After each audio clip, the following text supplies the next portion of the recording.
a lot of energy. It really does. I often find myself like I could just be at home, like just chilling out, doing nothing. Why am I here? It's good for me. Yeah, I think it's good.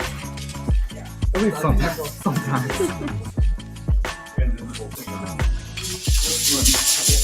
I didn't end up doing my homework when I got home. No, I figured you probably weren't going. It's like what time were we done? Like 11? Yeah, I got back at like 11:30. I emailed my professor. They know that this is important. Mm-hmm. Did you tell them that you're going to be on stream? I did not.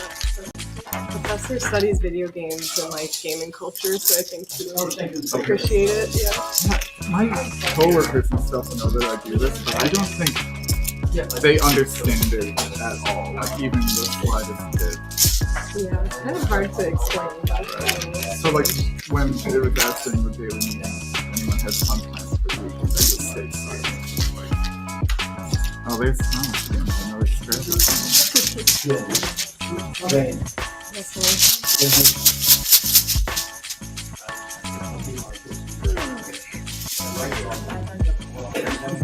Just pretend like you were playing my brother and winning easily. No, I feel less nervous. I think I was like really jittery after my game with Josh. And then I go immediately on stream. I've been jittery at tournaments before. Usually at nationals, so like if it's like an important game, I get pretty jittery. Yeah. I like played a Pony Bingo early on too. Oh yeah, nice. Started to win and I was like, what's happening? It's a roller coaster.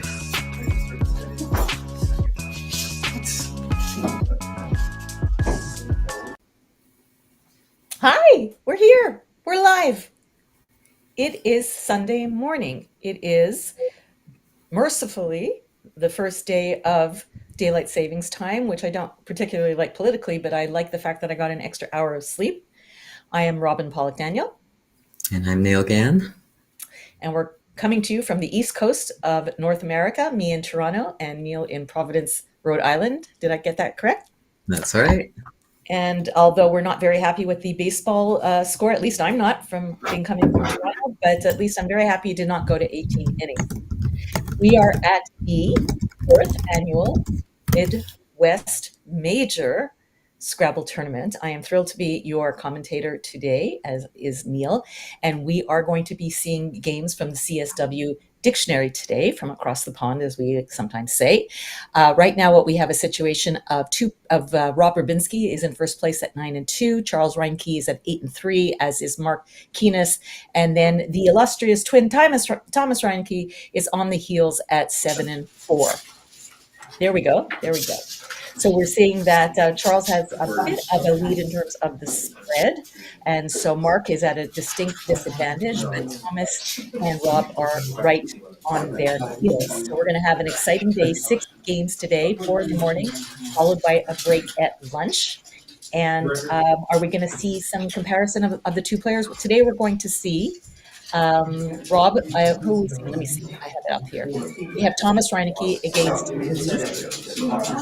Thomas has 1998 rating. He has played in 89 tournaments with a very impressive career win of 16%. Let me tell you, it's not easy with this preliminary and this level of competition to do as well as 60%. His average score is 421, which is a nice high score, but you can see from the 395 that he likes an open board because he allows his opponents to score quite a bit.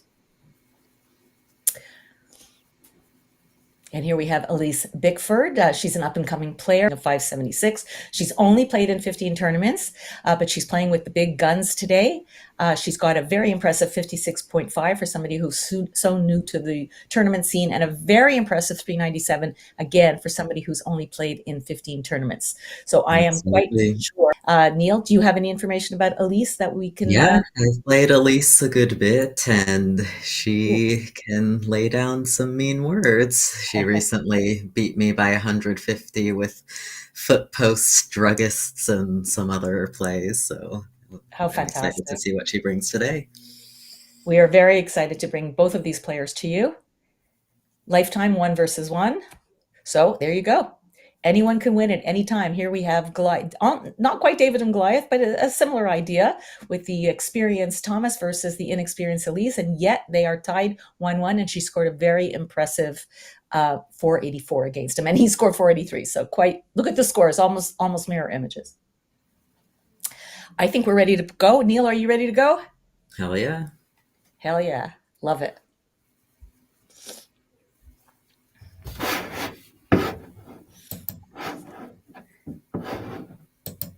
Welcome to everybody on the stream. We're so thrilled that you came to join us. I'm going to say this a bunch of times. Smash the like button because it helps the channel. And we look forward to all of your erudite and measured comments today.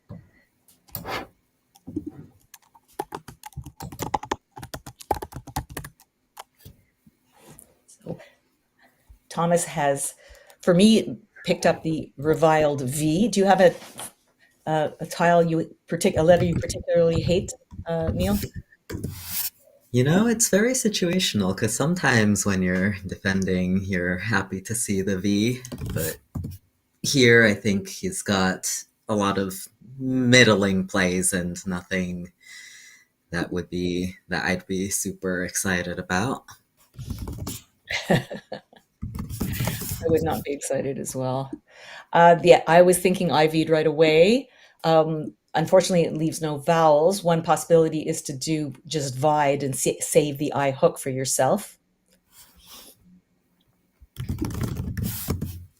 Yeah, though with such a open, separated vowels, I don't think it's too much of an issue to keep two consonants at this stage. I don't think it is either. I think that's the correct play. Yeah. And he puts it down mercifully in the horizontal direction. And Elise has a lot of duplicates. There we go. And Elise has she's picked up a lot of, a loot of bad tiles. And Elise also doesn't have any standout plays here. I think the best she can hope to do is balance her rack a little bit and maybe consider defense for the next turn. Well, she's got aloo, which is one of my favorite Indian foods, at 9L. And that would not be a good, I think, idea to open the triple like that, but it would save the lovely alt. I mean, I think I would personally also like to save alt and get rid of aloo if possible. And there's a number of ways of doing that, but I think they're all kind of difficult to do. Yeah, it's also worth considering a play that leaves a slightly less balanced leave on this board that's probably going to, like, the biggest threat here is that E in the double-double lane, so if she can make a play that obstructs... Well, she can play aloe, which would leave her tola, which is not terrible. She can play alod to the D. Tool is another possibility if you don't mind keeping 2 A's, but then there's always the worry that you're going to pick up 3 A's. But the 3 A's is much better than 3 I's or... And it looks like she's setting up her own T. Okay. As well which as is some actually sending quite well. And we'll commit that. And has she hit her clock? She has. And so that's a nice thought. It's saving for herself a place to stick her T because she doesn't have an S. Not that it would play over Ivied. She's not creating anything worrisome over the LI. She's not creating yet another hook. So she's creating a hook for herself.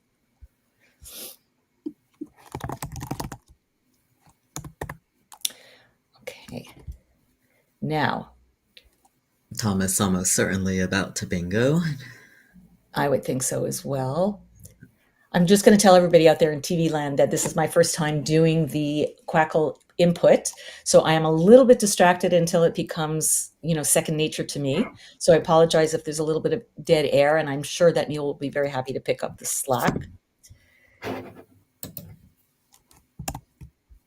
Now we have 3 bingos starting with the I, if anybody could figure those out.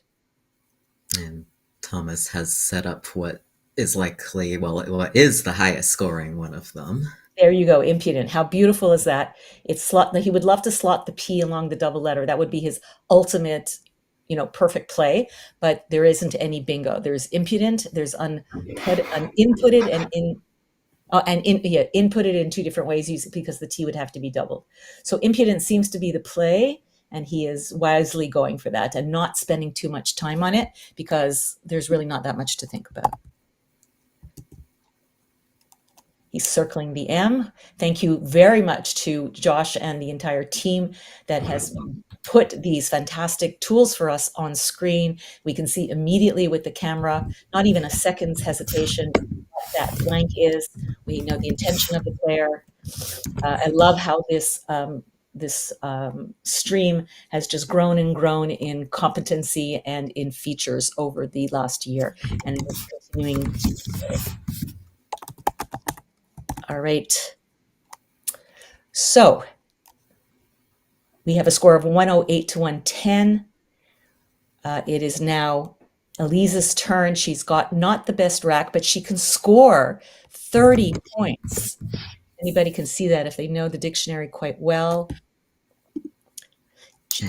So she has an interesting situation where she can score very well. She has the Collins only word tawai, Tawai, to the right of impudent.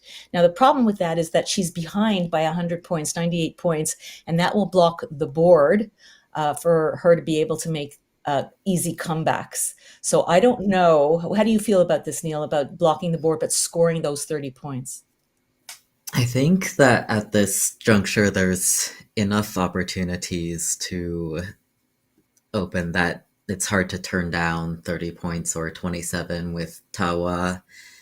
I think while Tawai is simming best, I would certainly consider Tawa as well, as it leaves a T to bingo too. And there is that very volatile M column with blue. Right. Let's see, I'm going to do a simulation as we're talking. Right now, just playing off AW is coming to the top of the list in that same position. And then also, I would like Awa personally more, although you are setting up the NA. And then, as it turns out, Thomas does have those H's to go there. But she is seeing that immediately. I would be a little afraid to save the I personally, but she's going to go for the Tawa, I believe. Or just Tawa. Yeah.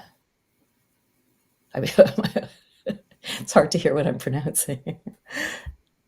Okay, we're going to commit that. And she has hit the clock. And all is good. Now, this is going to obviously give Thomas an opportunity to undouble his H's, or even, no, he can actually play HEH in that spot. Yep, Thomas is going to hit back pretty hard on this one. I think HEH is the obvious play. I don't know that I would spend a lot of time on it.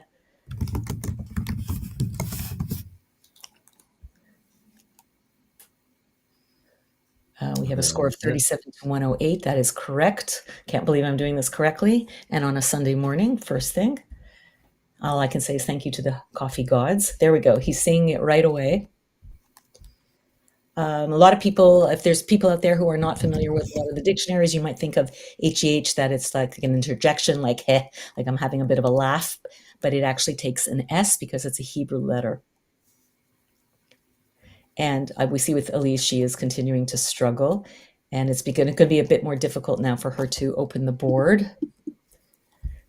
But she's going to have to do that if she's going to want to score. She does have the R for LOO, lure. There we go. So not much to think about here, I would think.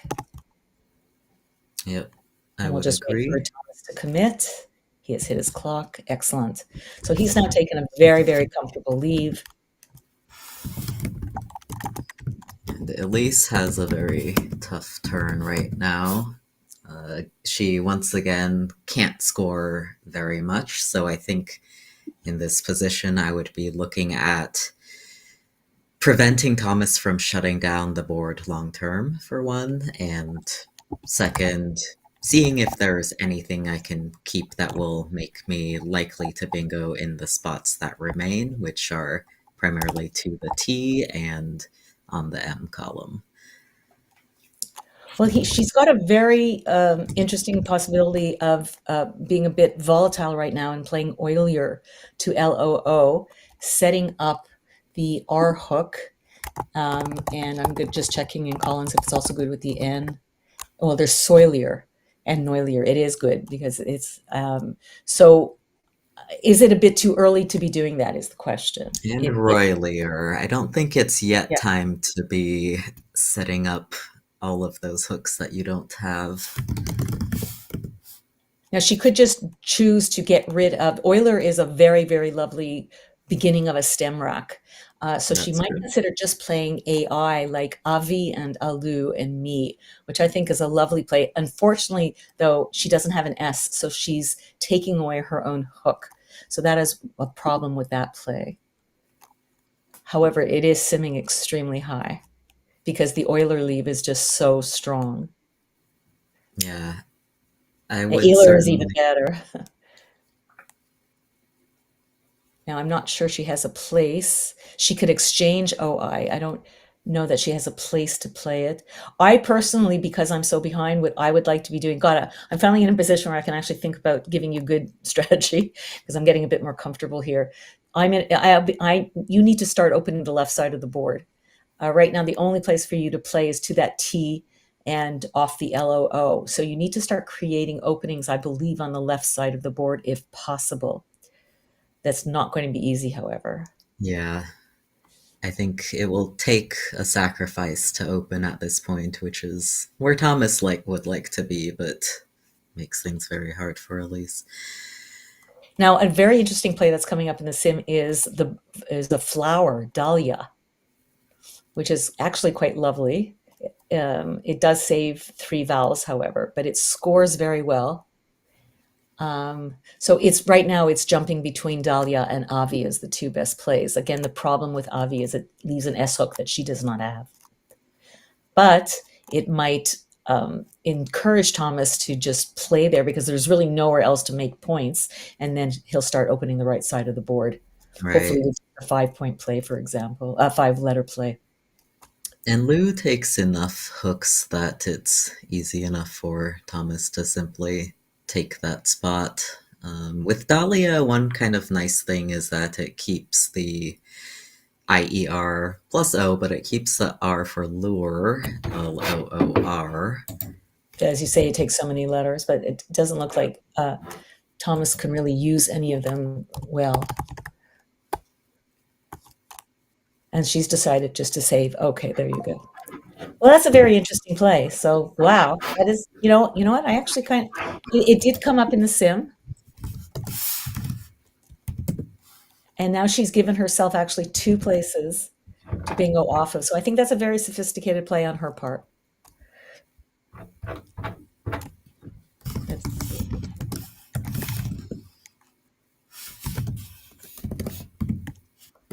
Yeah. And just so people know, I have Macondo open here as well. Nice program alongside Quackle that has a slightly more complete pre-endgame and endgame solver. Oh, you have Macondo. Okay, great. So you've got exactly what we need. Right now we're suggesting Daub at G8.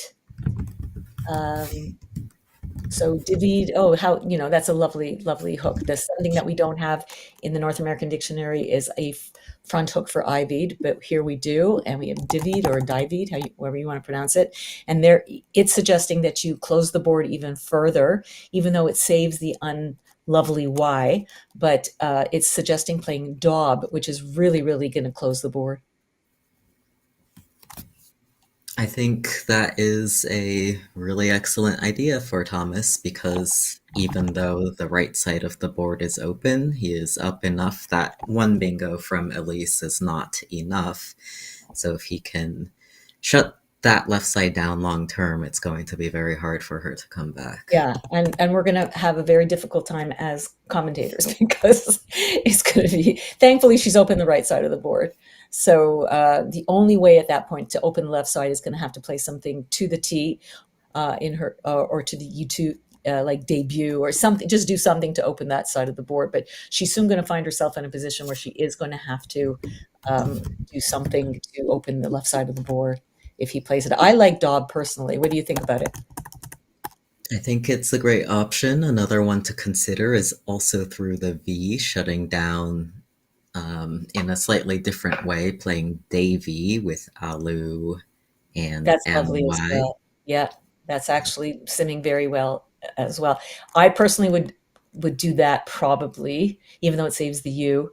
I would do either one. I think Daub is great when you're ahead like this and you're shutting down the board. Davy is great because it sets up your S hook that she may not have, and it gets rid of the Y and scores well. So everything about it is good. What is Makondo saying? Because right now I'm just doing a regular two-ply sim, and it's showing Daub at 96% and Davy at 95.8. So very, very close. Yep. And Five Yup ply as has well is them showing well. What's that? neck to neck. Five Neck and ply neck. has them neck to neck as well. And another one to consider if he's feeling, as we said, I don't feel he's a particularly defensive player because of the scores against him. So he might also consider just playing Yup to get rid of his two worst tiles, saving the B hook on top of the Y. Not that you're going to score that much with a word ending in B, but it's something to consider. But he's going to go now to close down the board, which I think is a very smart play. And a lovely play. We have no problem with that. Now she's wishing Elise that she had that D for reboiled. Yep. She still does have reboil at N9, but then she would be setting up. She doesn't know that Thomas has a Y for Airy. He also has the S, which cyanates will not play through the T unless Hawaii takes an E as well, which I don't think it does. It does not.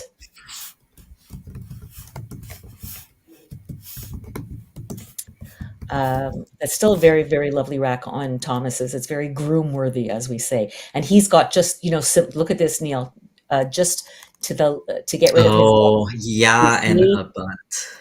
Yeah, yup and a butt. I mean, is that not a perfect play the next turn?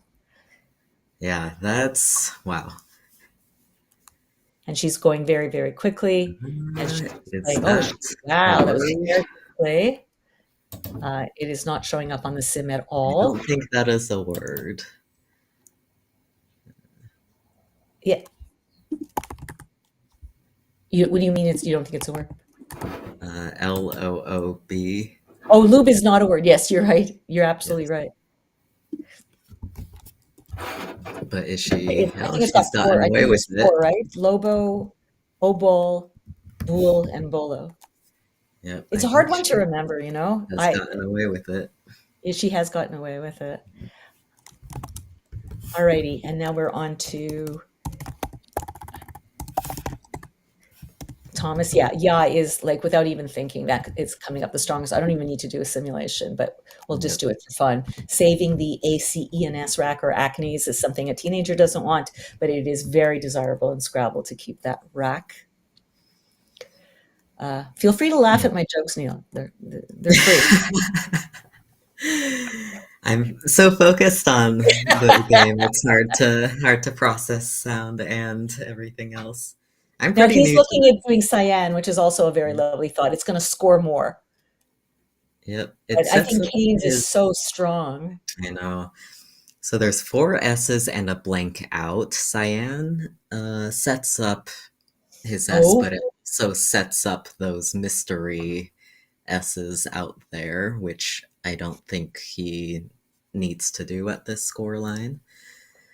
No, I think he's going to do it. Come on. Okay. I mean, they're very, very close. They're simming here at 98.74 versus 98.71, as is YAE. as a CAY, all very much in the same vicinity. But oh my God, ACENS. I mean, come on, that is just so synergistic. No, Cyan just went up. But no, he's going to play short. So another advantage of Cyan, of course, as you were saying, is that it plays off more tiles and ends the game faster and gives him more opportunity to pick up good stuff. All But right. that leave is so pretty. Now, this is the problem with Elise by playing only, a consonant and a vowel. She's picked up more vowels.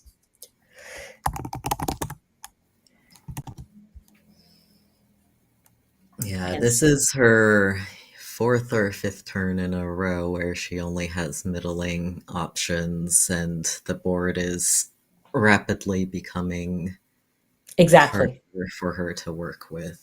Right. And there isn't any crazy front hooks for a butt, I don't think. There is not. One possibility, I mean, to me, my favorite save ever is ER. If you're not going to count an S and a blank, she can play that she can start to be a little bit more volatile and play LMI to the right of the O hook that she has just created. She's opening the board and she's created some volatility, because now with that play of Ya, it has become almost impossible to open the board other than playing underneath YA. She does have an E for it, she has an R for it, she has an M for it. So she might want to consider holding on to that M, hoping maybe she can cash in on the OM hook on OB and play something just like Lie to the left of Yay, or I'm sure there are better ones than that. Leme, Leme, making yay. Certainly. Well, I'd like to hold on to that M to make that nice, even though it's not that easy to make a 5-letter word ending in M. But let's see, I think Luby might be good. Luby with a Y, I believe. Yeah, I believe that's good. So that would be amazing, like a word like creamy or something like that. She could score a ton. No, I think at this point her path back into the game, it's almost over, but her path back in would involve It's not almost over. It's early. Tiles of tile. 61 tiles. There's 61 tiles. Don't be negative. There's always, You're as long right. as we say in my medicine, as long as there's a heartbeat, they can come back. There's That's life. true, and people have come back from bigger deficits. But her path back in would likely involve at least either something like 3 bingos or triple and a few other big scores.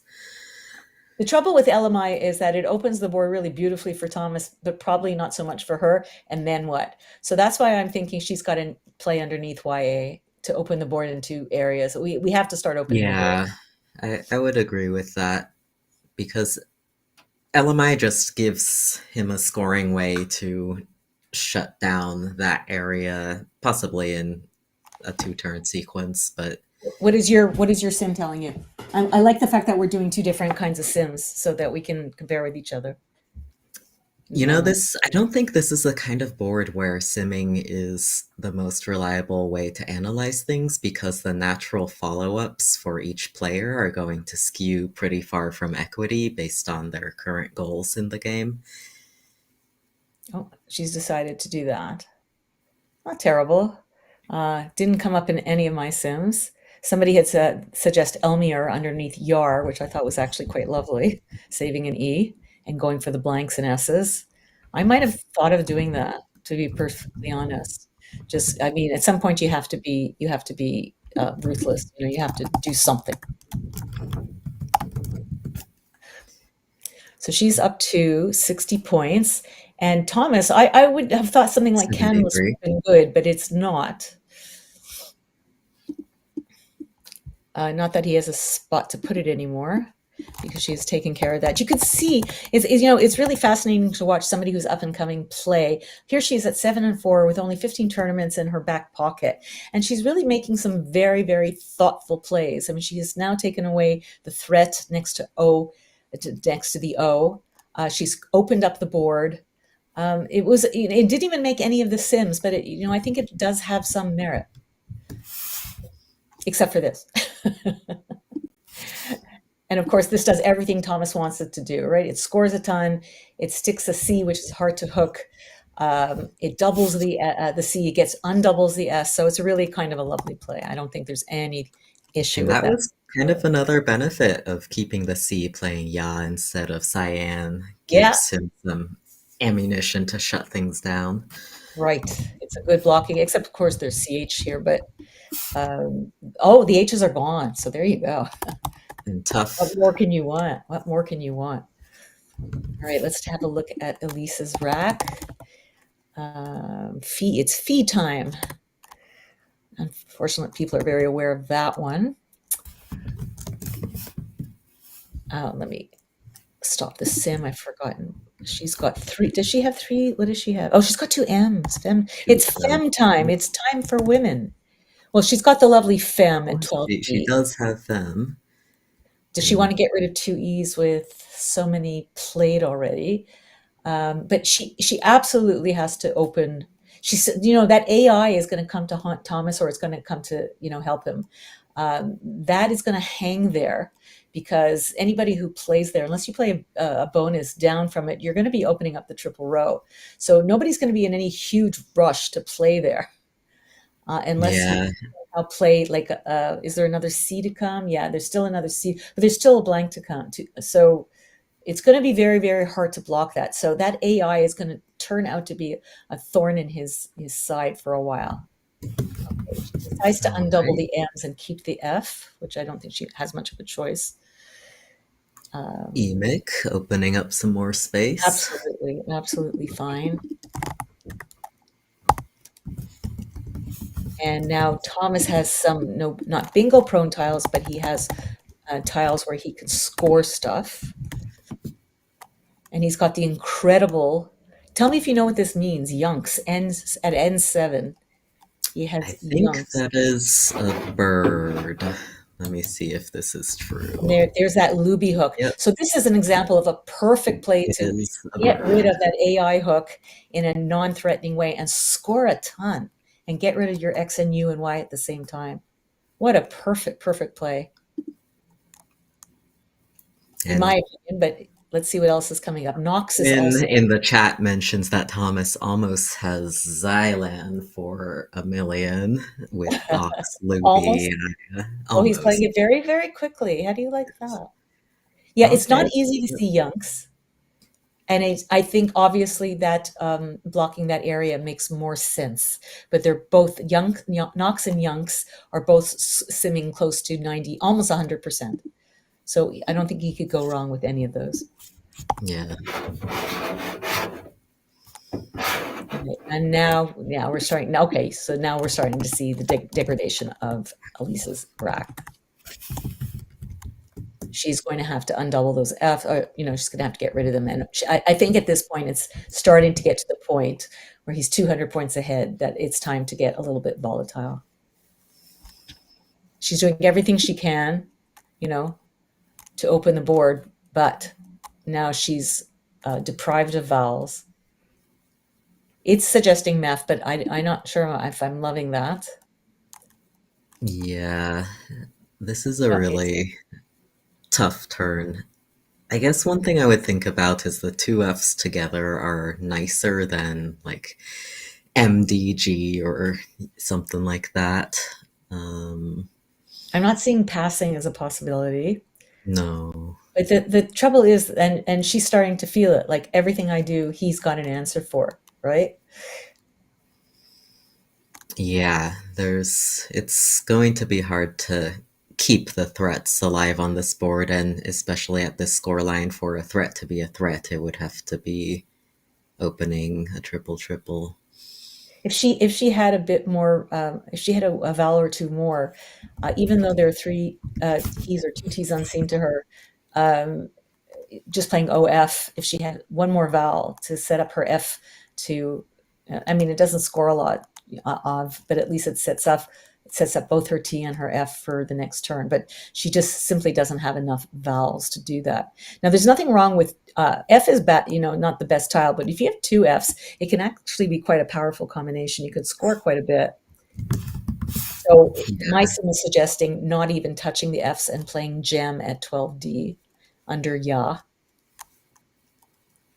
which would be nice if she had an IR and N to set up a potential Right. gem. Yeah, intuitively, that kind of waiting move Yeah. that opens a marginal lane with a bunch of I's and E's remaining and lets you play OF on a subsequent turn seems about as good as she can do. Well, it is suggesting right now gem or meg in the same spot or fem in the same spot. But I think when you do fem, you save DFGT, which is not, Yeah. unless you pick up IES and get fidgets, and there's nowhere to play it anyway. But I think the concept of opening the left side of the board under ya is a very good idea, and she's decided to pass. Okay.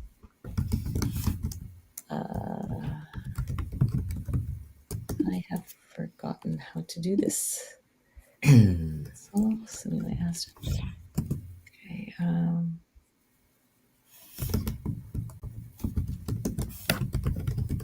I'm going to need a second because I've forgotten how to do a pass. Maybe someone can help me. Or an exchange.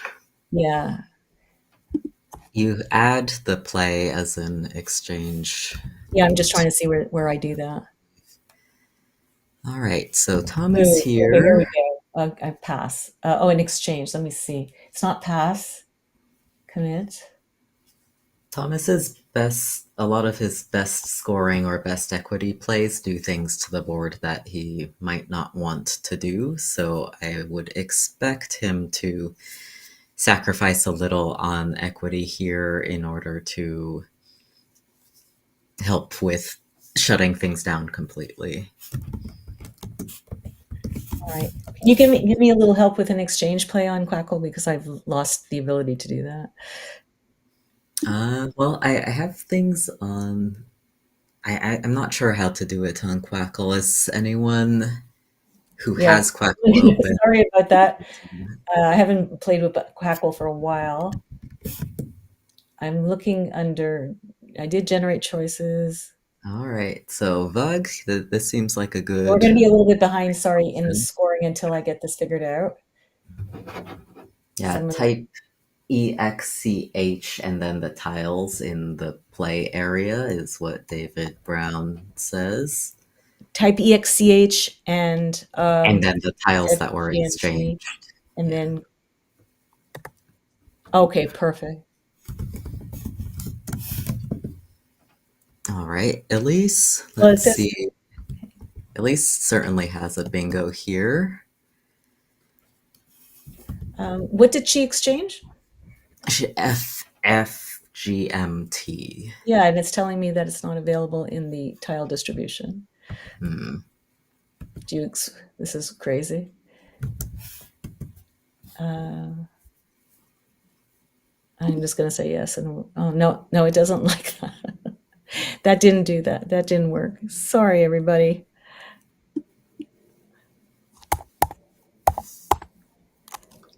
Is it possible that, actually, I'm not sure what could be going on there, but Elise has some cool plays here that are going to be hard for nearly anyone to find, and also some...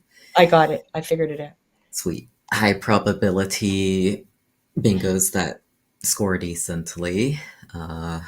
And Thomas just played Vug, I'm going to say. And she's going to go with Trident on the... Oh, taking it back down. I think if she doesn't see her highest scoring plays, which I don't even know are the best, those are 9s, Strident is a very reasonable option because it opens another triple lane ending in an S. So I would probably play Strident if I'm going to blow your mind. There's a bingo off the NE. And through the NE. Yeah, I was going to give people a moment to find it because it is coming up for me. And that bingo is Netminder. All right. There we go, Netminder through the NE. Could you believe it? I once had Quizmaster and I missed it, which is really annoying. Oh my. She's decided to play Trident, and she's decided to do it more volatile fashion by not sticking the T on AIT, which is interesting. It's not even on here. I have to type it in. Right. And then I can't see Thomas's rack too well here. He has ILNS and then FOY. Okay. Okay, go back. And he's going to hit back pretty hard with this. Not I'm a little behind a that. Sorry. tough decision.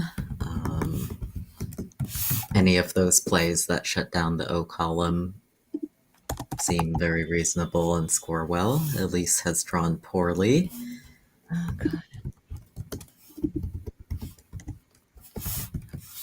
Fortunately, her Trident. I will be with you guys in a second. I'm really doing my best here. All right, so Elise here has a few options to get rid of 2 eyes.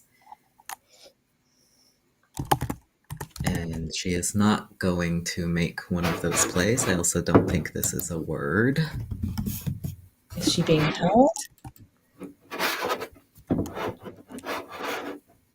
Yeah, okay, challenge is coming.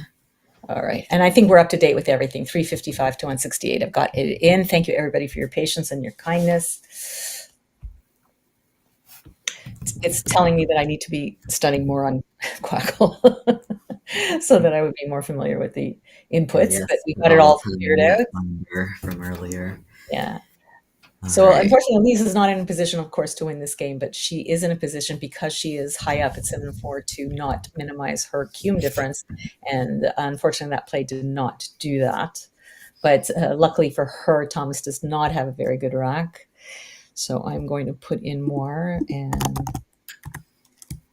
And Thomas could be looking to try to catch Charles on spread here, as that could become significant as the games wind down. Alrighty. So he has not a very flexible rack here. He doesn't. And so a very, very lovely thought. So when you have something, a situation like this, and you're obviously not wanting to open the board, and he's annoyingly having all these C's and V's that if you look at Elisa's face, I don't see any furling of the eyebrows or, of the forehead. She's just calmly drinking her coffee. It is what it is. She's being very nihilistic, which is very, very sweet. So in this situation, INRST is a very, very nice save. And where can I go on the board? So he's missing an opportunity. This is exactly what he should be doing. I would have played Niel, but with 3 R's available, I think he's got one of them. He might have thought, I don't want to double my R's. I'd rather have 2 L's than 2 R's. So he's played newer, which also seems quite well. Now we have a score of 355 to 168, so almost 2 points ahead. Elise is now stuck again with this horrid rack with the 3 eyes. Very, very difficult to open the board. Imido will get rid of everything, but it will not do anything for her. Yeah, I don't think many of her plays are going to do much for her because her keep with this pool is not going to be very likely to mature into something if she does make an opening play. So I think it makes sense to start cutting spread and play something balancing like Imido or Mirti. So speaking of cutting spread, and because I was in my throes of panic here about how to do an exchange, and thank you very much for the person who gave the suggestion, and thank you, Niel, for reading it to me. What did you think of her playing Trident where she did, rather than, if she's going to play Trident and not make AIT, deciding instead to open up a triple row, much easier than requiring a Y or an N, for example? What did you think? I think I would have liked to see the other Trident or Strident at 15A. Yeah, yes, I think that was definitely the play. Keep that open on the right-hand side and bingo to the S and stick an S along a triple row. I mean, I think Strident would have accomplished everything. So that was a bit of a miss, but that's something for her to to learn as she develops as a player. All right. Moi for 19. I'm back to Thomas with a very pleasing set of letters. If only the board was open, it would be a really nice rack.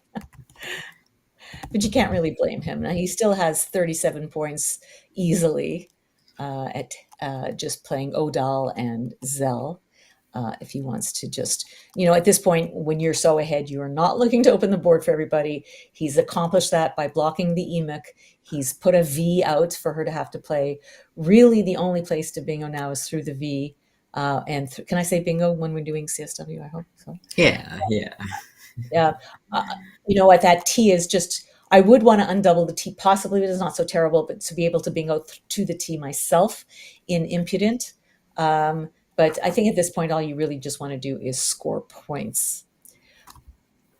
He also has ZE and EAM, for example. He could just do that for 32 points. And he's just decided to keep, okay, this is the luxury of somebody who has a really, really great rack, is to do exactly what he just did. Going for another bingo. He is. All right.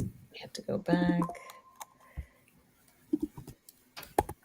And let's put that in for you, and we're going to commit it.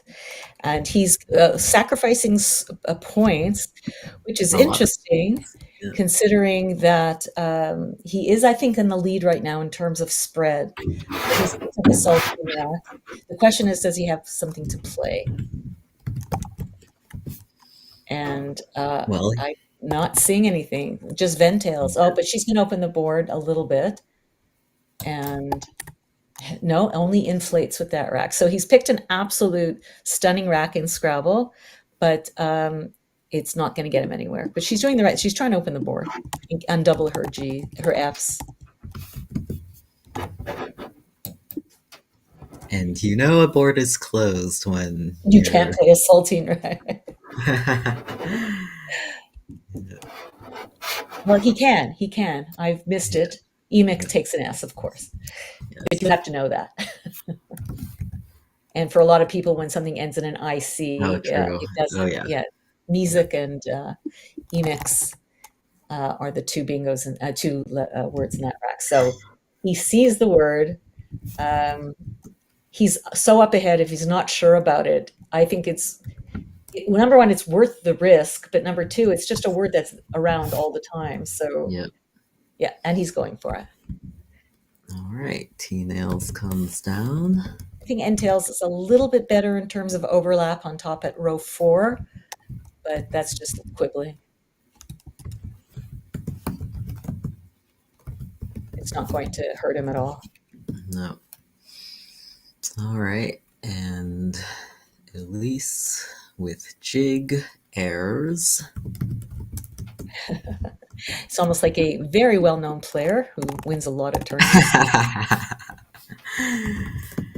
And we are down to some very scary tiles, which Thomas has managed to pick a lot of, although the synergistic CK, and he's got a QAT, of course he does. Yep, in multiple spots. Right, so sometimes I was just playing a game with the computer the other day, and it had GG to end the game, and it had 2 spots. And then I was playing another game against it where I had something like RT or AT, something easy, and I didn't even have 1. So sometimes you have games like that. There's just nothing you can do. And she's going to just play Jin rather than JIRRE, which is what the suggestion has been. I think she just wants to. Oh, she's down to 26 seconds, which is something. Just has to make some plays here. Now, he's got a mitt full. And the question is, does he need to get rid of his Q right away? And he might as well. And this did take his best spot for QAT, at least that I could see. No, he still has a good spot. Still got he's set one up underneath zit, right? That's And true. Yeah. which he's not going to notice. It Oh, looks like he's not noticing. I'm not okay. sure what he's thinking, but that's okay. He doesn't need to think because he's winning. And he's saving the synergistic CK. There's nothing you can really do about that G right now. And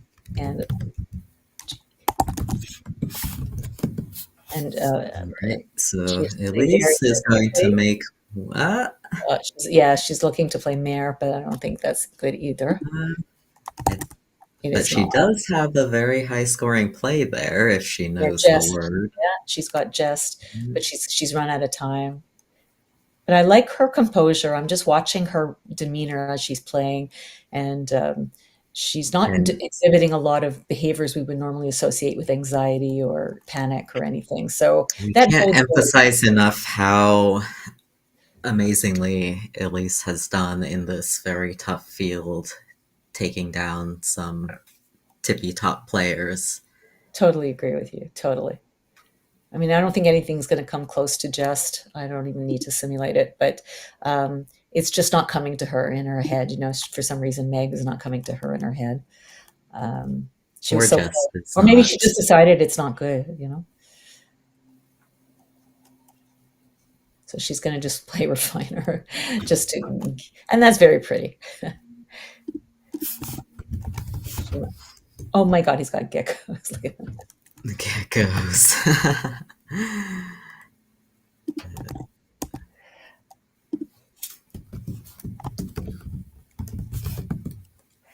So this is going to hurt her spread, which was only at 453, but I don't think at this point it really matters. Geckos is good with the ES or just the S. He's got 56 points in the same spot she should have taken. For some reason, he's not looking there. He's not. Oh, he's not thinking of. Okay. Oh my goodness. Okay. Interesting, eh? Interesting. With so much time, I don't. That's Well, okay. Maybe he sees something with the ECK that he wants to do. and Quap, very natural. Comes down very, very quickly.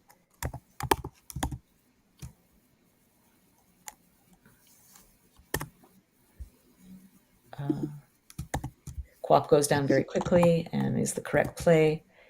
And now he's got ECK. Oh, and AR. Okay. Oh, he's got Creek on his rack. Okay. Sim is suggesting just okay. She's got no time. She's about to go for another a few points. And he's going to go out, so it just doesn't go out matter. with Yeah. Acker. I'm not sure why that wasn't suggested. Is that a word? It is a word. Isn't that interesting? So it was not even giving us an outplay because she's behind and she's got all these points, but he's decided maybe in a gentlemanly way to get out of the game. And that's it. We have a final score of 522 to 270. So that's a very, very big win for Thomas, who already had a nice big spread, but he did not have the highest spread, I don't believe. And now that's going to do a world of good for him on this final day. Yeah. Tough game for Elise. Her tiles were just never quite coming together after Thomas got into an early lead. Well, that's why it was important, I think, to open the left side of the board. Although the AI, I thought, was a pretty interesting play in terms of being able to. Now, Josh is saying that we can cut to Mike, but the room is a little noisy. I think we can try to hear. Want to try? Should we give it a try? And if we don't like it, we'll. It sounds like they're submitting scores already. Okay. They're not, not much to talk about in a game like this. Mm-hmm. It's the kind of game where, when you're on the losing end, sometimes you have to laugh too. Yeah, I mean, the alternative is to emit something else out of your mouth and your eyes that are in a different direction, and they are just part of the same spectrum, right? But what are you going to do? I mean, I had a game recently where I was just, I just sat there and watched him play, and I was a player who was rated below me, and he came up to me the next day and he says, I was really impressed how, poised you were, and which has not always been the case, but I think I've learned my lesson that, There's going to be games like that, and I've certainly done it to other people, and she got it done to herself, and it's just part of the initiation into the world of Scrabble. Absolutely. Now, up next, we have a very exciting game with Charles Reinke against Josh Sokol. Both of them toward the top of the standings, both of them top players. For people who are not familiar, again, the Reinkes are really exact twins. Very, very hard to tell them apart. So we are not repeating Reinkes. This is now his brother, Charles. Do you have experience playing with either of them, Niel? I do. I have lost a good number of games to Josh, and when I have won, I've felt very lucky.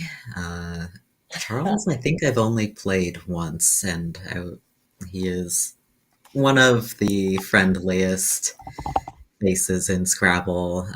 Shout out also to the Infinity Words stream that Charles has on Twitch. Shall we cut to a quick break? Yes, let's do that while I set up the next game, since it's my first time doing it, but I think I'm on top of it. And we'll be back as soon as you have an opportunity to get your 6th cup of coffee and hopefully a nice little Danish or croissant to go with it. And we'll see you in a few seconds. Absolutely. Bye for now.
We're back. How's everybody doing? How are you doing, Niel? I am, well, very excited to see this next game. Charles Ranke first versus Josh Sokol. Do you have any thoughts, Robin? Well, I know the Reinke brothers quite well, just in terms of having seen them for so many years on the Scrabble circuit, but I'm not playing their dictionary currently, so I don't get to really interact with them as much, but I know that they are feared in the Scrabble world as a dynamic duo of fantastic players. Josh, I know a little bit better. We're both Montrealers. I'm currently a Torontonian, but Josh has stayed true blue. We are fellow Montreal Canadians fans, I assume, and certainly bagel fans. So I'm not sure on the sesame versus poppy seed controversy where he stands. But Josh is, as we all know, he's just an absolutely lovely player. He is a national champion in the other dictionary. He's an aspiring world champion. He is playing both dictionaries willy-nilly, trying to emulate this bearded chap in New Zealand. You might have heard of him, Niel. Do you know? It could only be one Nigel. There's only one Nigel, but there are many Joshes. And Do you want to talk about the standings for us, Niel? alrighty, so we have Rod Rubinski still in first. I'm not sure if this is the most updated standings, actually, because it's only got 11 games. You're right. It is not updated. So why don't we take that one away and we'll go on to the head-to-head cards if we can. I'm sure Josh will take care of that. Yep. There we go. So head-to-head. Very surprising to me. We have only simply because I'm more familiar with Josh than I am with Charles, which is not in any way to say that I'm dissing Charles in any way. But Charles is 3-1 in favor in the head-to-head career. But I think I'm starting to see why in terms of the scores, because obviously he has not only picked well, but he has played well. There's only one win for Josh all the way back in 2014, and over the 10 years he has suffered 3 losses, all of them with massively high scores on Charles' part. And I don't know, Niel, if you have the same thing. Do you have anybody who's, I think they call them your Scrabble daddy, somebody who just consistently scores high against you? Do you have anybody like that? There's plenty of them. I don't have to name the names. They know who they are. All right. I'm not sure again that was up to date. We have played 8, 9, 11. We have played 12 games, and I think that might have been just 11. So as we're talking, I'll take a look at the standings as they get renewed online, and I'll tell you how things are going and how things went in the last game. But we are seeing 2 of the top players at this tournament right now playing. So this is going to be a doozy of a game. The players are set, and let us cut to the board. There we go. And it is not his twin. This is Charles. 2 dapper young men with fabulous hair. That's right. And we see Charles is going first. Charles, for people who are not familiar with Scrabble, you'll see that he's holding the tiles above his head in an effort to prove to Josh that he is not looking into the bag. It's not something that everybody can do in Scrabble if they have arthritis or whatever, but it's a gentlewomanly thing to do. And gender neutral, lovely thing to do. So Charles is going to give us a bit of a hard time because he likes to sometimes put his tiles like that. But we'll do our best to understand what he's got on his rack. INOORWY is his rack. So I think in this spot, I'd mostly be looking at, am I trying to score a bit more or keep a more balanced leave? There's nothing that's super exciting, but the top options I would say are irony for 24 and Yao, which takes it back E, but is harder to play through. Now the trouble with irony, which he doesn't know, is that it's going to give Josh, as he's already set up on his board, an I for Nirvanas. Josh is playing it cool. He's munching on his sandwich. Nothing doing here. The thing is, if he doesn't give him the I, he's got not the greatest rack. I mean, getting rid of VAing in would be the obvious thing. Let's not skip to ahead. Irony is going to score more. And as you correctly say, Yao gives that E hook. So, but he is going to go with it. And saving himself without knowing it. It's like, well, you know, wouldn't you rather save a nice balanced Nori rack versus, Right. you know, WO? And give more, and Josh is known for his word knowledge. So why give him more to play through? We have a Verdi versus Verdi matchup here, I see. Rare.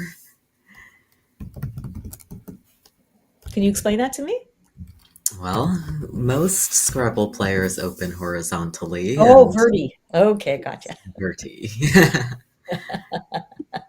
What's your position on that one, Niel? I like to throw in a vertical opening 1 out of every 20 times or so, just to keep people on their toes. I hate it. I sometimes I find it hostile. That's funny. Not So, surprising. no, Van is scoring the highest right now. yep, It no saves huge it for the bounce. scores here. What's that? Oh, I was just saying Josh has no huge scores here, so a play like Van seems perfectly good and reasonable. Yeah, he could play Nav also as well, but that sets up a hook that he doesn't have, so there's no point in doing that. All right, sorry, I got the scores up now. I'll be showing. All right. There we go. One So bingo this looks like a nice rack. available for Charles. He has the W for his bingo. Do you see it? Do people see a bingo through that W, off that W? Which Nav would have, which would have blocked, but it would not have been the correct play, I don't think. And I think it's going to go down very quickly. Yeah. These players, I don't actually know how good each of their word knowledge is. I know that Charles is very strong and that Josh is very strong with NWL and catching up rapidly in Collins. Probably still some gaps to fill as you get out of the high probs, but playing very well. QRs, I think, is only good in Collins. Is that correct? Or is it good in both? I'm not sure, actually. Have to check. But it looks like he was held for a second, but that was very, very quickly. Yep, Collins only word, which... Yeah, that's and good on Josh. All right, because remember, Josh does play a lot of NASPA words tournaments. He's given him a huge 56-point comeback. 2 lovely ones. He's got Pawa over Warasan, and he's got the beautiful Swan Pan, which I believe also takes an SH for Schwan Pan. Which I think is a word for abacus. Swan Pan probably would be my guess. Pawa seems to be the obvious thing to do. I would agree with you on Yeah, that. I would go with Pawa here for sure. There's no point. No, I mean, you're getting more points and you're saving NRS, which is lovely. Lots of vowels to come. It I does don't think it's gonna close take- lanes when you're at a slight Yes. deficit, but at this point, like that deficit 56 isn't. points. Yeah, He's it gonna isn't. have 71 to 81. That's absolutely fine. Yeah. And especially since Charles has also just picked up 7 new tiles, maybe not a bad idea to block the board a little bit, because there's a good chance that he might have to play through the Warasan. There we go.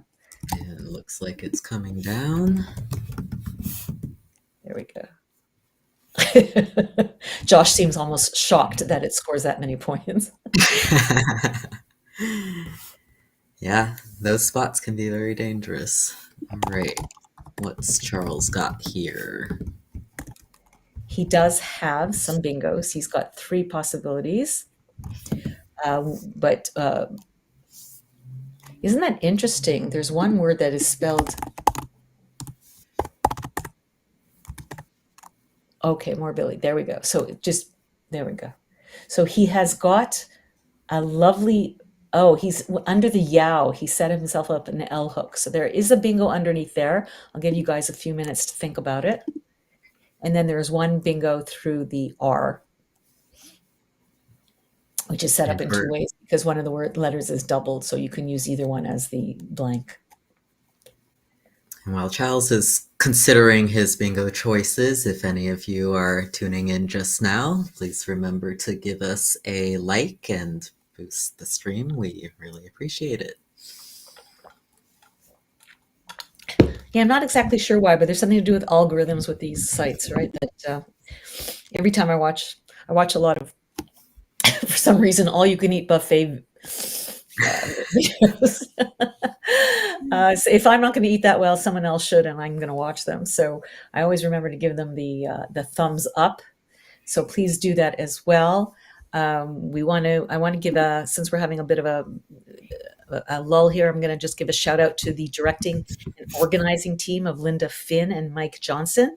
They have a weekly online club at woogles.io/club/Madison, which meets Tuesdays at 6 p.m. woogles.io.club/Madison, which is lovely. I was not aware that Woogles was hosting clubs. Well, thank God for Woogles. And MadisonScrabble.com is a club website run by none other than the Reinecke brothers.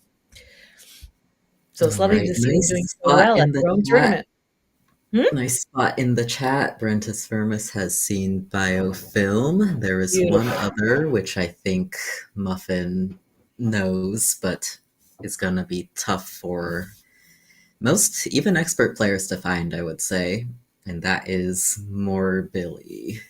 Well, that's what I'm going to suggest to people. People know me as somebody who does Aerolith a lot, so I'm going to give a shout out to Aerolith as well as a fantastic place to study words. And just by virtue of studying there so much, I'm very, very used to putting bio as a prefix. So I think I would have found it. It's not an easy one to find, but since you only have to have, there's one blank, so you just go through the entire dictionary in your head and try to see if you see a pattern in your brain structure, in your neural pathways that recognize it. And he has found it. I know he's not happy to put the blank on the triple, but he has found the best one. This is his best bingo, I would say. I would think so too. I don't know that he has committed. He has not. I have updated him already, assuming, yeah. And did they? Yes, and there we go. There's our blank cam, and he has circled the F. And again, he is not picking up tiles, so it's possible that Josh is holding him, which is kind of unusual. Accepted. It's always good to take another peek when the blank is on the board, because you never know when something's been flipped around or misdesignated. So Josh and he also has given him a bingo through the I. It is a Collins only word. And I'm looking to see if there's anything. There's prisoners with the PI, but it obviously doesn't play. So he's got this one bingo. We should say bonus. I just watched two sevens that are almost certainly worse. So what's that? He's got 2 sevens that are almost certainly worse. Yes, he's able to play them, but he's going to have to open up the triple. So the play and the bingo that he has through the I is actually worth more than the one to AY. Obviously, we all know snorers. That's an easy one, but sorners is also good. But through that I, do people know what he's got? It's not a NWL word. But it is set up. Rosiners. Yeah, he's going to play it. He's just looking right now to see if he has anything better. He's looking to see if he has any 9s through the AN. That netminder, wasn't that pretty? I don't think anybody would have found it, but it's a reminder to look. At least one somebody. It's a reminder to look. It's really a reminder. That Quizmaster will haunt me the rest of my life. So it really tells you to be aware of what's on the board all the time. Let your mind be plastic. Let your mind, mold itself around the tiles on the board and see if you can fit something in there. And I like what Josh is doing for people who are new to Scrabble or just learning. He knows snorers, he knows probably sorners, and he knows rosiners, and he's going, as we always say, find the play and then find the better play.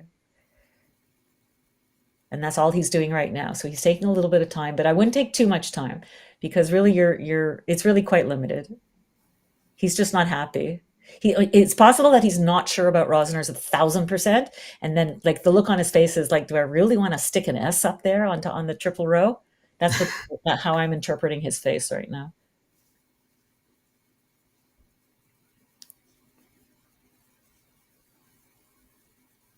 Charles, in the meantime, is not got the best rack. He's got an easy rack if he wants to.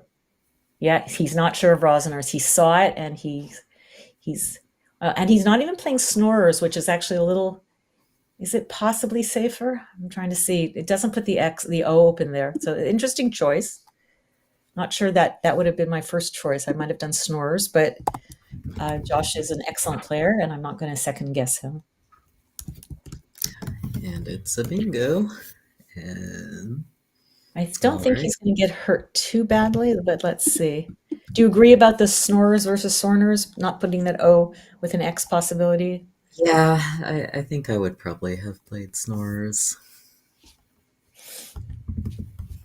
Now, YOU, getting rid of YOU is almost ideal in this case, and he can do that by sticking it under biofilm and also blocking the board, getting rid of that double-double, but it doesn't solve the problem of that S. So Noyous is a very reasonable. Oh, he's checking it. I wonder if he played it in hopes of a 5-point, although against Charles, I wouldn't bet on those 5 points at all. And he's going to feel good about that, but he's not going to get the free turn that he might have with the other dictionary. But I think there's more of a culture, right, with this dictionary to challenge.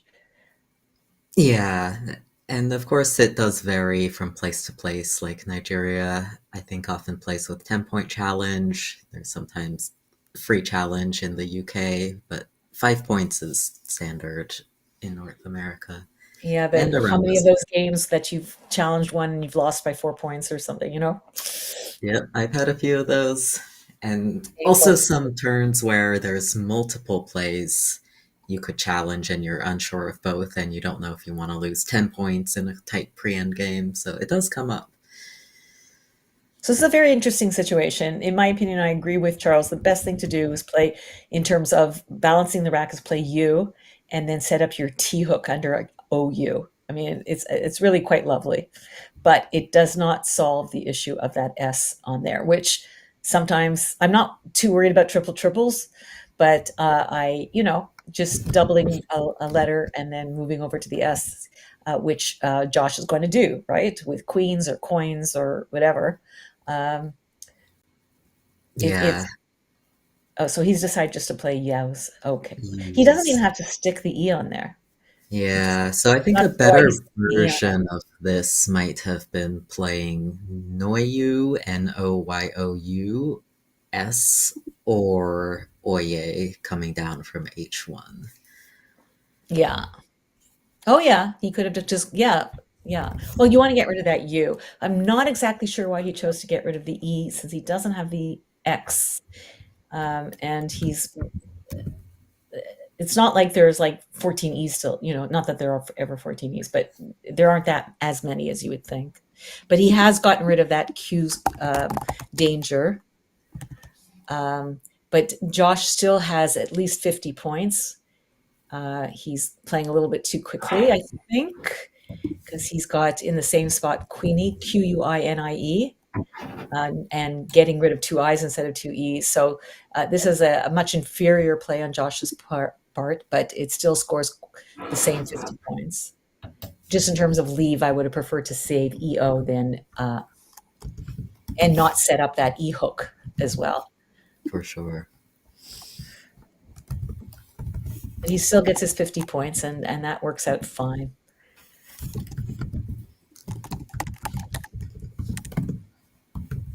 Now, no bingos available, no open E for Canton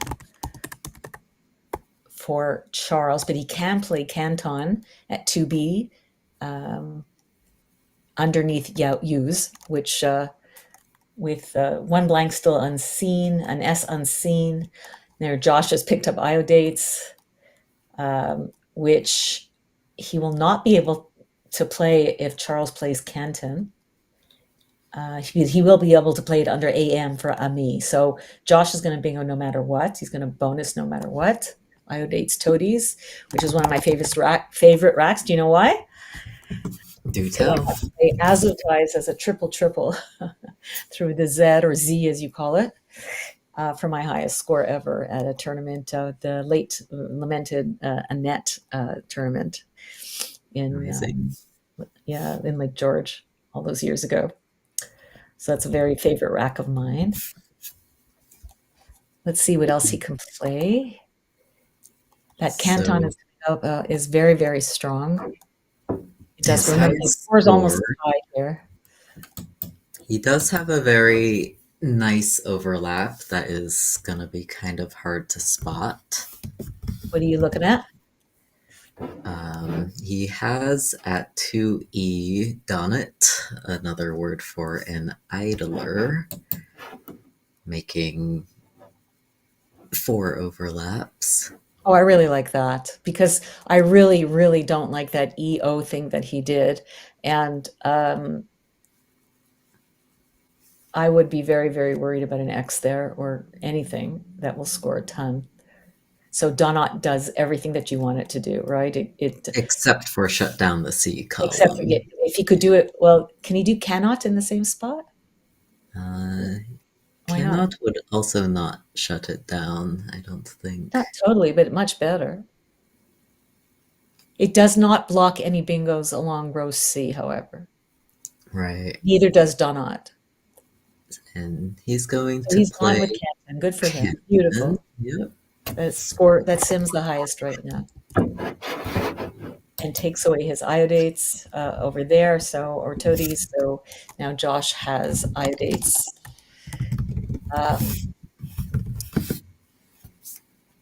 He also has Astenide, which And there's something sedation. very big to be said about Astenide.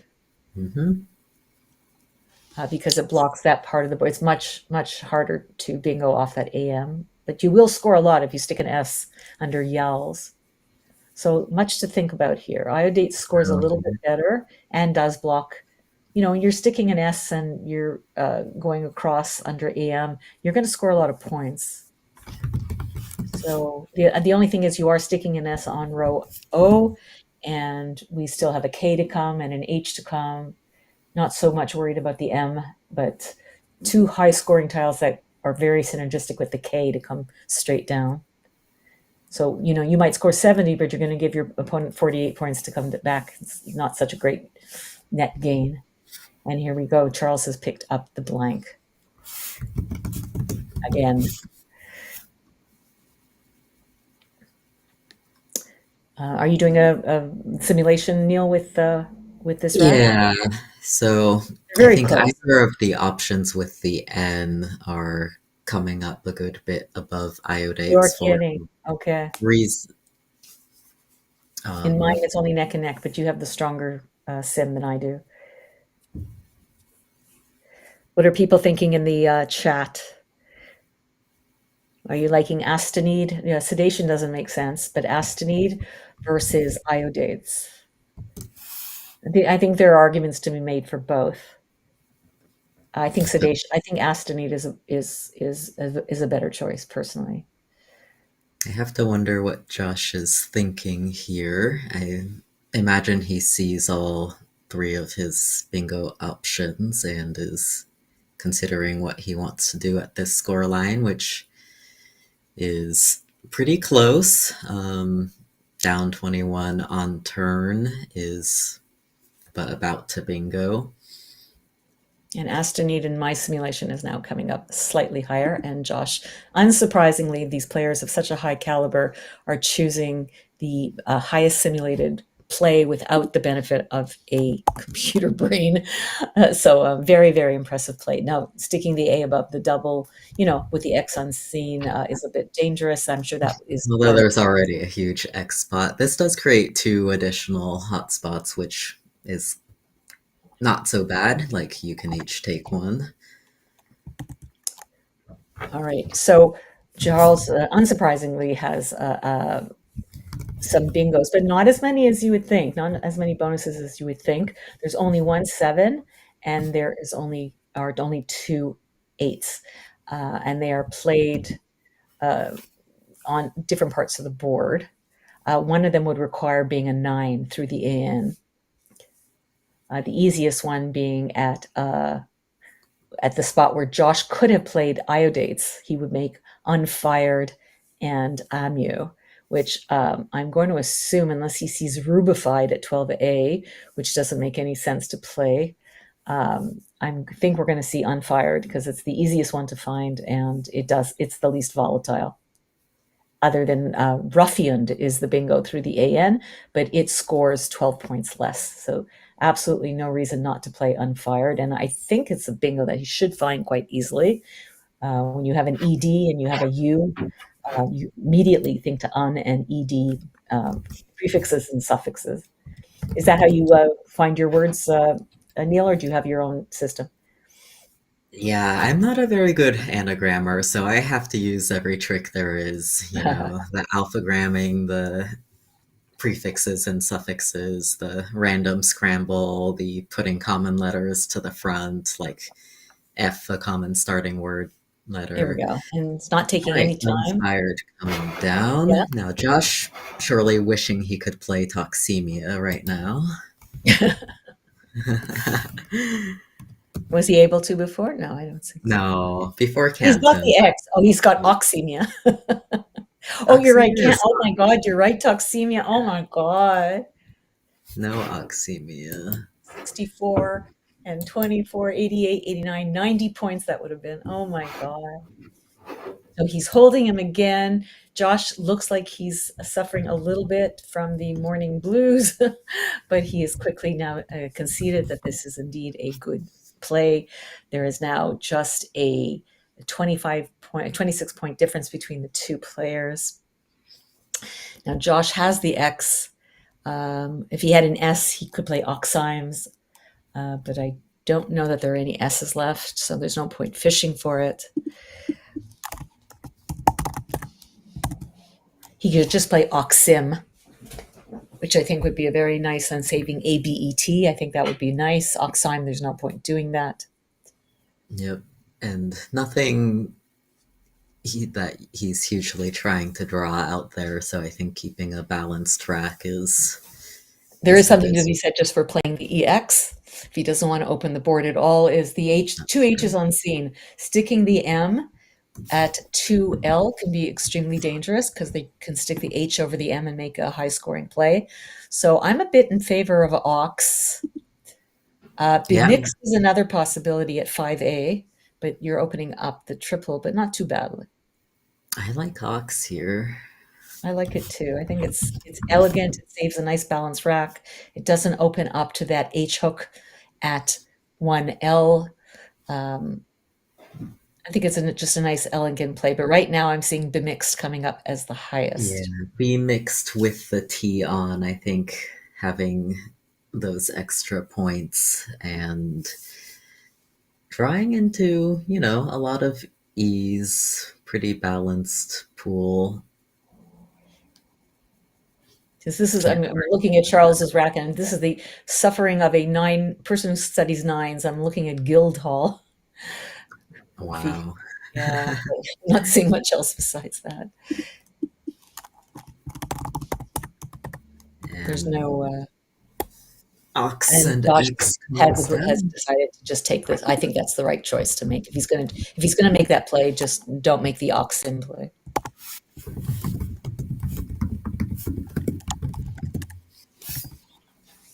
Alrighty. So let's see if Charles has something to laugh at. That would be nice. Let's see if he can play that. He can play that at 5B, so just under Astony, take that spot.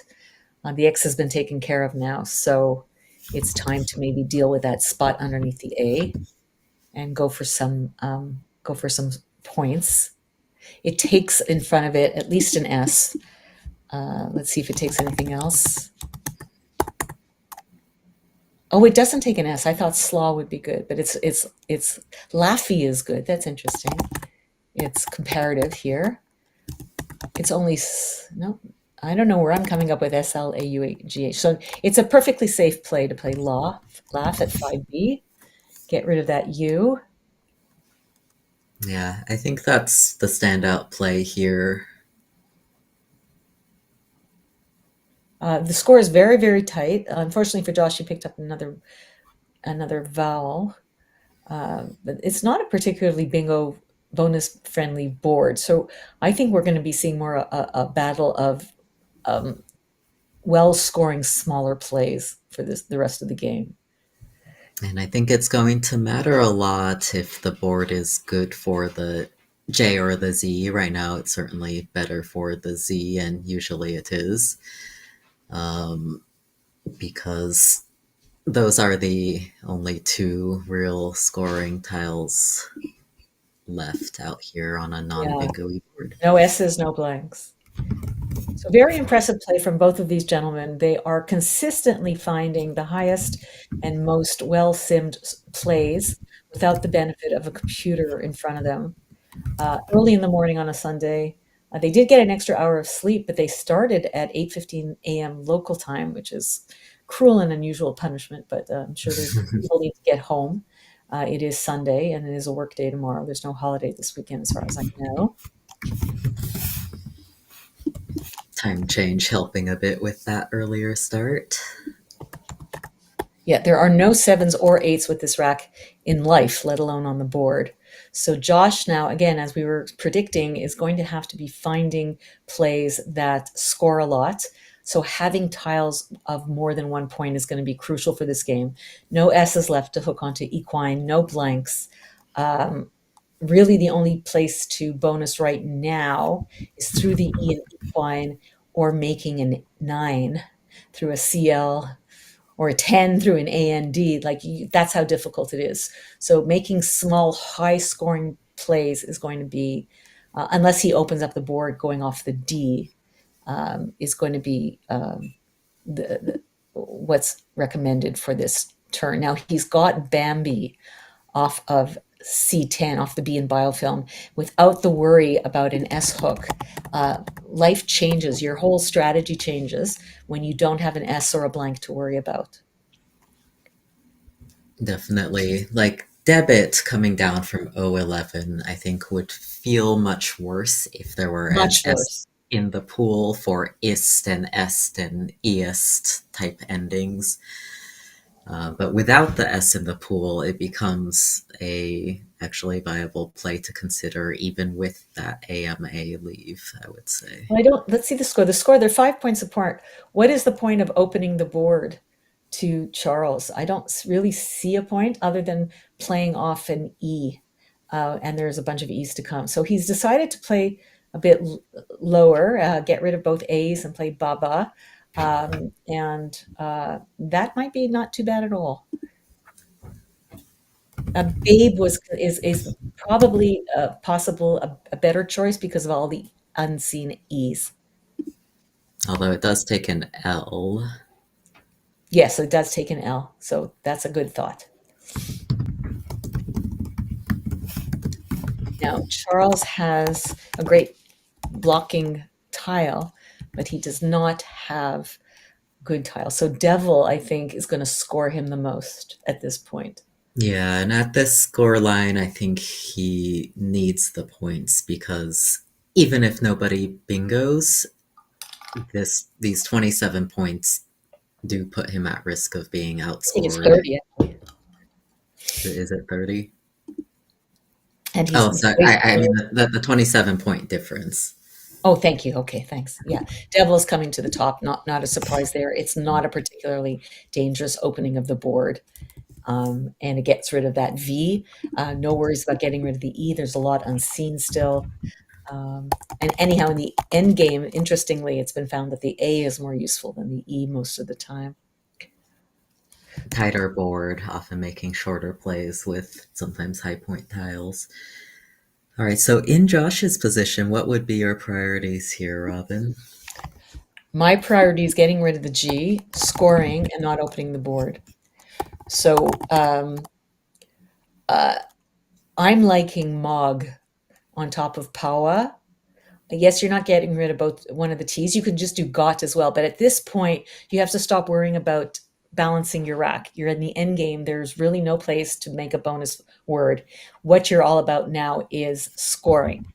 And two T's together is a lot better than a T and a G, for example, together, even though got would get rid of that G. You want to get rid of the G, you want to score, and I absolutely would go for Mog for 27 points on top of Pawa. What do you think? Well, we're having some interesting sim results with playing off 4 tiles coming up a whopping 15 to 20% above some of these 3-tile plays with the G. So playing through the O with MOTTE is one of those options. Very nice. Yeah, that's 29 points, but it saves GIO, which with another G unseen, it can be a little bit worrisome. And there's a C unseen, but he is going for that. And does he go for? He's going for Motet. Yep, All right. this also seems reasonable. I think the leave considerations become so different toward the end of the game, as specific leaves start mattering more, and as the board shape starts determining more of what you want to be keeping. Now, again, because there are no S's or blanks unseen, you can do volatile things like going down one from the triple, as long as there's no other hook besides an S or a blank, so he can, Charles can do something just like Pig, get rid of his worst tiles, keep a nice balanced rack, not too much danger about doubling up on letters. So I like Pig and Beef, just Beep and Pig and all that, just to start. But I'm also seeing things like Digit coming up on the sim underneath Astenede, open a T to the triple. I don't know. I think with what's left that it's not a worry to put that T out there, if that's what it's suggesting. The Z or Z, as you would call it, is still unseen. So this has to be playing in Charles' mind. Is there a place where Josh can make an easy 3-letter word, for example, off that BEE? Is he setting himself up? Why didn't he play Mott, right? He could have played Mott, but he played Motet. Was that a mistake? Is he setting up the Z for a big play? This is what would be playing in my mind. Yes. I think with a board where neither player is likely to bingo, and at this tight scoreline, a big 40-point play can make all the difference. Right, something just like Riz is available. Fizz. I would be petrified that he played Motet and not Mott. I would be thinking he's setting myself up. So I don't agree with the sim. Right now, that's showing me Digit at 5K or 3K.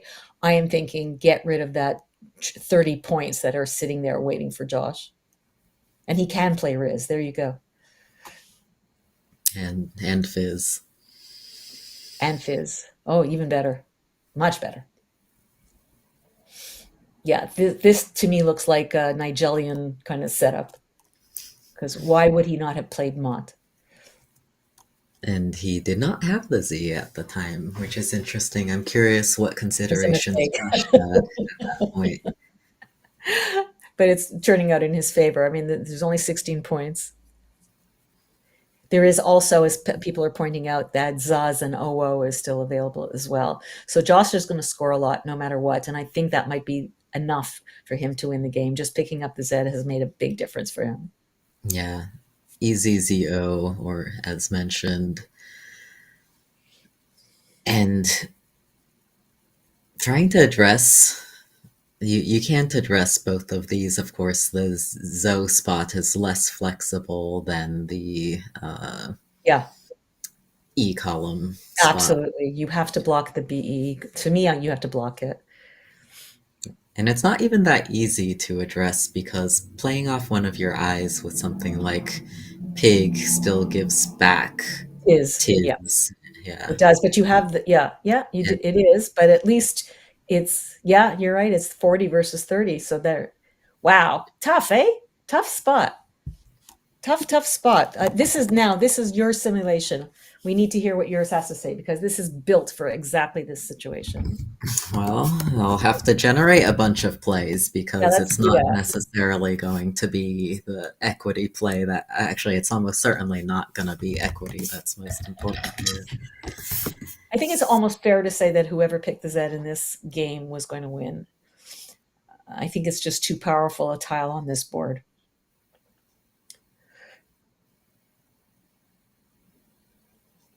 And Quinn in the chat is suggesting that Josh, at the score line that he was at, decided that he likely needed to draw the Z to win and therefore made a play that sets it up in multiple spots. We'll have to ask Josh, I suppose, to find out the truth. All right. And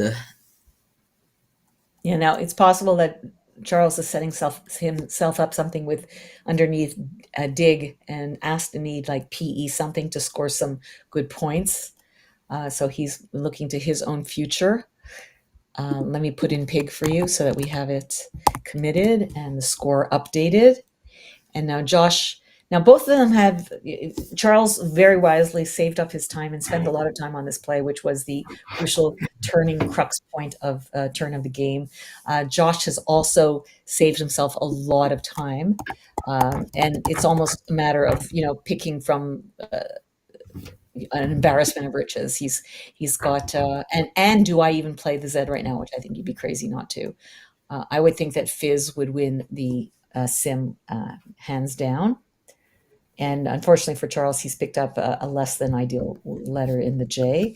Josh wastes no time playing Fizz, which I think is the correct play, and wins right now 80% of the time.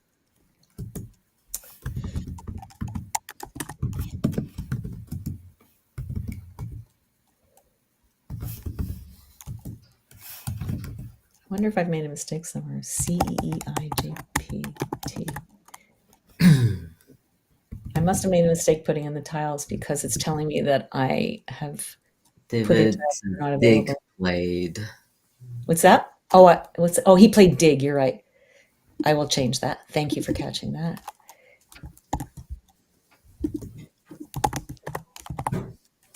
And now I'll put in Fizz.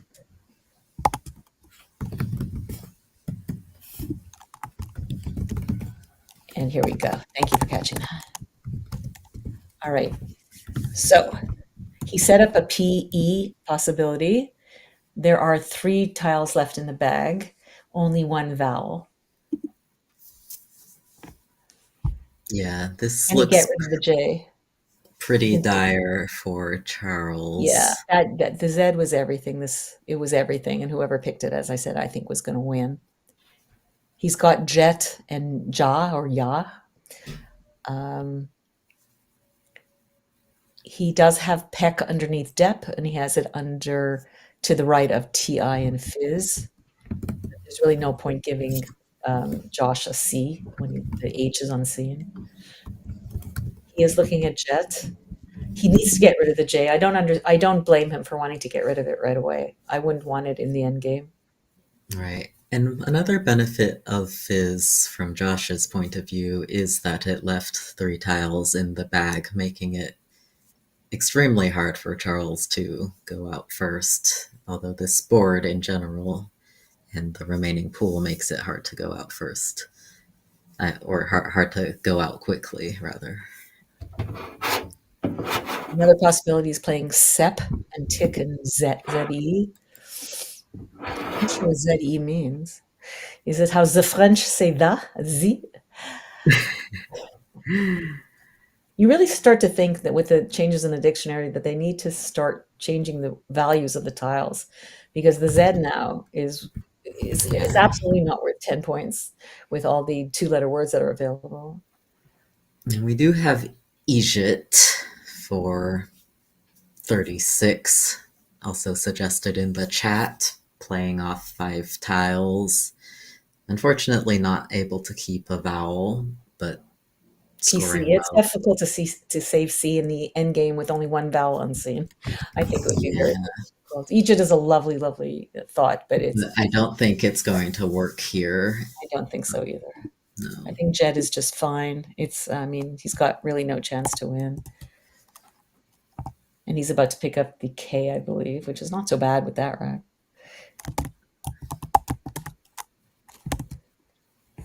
Now, Josh, no surprising, has 42, 44 points easy. He just has to see it. It's a bit tricky. It makes some lovely overlaps at 5H, if you can see if you can figure that one out. He's got picketed. Wouldn't that be something if he had put a D at the end? That would have won the game. Oh my God, he's not that far behind. Can you imagine if that was available? Picketer or picketed? Holy shit. Oh, Yeah. That He's kind of got- ending is always wild. So it's more and more important he's not that far behind. So Josh can see that there is a huge spot underneath that DE and ID with some very synergistic tiles left. He is going to have to play. I believe he's going to have to play underneath it. And his best play there is hedge or hedger for 44 or 42 points. He can also play red leg in the same spot. He's not looking. Do you have the right tiles for Josh? I do. He has an O instead of two E's. Yeah. Okay. Maybe. So underneath through Sorners, he's got hedger. Oh. Wow, amazing. Yeah. And he's got red leg as well. Yeah, and sorry everyone about the remaining tiles. Not 100% sure what's going on. I don't know why, yeah. Everything is correct on my end as far as I can see. So I'm not sure why it's not coming out. There are no tiles left in the bag, so the tiles on the players' racks. Did I forget a word?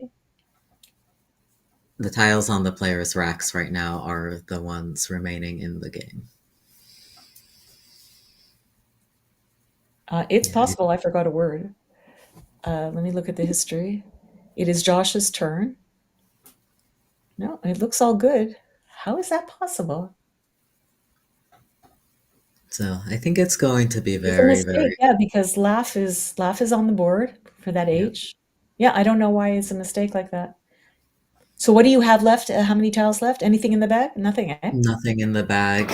So I think it's going to be very hard to argue with Hedger if Josh can see it. It leaves outs, and Charles's high scoring response is not going to be close to enough. And are you crackling the game as well? Do you have the same score? Are we correct there? Yeah, I think we should. I have no idea why the remaining tiles are showing that. All right, so he's leaving. It doesn't matter. He's scoring enough. He doesn't need to. He doesn't need to block that spot.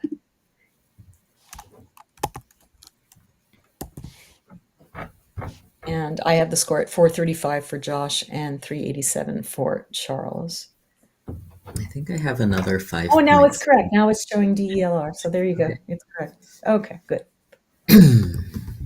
So now it's what Charles's responsibility to do is see if there's anywhere to go out without even looking hard. I can see idler.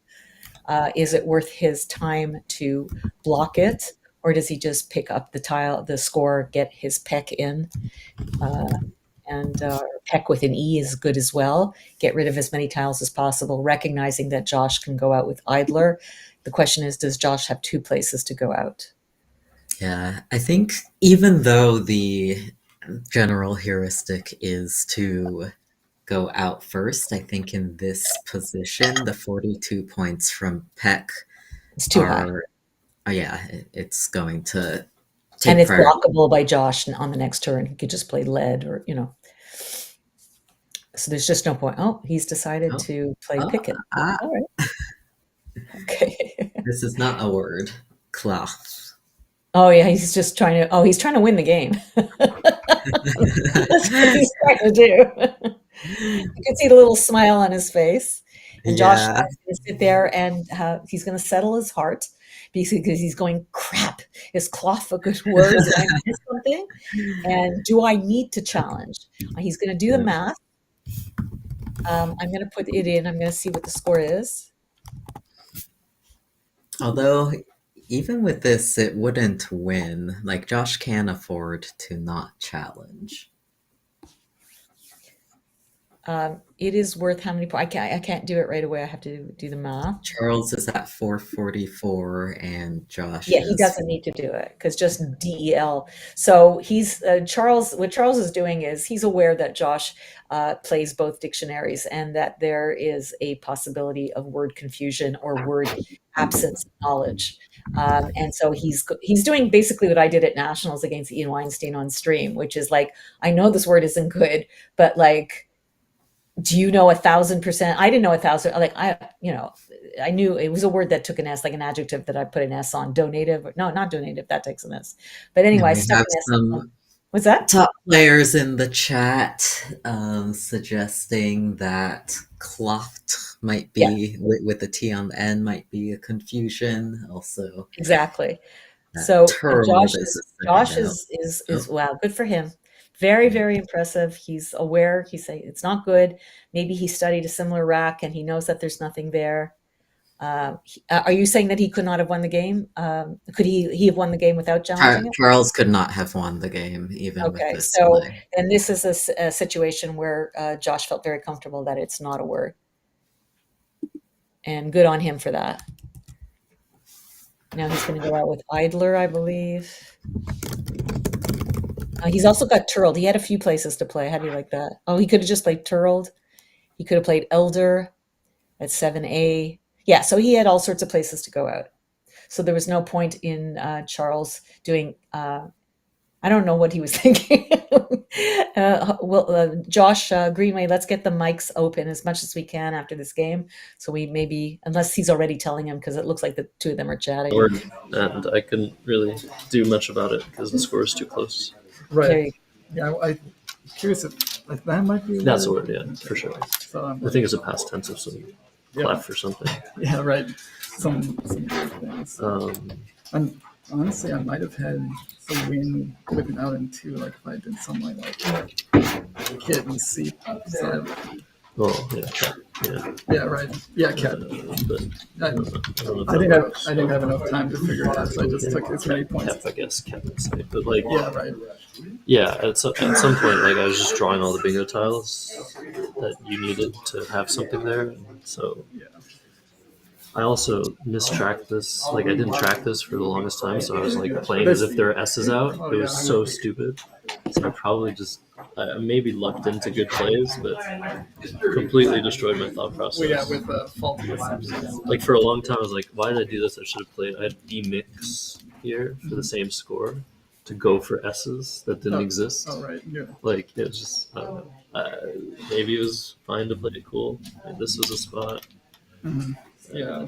So turnover was probably fine, and there's already triples open. I don't know. It was a really interesting game. I was really, starting at dig. I had no idea what I was going to do to get back in the game, and yeah, I think when you played that, I was like, oh yeah, he's just got like the worst. I'm just setting up PE. That's all I'm doing is setting up PE. That's literally the only reason I made that play. Like I had no, and I had to. Yeah, you need the Z. You need the Z yourself. Yeah, the Z was like here and here, and like here I was blocking this Z spot. Is Rosiners good? I think so. Or is it Resoners? Or is it both?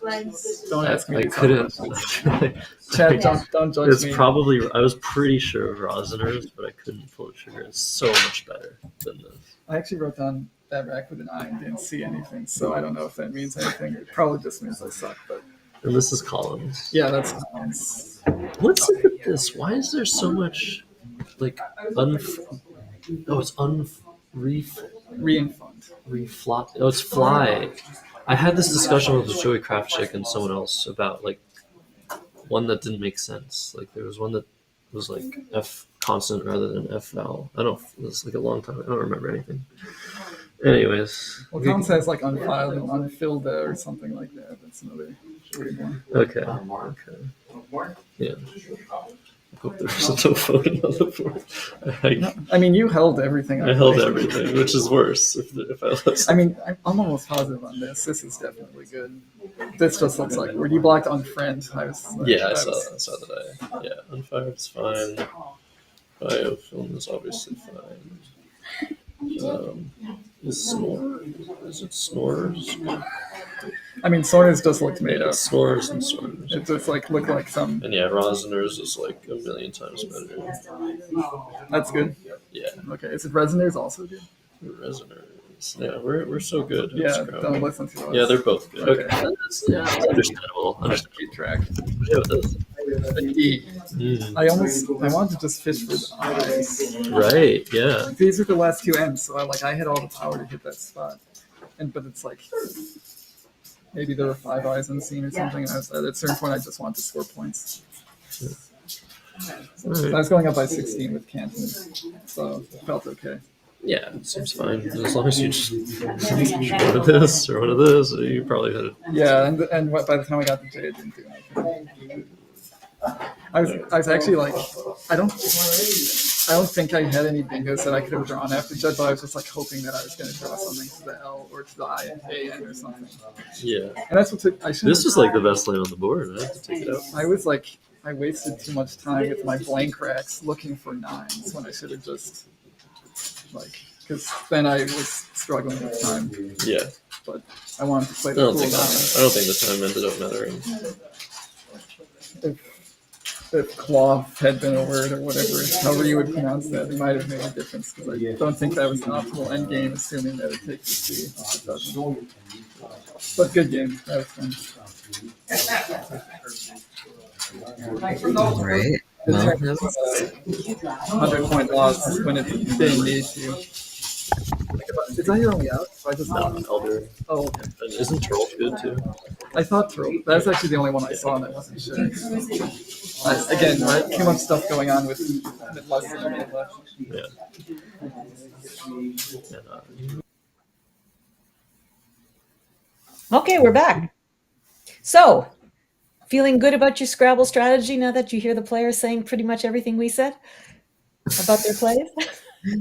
Well, that was some excellent postmortem. I love it when people really get into it. Didn't get to hear anything about Motet, which we'll have to ask Josh about, I suppose. Oh, yeah.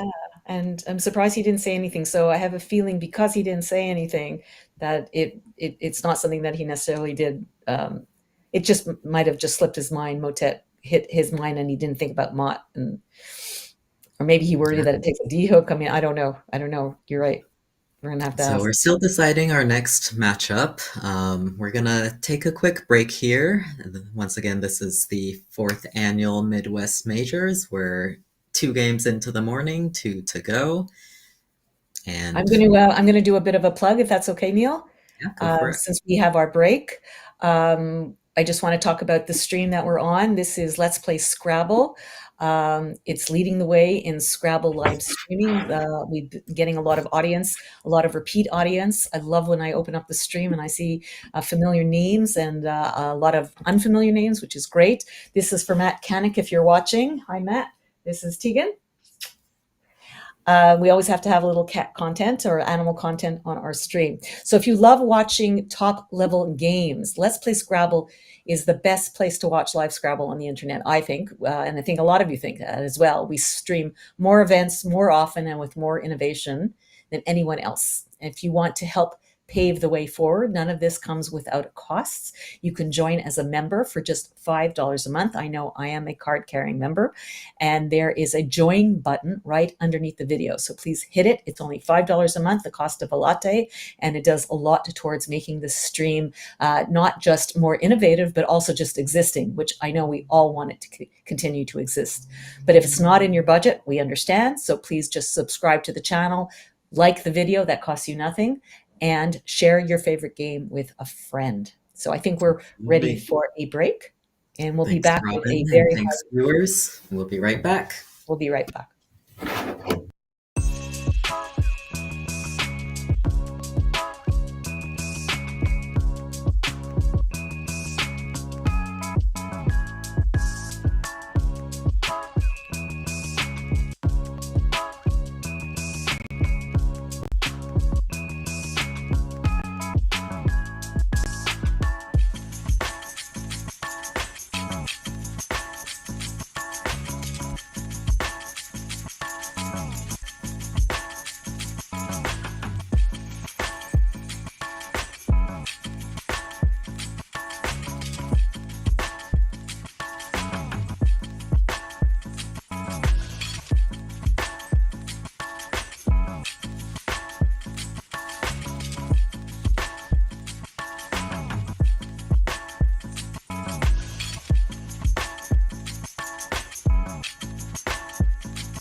And we are back. Welcome to the Midwest Major 2025 in the land of, I don't know if it's pronounced there, Wisconsin or Wisconsin, but it is the land of the cheeseheads, I believe. Lots of cheese. And we're seeing anything but cheesy play today, Niel. You agree? That's right. I We got him just off came guard. off of an exciting game with lots of interesting turns, and we have hopefully another one to bring to you. Robin, what have we got? We are going to see the similarly named Rob Robinski. My dad calls me Robinski. And we're going to get to see Josh again. So Rob won his last game and is currently in first place. The standings are a little slow to update on the website, but we can tell you that Rob has won and is in first place. And Josh is always a very exciting player to watch, as is Rob. So we're going to take you to the game in about a minute. Are you familiar with playing Rob in your Scrabble career, Niel? I've only played Rob once because I think we don't get out to the same regional tourneys at Crescent City. Shout out to Crescent City, by the way, one of the funnest tournaments I've been at. How about you, Robin? I have not played Rob for a long time, and I haven't seen him for a long time, but I know him to be just the absolutely sweetest man. Um, uh, and I wish I got to know him better. And it's a little bit difficult at tournaments sometimes because there's just so many people, and there's so many people that you're already friends with, so you don't often get to mix with other people. But I know him to be a very thoughtful and careful player and a very sensitive and lovely person. So I'm anticipating a really, really wonderful game. We are ready to start, speaking of game, and I'm all excited to bring you Rob versus Josh. And there we go. We have the gentlemanly shaking of the hand. And if we can get close enough to read what that tattoo says on his arm, I'm sure it'll be an interesting thing to see. And I don't think it'll be a cheat sheet. There's Rob. Not Charles Reinke. We do have a few things to update on the screen here. And I'm not sure why, because I have saved the game. No, I don't think it's on you, Robin. I think they'll be here shortly. There we go. Yeah, that looks like they're fixing it. So here, Rob has taken his. I'm trying to remember if the last time I saw Rob if he had a beard, but I think he might have. He's praying right now for a vowel because he's got. There we go. One more. Oh, bumpish. Which is not good, but bump is good. And that's going to be a very easy decision, I think. Standout play here. Now, in what position would you play it, Robin? High score? Oh, I would definitely not take the 2 extra points, and I would stick the B at 8D. What about you? Yeah, I think it's pretty much a toss-up here. With 2 points, I don't think it could make a big difference. Yeah, I mean, there's always the worry about the X. And although statistically unlikely, oh, look at Josh. I think he doesn't want to know what the last tile is. Well, first you have to find bump. That's number one. Come on. Oh, but I don't think he doesn't know it, because why wouldn't you play it? There's no reason not to do it. I don't see the point for 2 points. I don't see the point of doing more volatile, but he's probably not aware of bump, so he's going to just stick with bump. Yeah, and Alex Seaholm, top player in the chat, says he would take the points. Sim does agree by a hair. Yeah, I know.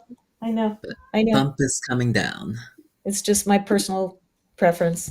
He's giving him a spot for his S, but it also takes a Y. Josh obviously knows what his last tile is.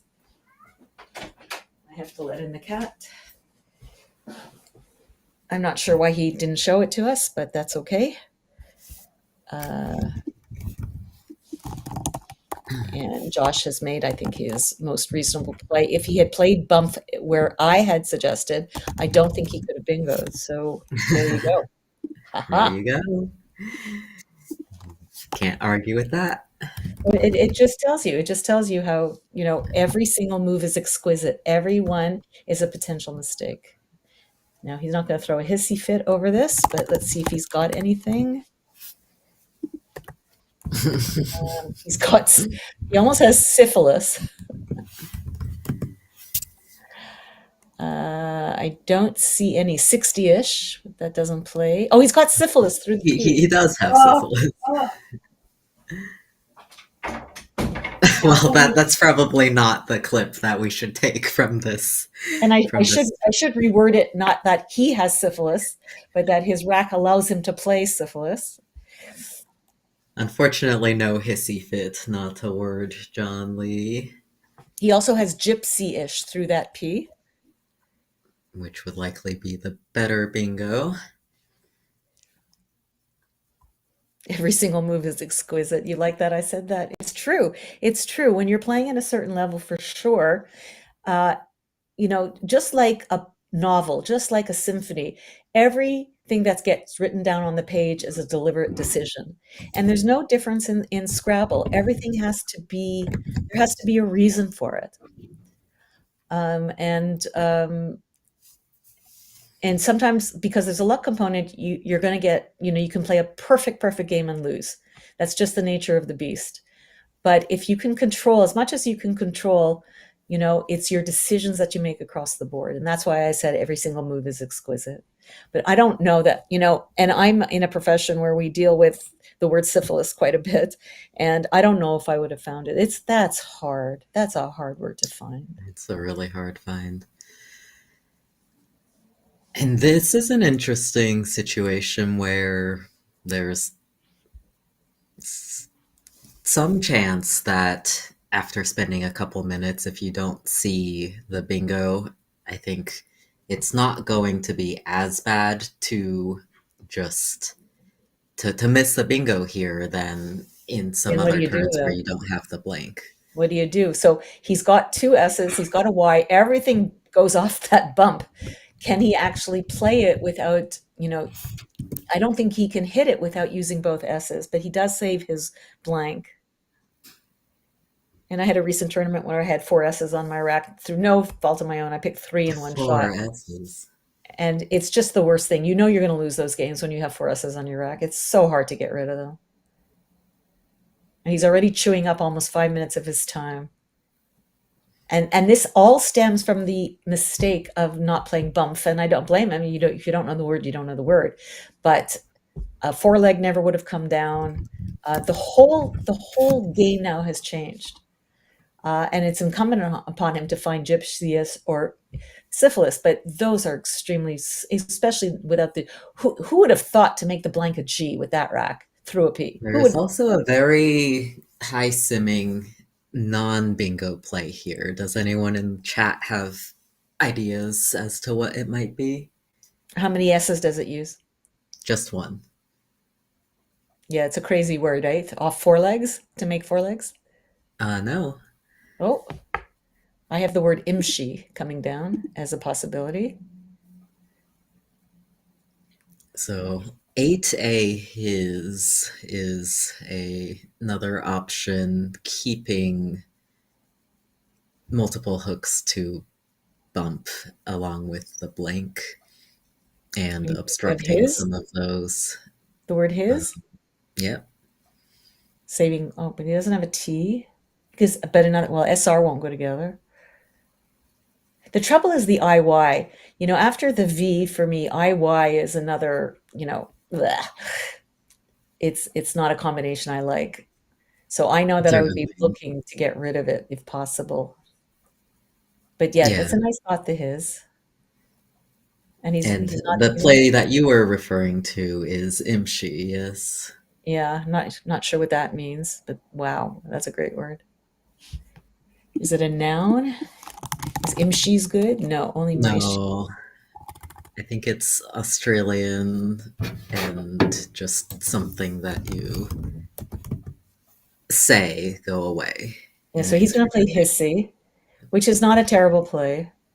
No. Oh, he's playing hissily. Oh, hissily. Oh, this is not a word. And I'm going to assume it's going to get challenged for 5 points. And it's a double yet. I mean, if you're going to make a phony go big, right? All right. Well, that was a huge swing because Sicily, let me see, 4, 5, 6, 7, 8, 12, 24, 48, for 9, 50, 56, 59. It was 109 points. So that was an easy 5-point potential, you know. But Josh has also now prevented his own bingo, which would have been intoning. But Well, I there think is still a bingo that plays, I there you believe. go. Let's have a look.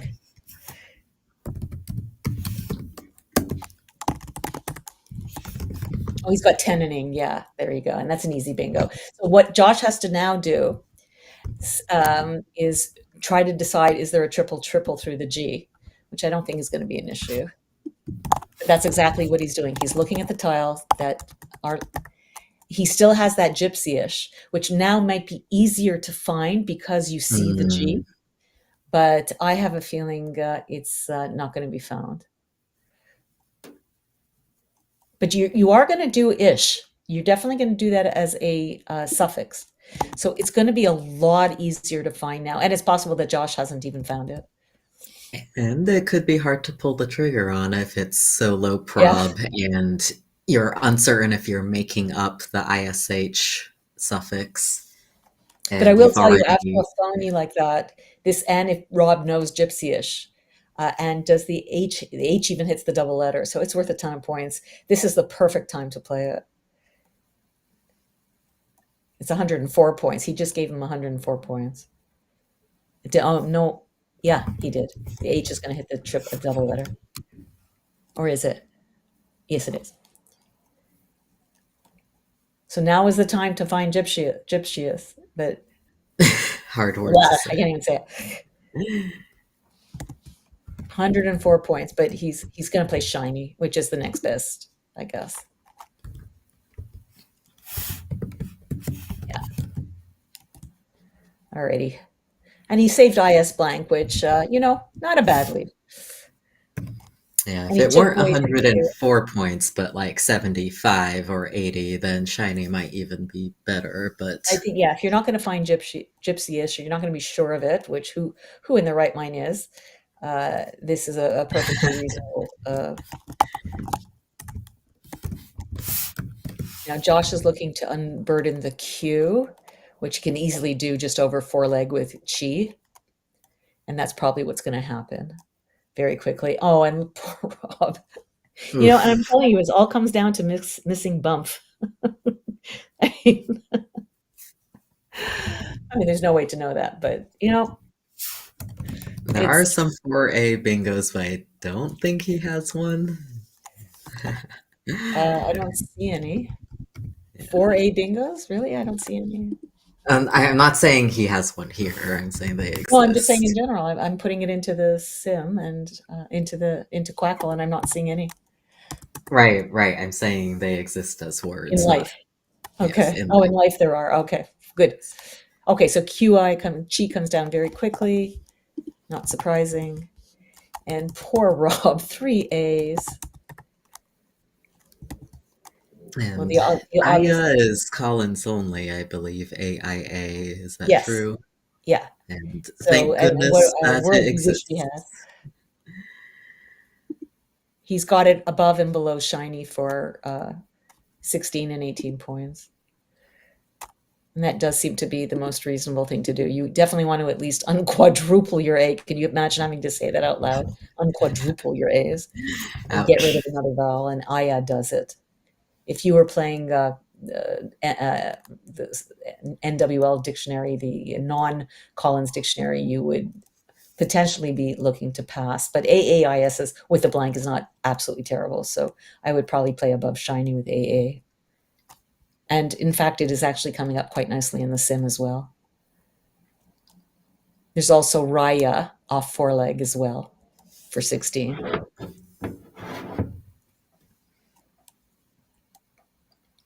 But since I'm behind now by 100 and almost 20 points, 119 points, I'm not looking to block the board. I'd like to keep that N available. Right. Okay, so Rob very smartly plays Aya over there. Not much to think about. Didn't waste too much time. You don't want to spend too much time on a rack like that. On to Josh. So no good X spots right now. So not necessarily the time to be playing the X, unless you just want to do something like Pox. But you're not saving such a Right. great rack. It's that Ox ugly and very nice. GOOU that he's surely thinking to get rid of. There's plays like Gouge, for example. That's very reasonable. That's very reasonable. Somebody very smartly has found Ox tongue through the N that he would have had Rob not played Aya. Yeah, that would have been pretty. And he's decided not to do that. Is he setting up? No, he's not setting up his X per se, but he likes a nice open board. And Outgo does not take an S, is that true? No, it shouldn't. No. Has he hit his clock? He has. It doesn't take anything, so it's safe. No, I put it in the wrong spot. Let's just fix that. So Rob's So is there most probable, let's see. Okay, and he's picked a W, of course he has. Well, he's got case law, but nowhere to put it, I don't believe.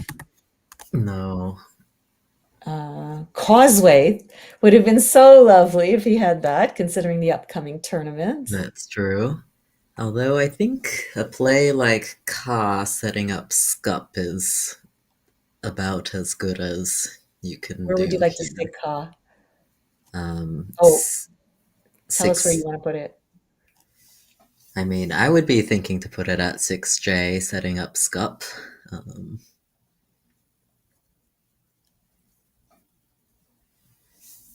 CAA. CAA, yeah. Yeah, that's a thought. Right now I'm seeing, I had the wrong rack on here. There we go. ACSDW. There we go. Now we go. Ka. Yeah, Ka is signaling very well. The natural inclination in a situation like that, certainly for me, is to get rid of the W versus the C, although there are plenty of bonus words with W. You don't want to get rid of that S. You've just gotten rid of one of them and you want to hold on to it. Not that there are many places. Well, you have Psalm now. He's given you an S hook for that. CAA is lovely. It scores 29 points. It undoubles, and it sets up the scup hook exactly as you say. So it's a very, very lovely play. Nicely found, Niel. And Josh, we can't help but comment on his very relaxed situation over here. And does he have two spots? He set up one for Dom. Yeah. Does he have another? Is the question. And is there anything that it plays through? But I doubt it.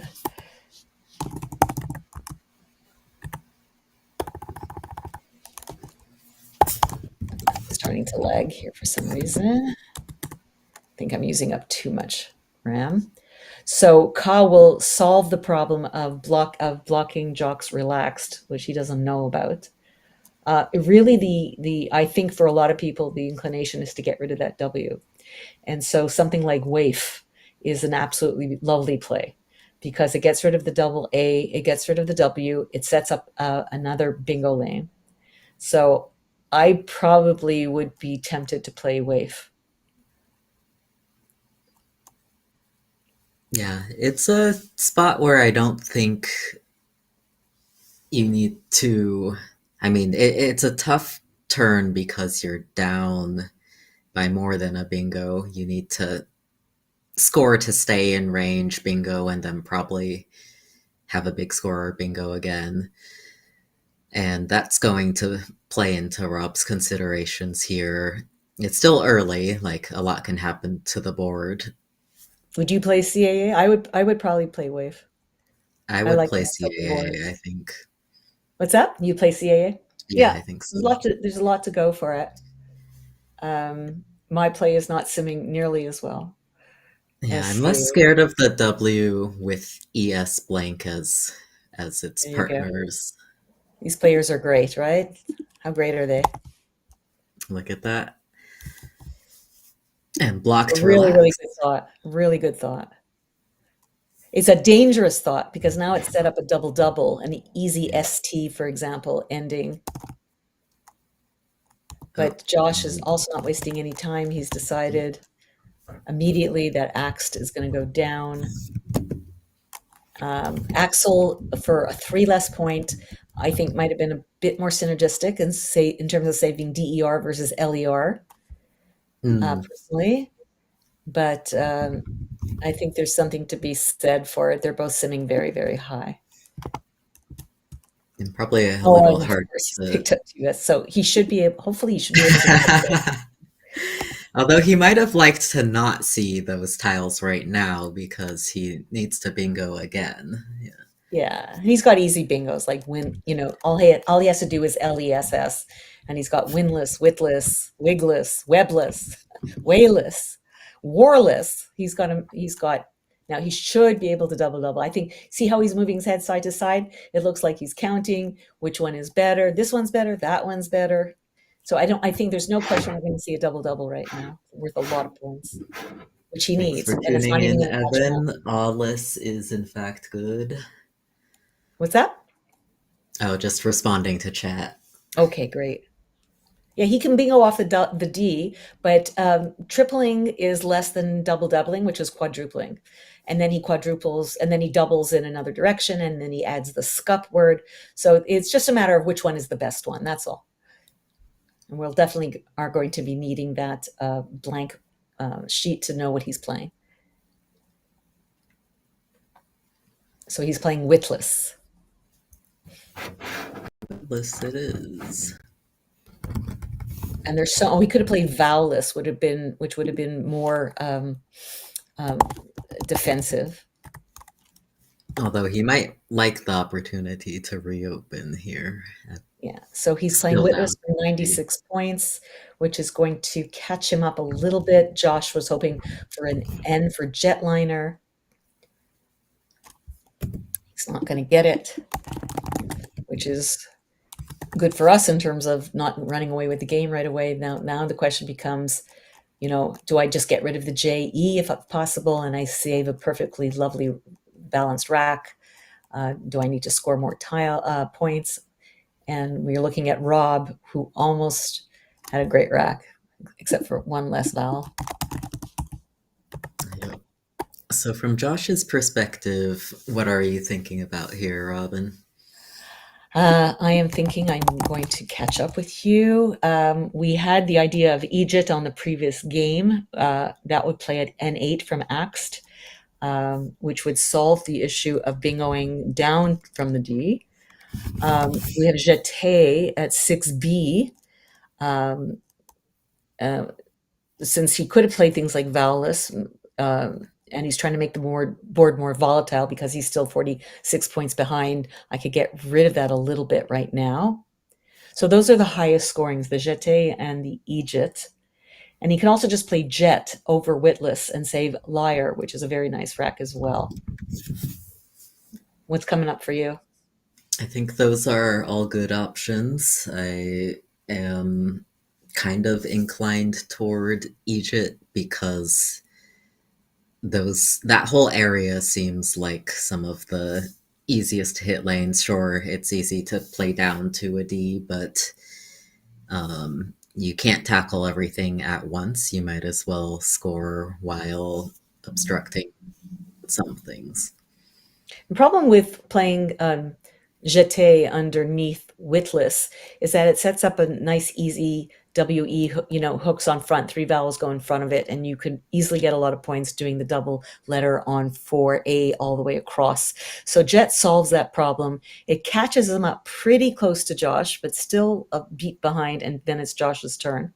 But it balances your rack with the, it's Josh's turn to play, so he's in the lead. So he has no need to give Rob any openings. So playing jeté underneath will give him a huge opening along row 4.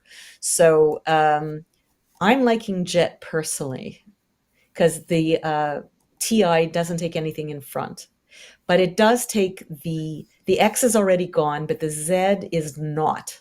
So it sets up a potentially huge spot for words like res, fez, etc. So all of these things have to be, as I said, exquisite. Every turn is exquisite. I don't know that I would be wanting to set up a Z hook right now. What about you, Andy? I would be thinking, Niel, sorry. I would be thinking about that. I think that makes things volatile in a way that I don't need to be. Because when you're ahead, increasing volatility is generally not what Yeah, you're trying to I'm do. liking Egypt more and more for that reason. It plays off an extra tile. There's still an est unseen. It blocks bingos down from the D. Um, and it doesn't set up anything dangerous for Rob to come back. As dangerous, let's put it that way. Yeah, and a lot of natural follow-ups further close down that side of the board. But we'll see what Josh plays here. Alec in the chat mentioning a great play next turn for Rob, which we will get to in a minute here. Yes, isn't that beautiful? Fine, beautiful. Let me just see. We're going to have one more game after this. I'm going to leave you for a bit, and I was going to leave you for the rest of the afternoon, but unfortunately it turns out that Stefan Fatsis cannot make his commitment this afternoon, so I will be joining Heidi Robertson for the final 2 games today. Very, very excited to be able to rejoin you later, and I get to have a bit of a break, as does Niel. That's right. Let's see what else I can be sharing with you. Have you been smashing that like button, people? This is the time to do it if you haven't. Niel, is there anything that you're doing online with regard to Scrabble that we need to plug or would like to plug for you? Nothing big. I'm just holding some regular one days with Matt O'Connor in Somerville and Providence, trying to get up to a cadence of once a month or 2, but nothing big. There? Well, let me tell you about some tournaments that are coming up, some streams that are coming up. We've got live coverage from the WESPA Championship, November 11th to the 16th. After that, after following on the huge success of Canadian Blanksgiving, we're going to have what was he calling it? American Blanksgiving, November 29th. If you can tear yourself away from Prime Day. There will be the Scrabble holiday party on December 12th to the 14th, followed by the Albany New Year's, December 30th to the January 30th. So Josh deciding to go for the points and taking away any possibility of a huge Z or Z play. And this is an absolutely fine play, I think. Absolutely. All right, so is Rob going to find his highest scoring play? He has a couple, but of those, Thing is probably the best for better. 45. Absolutely. 4 eyes on C. Eyes. Yep. You don't want 2 eyes. Only on your face, right?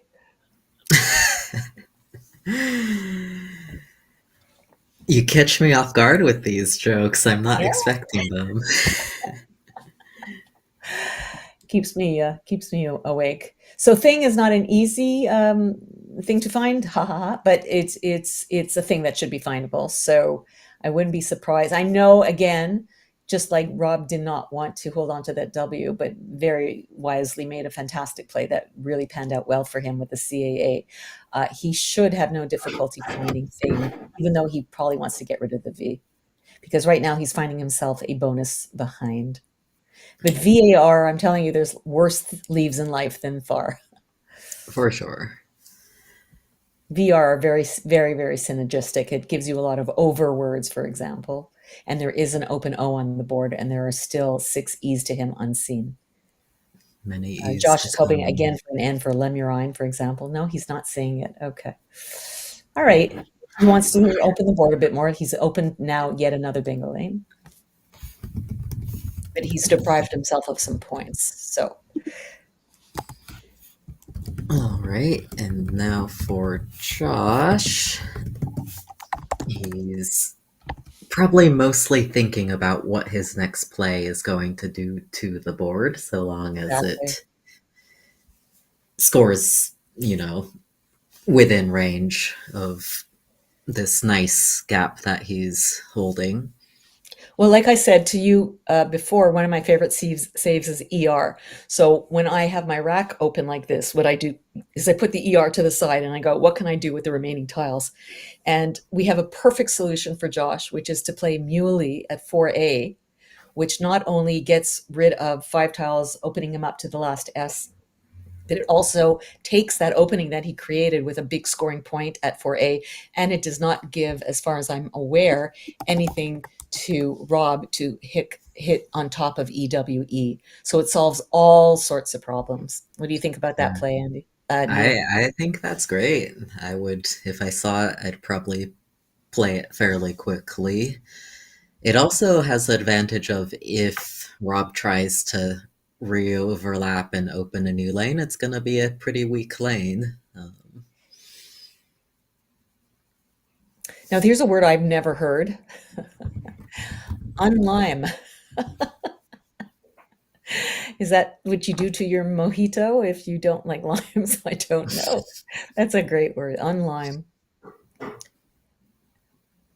But as you said, you said if you had found it, you would think strongly about playing it. So that's a trick for people out watching the game in terms of if you put aside the tiles that you'd like to keep and see what you can do with the remaining tiles on your rack. Is there anything good that you can do? So Muley solves really a lot of things because it also blocks a very easy bingo lane. If you have something like ATE, for example, as your suffix along row 4, you can easily make a bonus along that. So saves the good tiles, plays off 5, and stops any bingo lanes. But there's other things to consider as well. There is the very tricky trireme at D6, for example, which is something that the computer tends to find really, really well. But I don't This always. play also seems very strong, shutting down Yeah, a few lanes. Of course, you can still have a 9 starting with un, but that's a good bit harder. that's true. But it's a bit harder, as you say. Now, Rob is regretting keeping that V on his rack. Not that he had much to do, but he's going to go to Vined right away. And he did not have, and he saves a very nice balance OPS. I think this is a reasonable choice. He's not spending any time on that whatsoever. Yeah, those minutes become precious as you get toward the pre-end game and end game. Well, he's already 5 minutes behind Josh. So if you see something you like, just do it. And now Josh does have a bingo through the D. He should find it very easily. He's probably just making sure he has nothing better, which he should be able to check pretty quickly. The only other bingos that are available to him in life, not on the board, are Recliner, Nearlier, and Lingerer. But the bingo that is available to him through the D is a bingo that is available in both dictionaries, so he should find it very quickly. But whenever I see that face on him, it's like, am I mixing? Is it a mistake? Is it? There aren't that many words in Collins that are not good from the NWL dictionary. I know there's a list. I think it's a bit more difficult with WGPO. Oh, he got the other V, and there we go. He's putting it down. All right. Here it comes. I don't know if I don't think it was a bit of coffee housing on his part. I think he was just, being 100% sure. Playing the game, and especially when you're getting towards the end of the tournament, you start questioning. Like I played a tournament recently, and I had reboard on my rack, REBORED, and I immediately found it, and then I start going, is that a word? Is there something else in it, like derober, or like, is it, if I find reboard, then it's something else? What does rebore mean anyway? To bore again? Or I think of 2 other words that are like it, and I'm like, is it only those 2 other words? Yeah. Oh, and again, no, taking no time whatsoever to play. I would think that's got to be pretty optimal.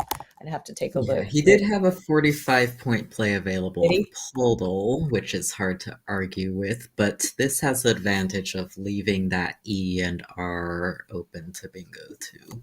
Yeah, he's of the Robin Pollock Daniel school of let's get the FV off the rack as quickly as possible. And you're too young for this. There used to be a group called Kraftwerk. I think they were from Oh, I Germany. know Kraftwerk. Yeah, yeah, you're an edgy kind of guy, you know that. Now Josh has a big because Rob did not take that play. He's got an easy K play off right. And I Not think this does everything he wants. It's can't play to the N, E, almost or R everything. anymore. Like, Yeah, it doesn't get rid of the W, but it's pretty sure. close. You got to take it. Undoubles the E's, as you say. Everything about it is good. So Rob is still 80 points behind, and now he's finding himself with a few too many vowels. Yeah, tough turn here. Very, very tough turn. Do you score 32 and playing duels under redliners and all that? Or do you just for example, get rid of 2 O's? And can you open the board while doing that? Yeah, what do you think of a play like Love or A1? Levo? Yeah. Yeah, I think it opens up another lane, but you have to bingo off the L. I don't know that I'm seeing ways to open the board by playing off the 2 O's. That would be ideal. And I don't think I'm seeing it. And if he had a play on the H column, that would often be another thing that people think about here, but not in this situation. You don't even have an that S hook, right? Because you'd have to go well, off the redliners is a marginal lane, but not as bad as it might look, because you can have bingos starting with a vowel, starting with a C, starting with a S. I'm thinking Vo isn't terrible. VOE, creating a new lane. Creating a new lane. There are still 3 E's on scene. If you want an E, you don't even need it when you're saving AO. You need to create a new lane. You need to create you have to. You have to. You have to. But he's going to go with Love. Or Quinn Levo, suggests that's fine too. Aldol. Levo, all right. That's fine. Yeah, I think the lanes that this creates is somewhat less flexible than a play like Aldol, but it does score more. It scores more. You also have to score points. You're 100 points behind. You can futz all you want and score 4 points and get your bonus, but big deal, right? Because you're now down 130 points instead of 90.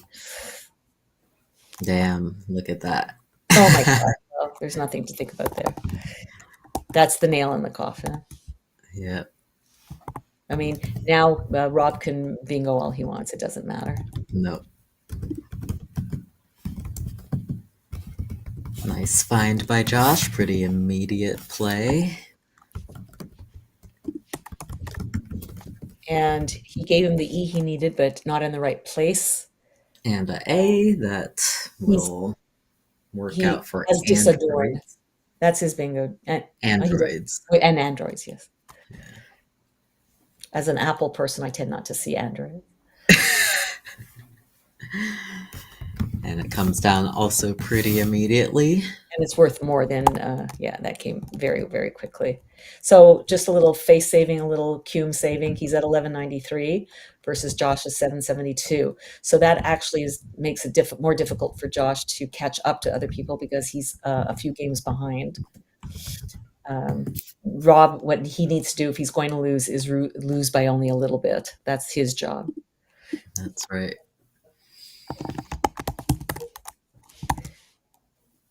Oh, there's a beautiful play. I'm channeling my Matt Canick.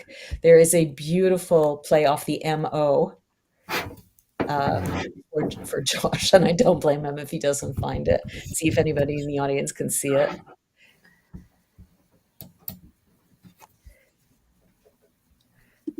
Yeah, that would pretty much guarantee him an out, and I'm not seeing if Rob has one. It's kind of tough with those letters. I don't think he does. So the word is mobocrat. He's got 9 minutes. Right, Quinn. There's no reason not to keep Rob waiting. Though some of his other options are certainly going to do just fine as well. He's got boat under add droids, making that he would save CRW. When you have tiles like that, you look for 2 places to play out, not 1. Yep. But then again, Rob has so little on his rack to block with, it really And doesn't Rob matter. cannot go out next turn. No. So in Josh's position, I would actually be thinking about maximizing a 2-turn sequence, while considering if it's possible to block Rob's highest scoring next play. May or may not be. It might be worth more to simply get the highest scoring plays you can, such as with 01 WOST, WOST, followed by 14I Crab is the sequence that is coming out on top. Yeah, the C is not so bad with Collins because of that H hook. And that's what he's going to do. Amazing.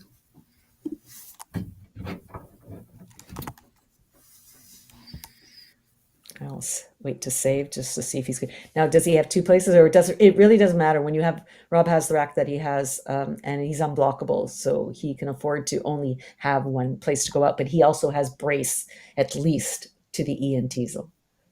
Oh, that Teasel that must have put a dagger through Rob's heart. That was painful. I think Oxy is going to be his best play. There's really no need to get rid of 2 tiles. Just score your most that you can with the Y. I think so. Oh, Rob. Hissily, and Bumph. You'll remember those. I don't blame him, though. It's not easy to find. It's not easy to think of. Such a low probability rack, too. Even if you find words, it's hard to be sure of them. That's absolutely right. I know we have a couple of MPF words. So those are your friends. I know we tend to study the 7s and the 8s almost exclusively. 5s are extremely important, and high point racks, in his case, 4 tiles, 3 points or higher. Take a couple of days out, study all of those. Don't just worry about the bonus words, because this is your bread and butter, these 5-letter words. All right, optimal play coming down from Rob.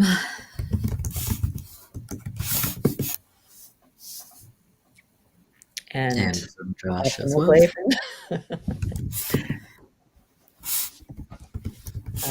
it was between Carb and Crab. Very nicely, he put the less... The verb might have been not nice, but Carb is not an issue. So there you go. And we have a winner, Josh Sokol, 524 to 394. Very, very nicely played on both parts. Just a few, could go either way kind of things. Levo was lovely. Androids was lovely. Let's cut to Mike. What's that? Let's cut to the mic. I've been drawing so many freaking opening bingos, it's crazy. I already played 4 legs this tournament. Yeah, I talked myself out of bump. Bump? You still would have gotten 4 leg down if I played in the right spot. But it didn't connect until after I made my play. Oh, so you had the H. Oh, Yeah. okay, yeah. No, that's just not smart. That's right. I'll do it all here. Yeah,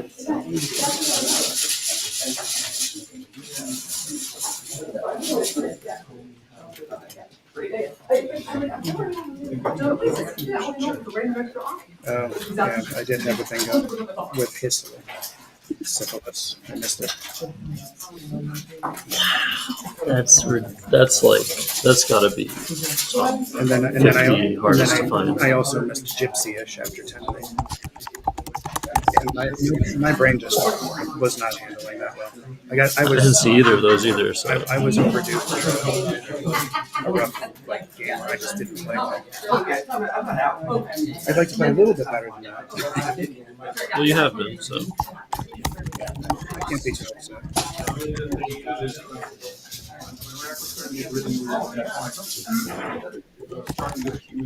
Myself had a, well, I don't think I actually had a spot for that one. Isla. I liked it with don't think it played. Wow, I blocked that. That's crazy. Did not expect to block many bingos without go. I just expected to lessen the blows. Yeah, like I said, I did not play very well on this.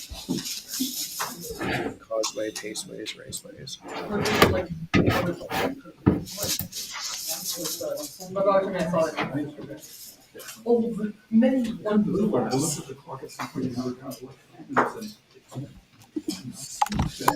So I played too fast on VoIP as well. Like I could have come down with Podal. Podal. Okay. I just, of course, it's on the stream, but I play my worst game of the tournament. But that's how it goes. Well, you'll be back on the stream, I think. You're still first. Most likely, and hopefully I'll play better.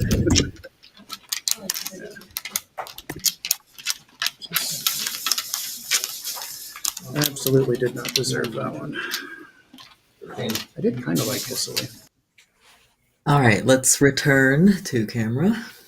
So we're hearing Rob say something that's kind of pulls at my heartstrings, which, you know, I was on he said, of course, I saved my worst game or bad plays to be on the stream.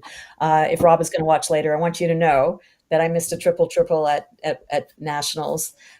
Even though I found 2 of the 3 bingos in the rack, I missed the triple. And you know what? Everybody was kind and lovely and understanding, and we are all the same here. So don't worry about it. It's hard to play on stream, and it's hard to play in general a perfect game. So I think you did beautifully. So just wanted to say that. Absolutely. So after this, Robin will be taking a bit of a break, and Heidi will be joining for the last game of the morning. We don't have round 14 standings, but we can take a look at the latest that we have. If we can get that up. Still be in first after this. Yeah, go ahead, Niel. You go ahead. Yep. Yeah, so Rob will still be in first after this game. The Ranky twins played each other, so it is quite likely that one of them will be in second. So after this, okay, so Thomas won over Charles, so we have Robin first and Thomas in second. All right, I don't think we have our next game chosen just yet, but we're going to take a quick break, and I will be right back with Heidi Robertson. Bye, everybody. I'm going to go take a break, and I'm going to see you for the last 2 exciting games of the day. And based on the ratings, on the rankings, we'll decide which dictionary we're going to do. But it looks like everything's very tight in both races. So trust us to give you the best possible games online. And I'll see you after my little break. For sure. Thanks for watching.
everyone. We're back, and we have with us today Heidi Robertson for our last game before lunch. Get excited. So, what do we have coming up, Heidi? We're going to stick with Rob here. I just caught the final end of that last game and saw that he lost that one to Josh, but he's going to have a chance against Charles in this one. So I think Charles is trying to catch him, right? I believe so. I also wanted to quickly shout out that we had, I think, a 528 to 665 game Oh my God. last round. I would love to see that in the annotations. So Rob here still in first at 11 to 3. We're a little behind on showing the standings. Apologies about that, with Thomas in second. So with that, I guess shall we? Is this sort of Charles's last chance here then to catch, or do you know? I think Rob? there's a couple more. Well, Okay. there's three games left total, so this Right. game will be very important. And Right. Okay. Yep. Pressure is high, eh? Definitely. Yeah. And across both NWL or WoW and Collins here, we have some tight races, so we'll try to bring you the best games from each. All right, are the players ready? Okay, just a few more, just a minute here for the players, so let's plug some of what's going on. Wanted to give another shout out to our organizers here, Linda Finn and Mike Johnson. Fourth Midwest Major, sponsored by WGPO. We are excited to be here for the last 3 games. Anything you wanted to shout out, Heidi? No, I just I'm super excited to be here for the last 3 games. So I think it's going to be pretty exciting. Hopefully we'll have some nice close games, and yeah, I'm just looking forward to it. So hopefully All the right, players let's are take ready. it to the We can game get then. started. Yeah. And we'll get the names on the screen shortly. But for now, we have Rob first against Charles.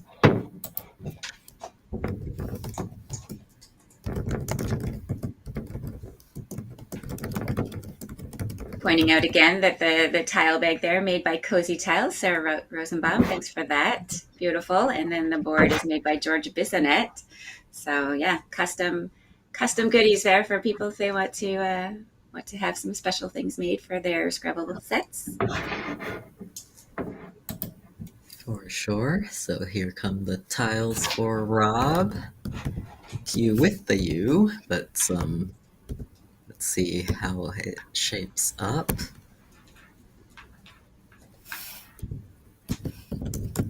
All right, so I think it would be hard to argue with the play like quad here. What do you think, Heidi?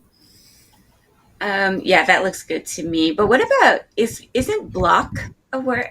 I know don't think BLOC. Okay, it's not. Okay, sorry about that. I'm a little behind. There's a lot of those QUE words Yeah. though, that are. Yeah. Okay. Yeah. Quad looks really good, and I like the BLE. You know, if there's an A on the board, it could make a bull ending easily or something like For that. sure. I think he's just taking a moment here to see if there's a reasonable play keeping QU, which I think is a little weaker to play Bodel here. Yeah. 22. So even though Bodel does not expose a vowel under a double letter score, it does put the nice E on the board to play through. It's not guaranteed that the QU will mature into something better on the subsequent turn. Exactly, and he is slotting if he plays that, he's slotting an O in the double lane, and like you say, the E will be right in the triple lane. So yeah, lots to recommend for quad here, and he is going to go with that. So that's good. We like to see that. All right.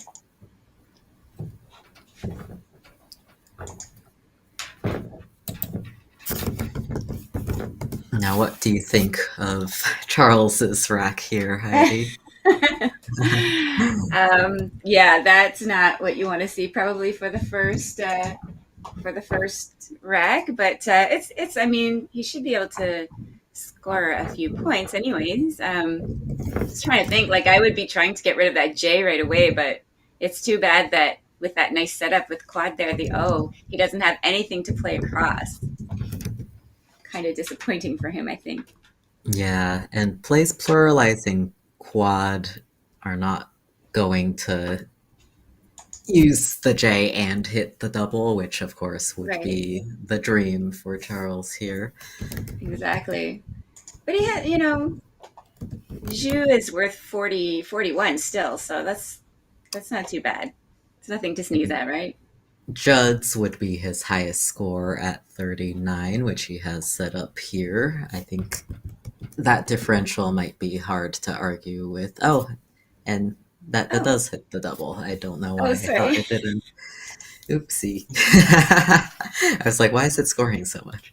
Yeah, I wonder if my quackle's behaving funny here. Okay, anyways, moving on.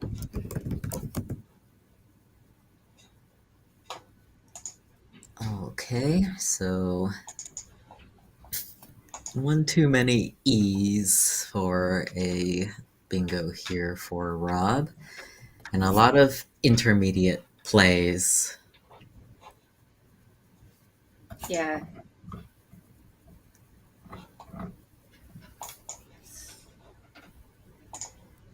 Let me just make sure here.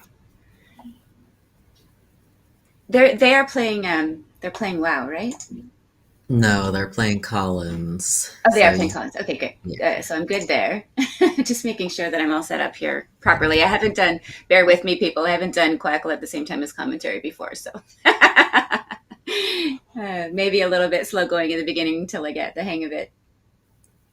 Yep, so there's a few options here for Rob that keep a nice ENR leave, such as Bettle through the D. That, of course, makes it really easy to just drop an X for XU and Xed if Charles happens to have that.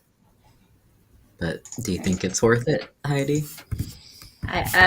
Just give me a second here. I'm not sure, but I do see what my issue was with Quackle. I put quads in the wrong spot, it looks like. So let me just fix this, and I'll be with you shortly.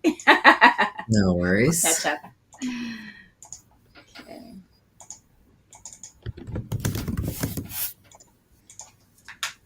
Yeah, so I think at this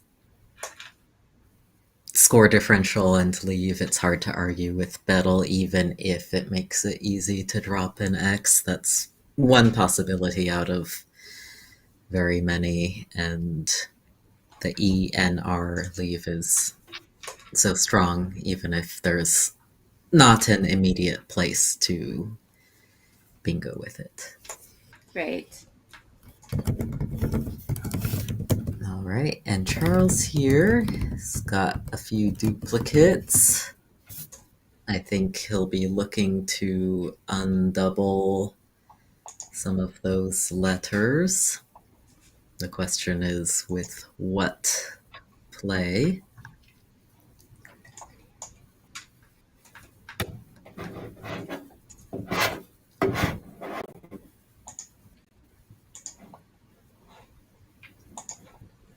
And as Quinn in the chat mentions, Bettle does take a back L, and Charles has set up a nice play with it. Gleam, getting the G and M on triple letter scores, and making Bettle. This is going to be his top scoring play, although there are other candidates that have much worse leaves that score similarly. Right. I think even though it opens a lot, that's for sure, but it's hard to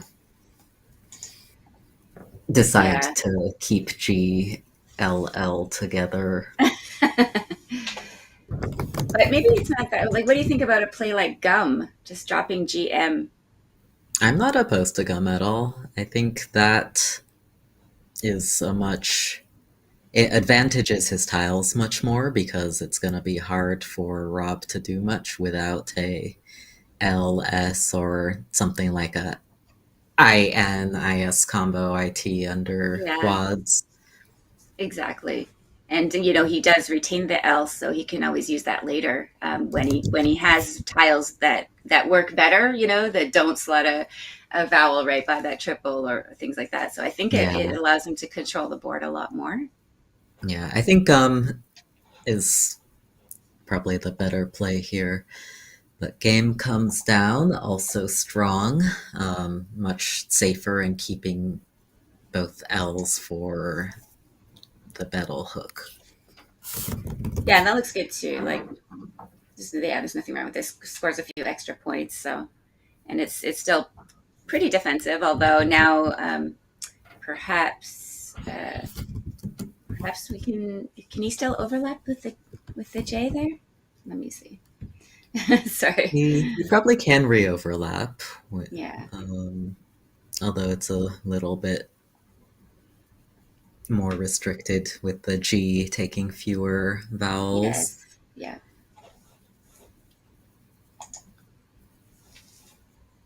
And some of Rob's options here include where or we're, probably where, coming down at M2. His other options score or keep much worse. Yeah. And where does not take any front hooks, but I believe we're does, and it also is a worse leave. Right.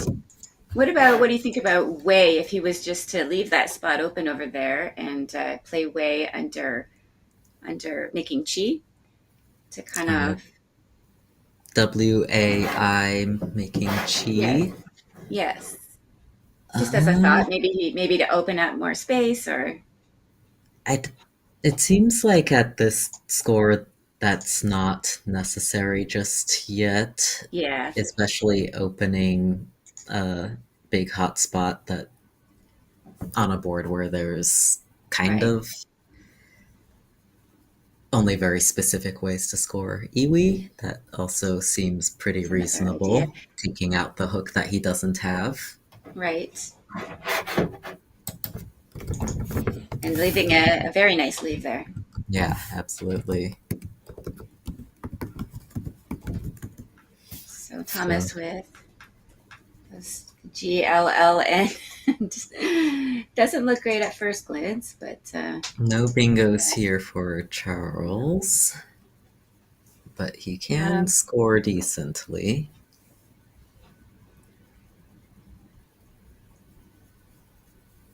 Am I missing something? What's his top score right now? Actually, let me see if I did things right, because I think I did something wrong, actually. Yeah, I'm seeing I'm seeing a lot of lower scores. You're seeing that he cannot score decently. Right. Oh, nothing over 20 here. Okay, just kidding. Yeah. So, iwi restricted Charles's options by a lot. Yeah. Yes. Mm-hmm. Wow, this is kind of a tough position. These middling plays are always so difficult to decide what to do. And look at the shape of this board. It's starting to look pretty awful. Yeah, and sorry about these scores not being updated right now. Rob is at 70 and Charles is at 66. Sorry about that. That should be okay. Sorry about that. I forgot to save. See? No worries. Okay, I'll get the hang of it, guys. Don't worry. Sorry. so ledge comes down. It takes a few hooks that Charles does not have, which can't feel too good. But it is one of the, well, he's maybe Oh, is he? reconsidering that. Okay. Maybe that's what he thought. Oh, I don't have hooks. This takes a lot of hooks that I don't have. So maybe he didn't think of them at first. Lead But is yeah, another option. yes. Keeping angle, which is not so bad. Yeah, that looks pretty good good, to me. actually. Yeah. I don't know the hooks for lead, but does it take an S? And It get does C is take going an to go with S. Yeah, I think it's only the S. Okay, but ledge comes down and he's committed. ledge. Does that now give? No, there's no 7 in that, right? All right, so Rob Oh, will. is there? No, I don't think Rob has any No. bingos here, but he's got some decent scoring plays. Pretty tight game, so I think Yes. just trying to score and not set up something that you won't be able to use. Right. So I think in that case, like Ver making jar and key looks pretty good here. What do you think? Yeah, I certainly. Although it does use up your R for ledger. That's true. Yeah. That is true. So what would you do then here, Niel? I think I would. Well, let me take a look at these options because what I would really want to play is something that either takes out ledger Yes. or keeps a good lead for me to potentially bingo there, or maybe through Right. the I next. Right, yeah. What do I think would do that best? There's also some plays that score worse and keep intermediately, like Vane, keeping EOR. That doesn't sound very appealing. No. Something like Enviro opens. Well, it doesn't really open, but it takes out the double spot in the ledger hook, like you say.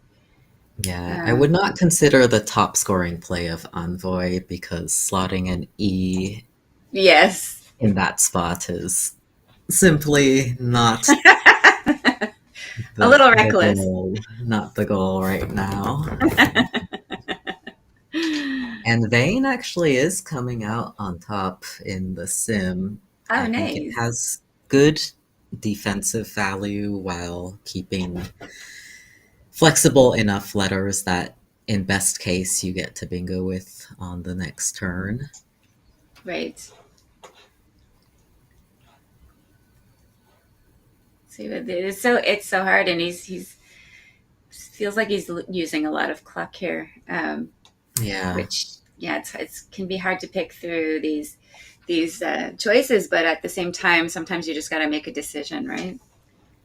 Yeah, Vayner is another option that we haven't discussed yet. Right, Making yes. ledger. Vayner does not take an S. But that would create a huge Z bomb spot, or That is true. Yeah. So I don't think there's any plays that do every single thing that yeah, of course. Rob wants to do, but I think one of those two options seems pretty reasonable to me. A lot of the plays with ledger are going to create a new hook if you play out to... Okay, Virio looks pretty good too. Doesn't open anything new, shuts things down, scores decently. Yeah, I like that. That's fine. I don't know how to evaluate all these plays, but they looked pretty close to me, all the decisions. So this looks fine. Like you say, the play's not going to do everything you want it to, so you kind of have to just pick one here, I think. All right. Now, Charles, not quite a bingo rack, but he can balance and score at the same time here. Some of those options include Nelly at 12K. That is one of his higher scoring plays. AN, probably as good as he can keep while scoring that well. Yeah, that looks great. Other options is to just play Veely from that V maybe, but I think I would be wanting to undouble L's I and don't think N's here. yeah. I think Nelly, sorry, Nelly looks great here. Yeah, with a different rack, Veely would be perfect, but LNN isn't gonna cut it. Yeah, exactly. Yeah. So what do you think? What do you think Charles is considering here? I mean, Nelly seems to me to be kind of the standout play here, but I think he's looking at what his plays will give back. Right. Nelly creates less volatile of a re-overlap, but it does create a spot to hook ES or just E, which he isn't keeping. Or a D, which he also doesn't have. Oh yeah, I didn't think of that. That's true. And after Nelly, that is going to be probably the easiest to hit lane on the board, unless you have it INITIS. Yeah. But then what would you do instead? Like if you don't want to do that? Yeah, I think it's totally worth playing here. Yeah, I think so too. I don't think you can't play scared, right? You're gonna open stuff. Your opponent's definitely gonna find things. So yeah, you can't worry too much about what you're giving back if you're otherwise gonna give up a lot of points. But what? Oh, he's gonna go with and we're actually having a totally different play come down. Nice. I think that this is a very pretty play, but I think I somewhat prefer Nelly or Leany to it. I think I would too. Yeah. This is, but again, we always talk about this where, sometimes opening up these spots can create some panic. Although the Y there, I mean, if you just play a short word from the Y, it's still going to score a lot of points. Just seems to be giving up an easy scoring spot for no reason. So, yeah. I don't think this would have been my choice, but Charles is a much better player than me, so let's take a look at what Rob has here. He can score 40 points, which is pretty nice. He actually doesn't have super appealing plays with the Y, I would say, at least relative to his other options. It's playing something like is going to leave much worse. Right. And I think, the word that the 40-point play there doesn't, it opens up two triples in a sense. So, I mean, I know that one, they're already open, but this one will create two different ways to access. And Charles just played off 6 tiles. Right. So his rack is probably slightly worse on average than Rob's here. Right. And another nice thing is that, well, I guess Hafen would use both the H and the F, I was about to say. Yeah. Has anybody spotted it in chat, the 40-point play? It's not a normal word. I wouldn't say, like, I wouldn't know this word.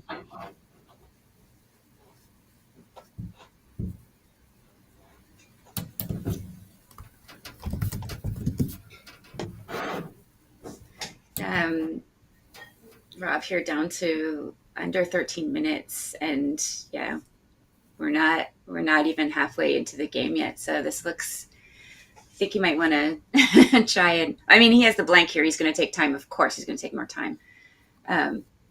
Maybe seeing if there's any weird compound words that might be available, and there's a lot of tiles. There's a lot of nice tiles open. So, Right. Heidi, when you have the blank, about how long do you usually look for?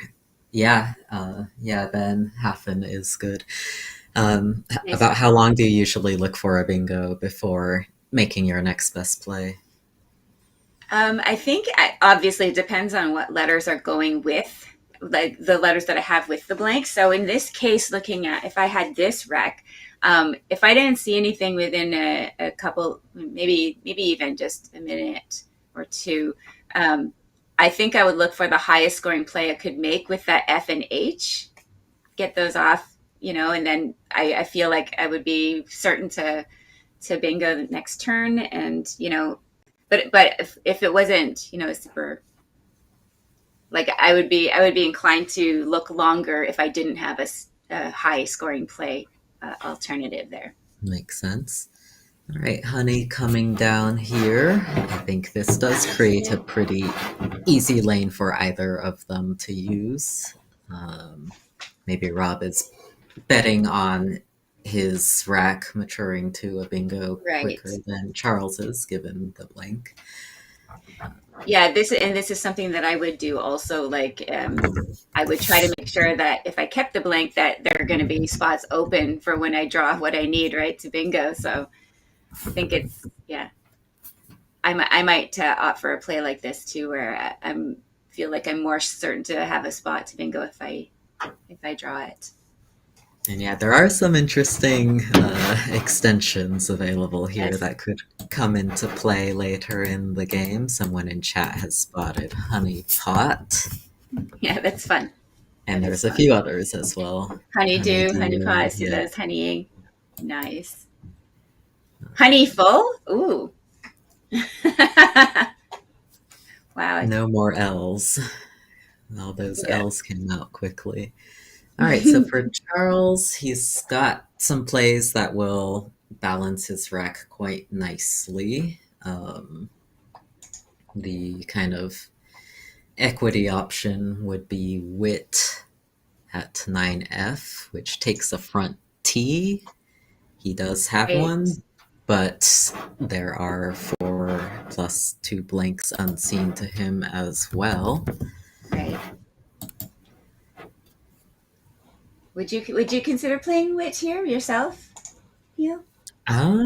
In a pretty balanced game with that other lane open, I totally would. I think I have to take some chances. Right. Because scoring to even while you're a tempo behind is it can be a more dangerous position to be in than it seems at first. Right. There's another fun play of, sorry. Go ahead. Was just going to say there's another fun play of Wally just dropping WA. Not that you would do this, but it's just cute. Jaw and Luma. But yeah, that would leave I and TT. So of course he's not going to do that. I just thought it was cute. Well, but he did put the T on there. Uh-huh. Slightly, he sacrificed a good bit on the leave here. And the T does open a double-double, but not necessarily one that's... And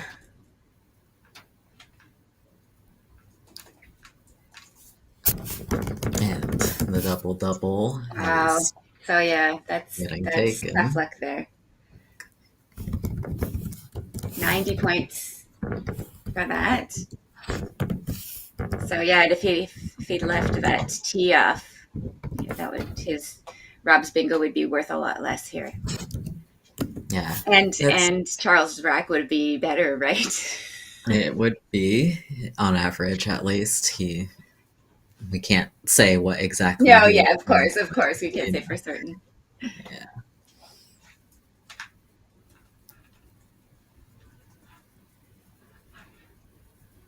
Yeah, I think in those situations where no matter what I'm doing, I'm opening something, I like to lean toward making it more likely that I'll hit back harder. Right. But tough spot. All right, rack here. He's got one bingo. Yeah.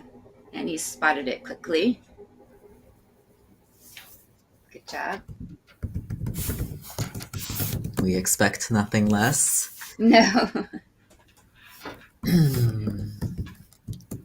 Although I was surprised. I was watching earlier, Niel, and I saw Charles let Elise get away with loob, Loob.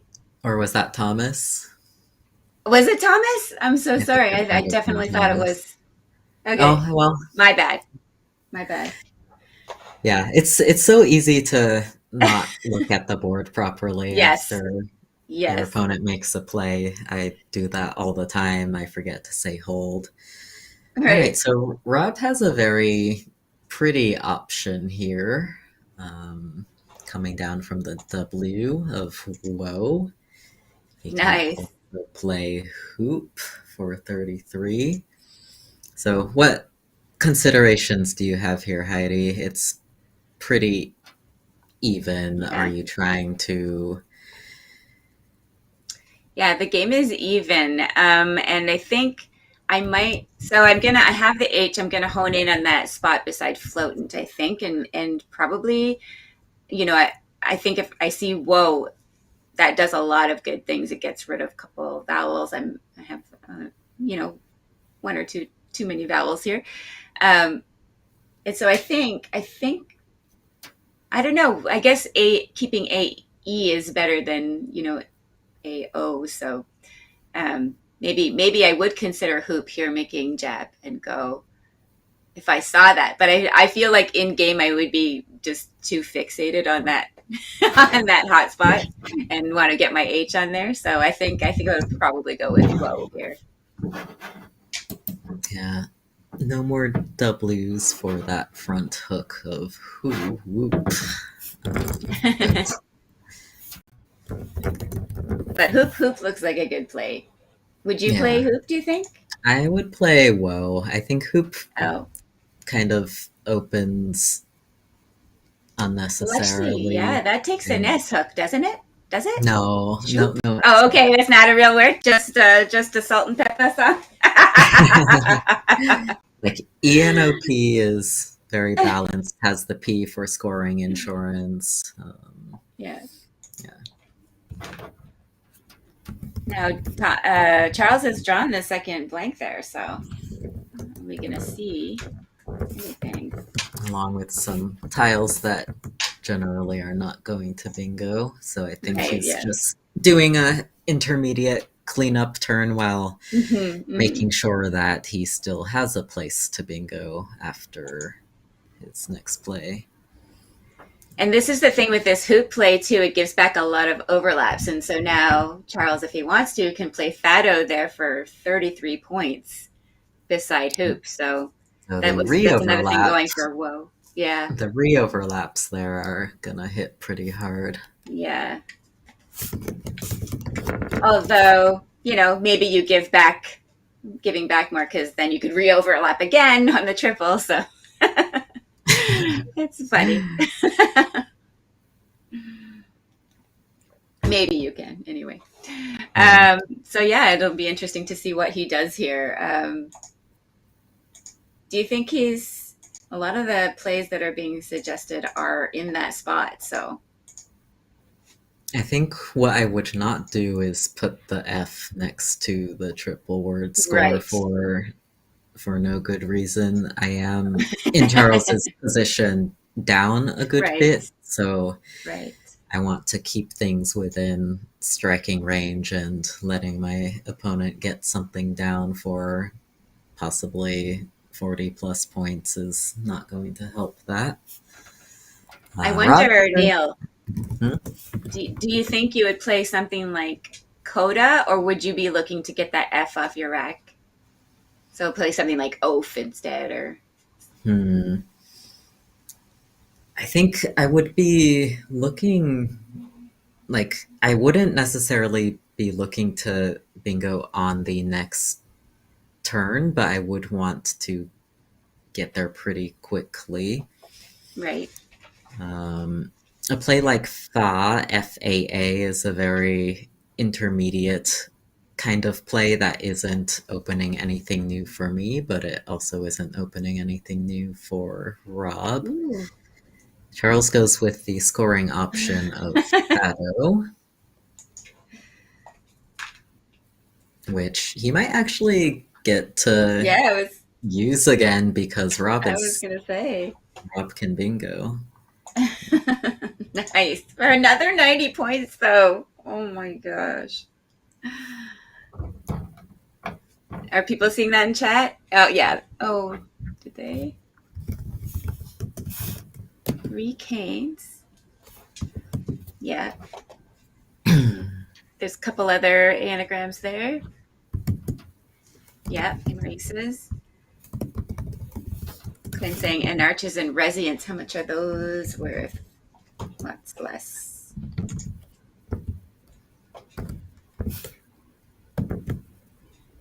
Yeah, will he spot the 90 point option here?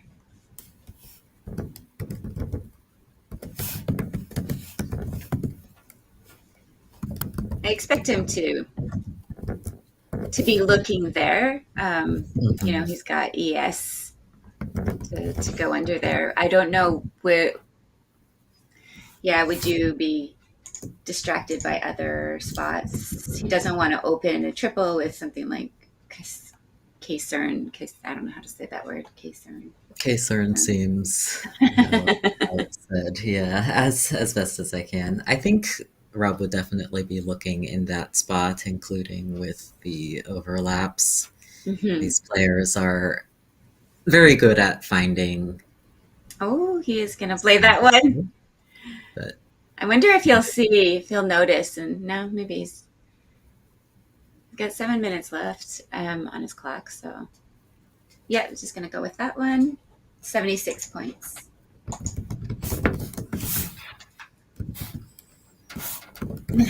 all right.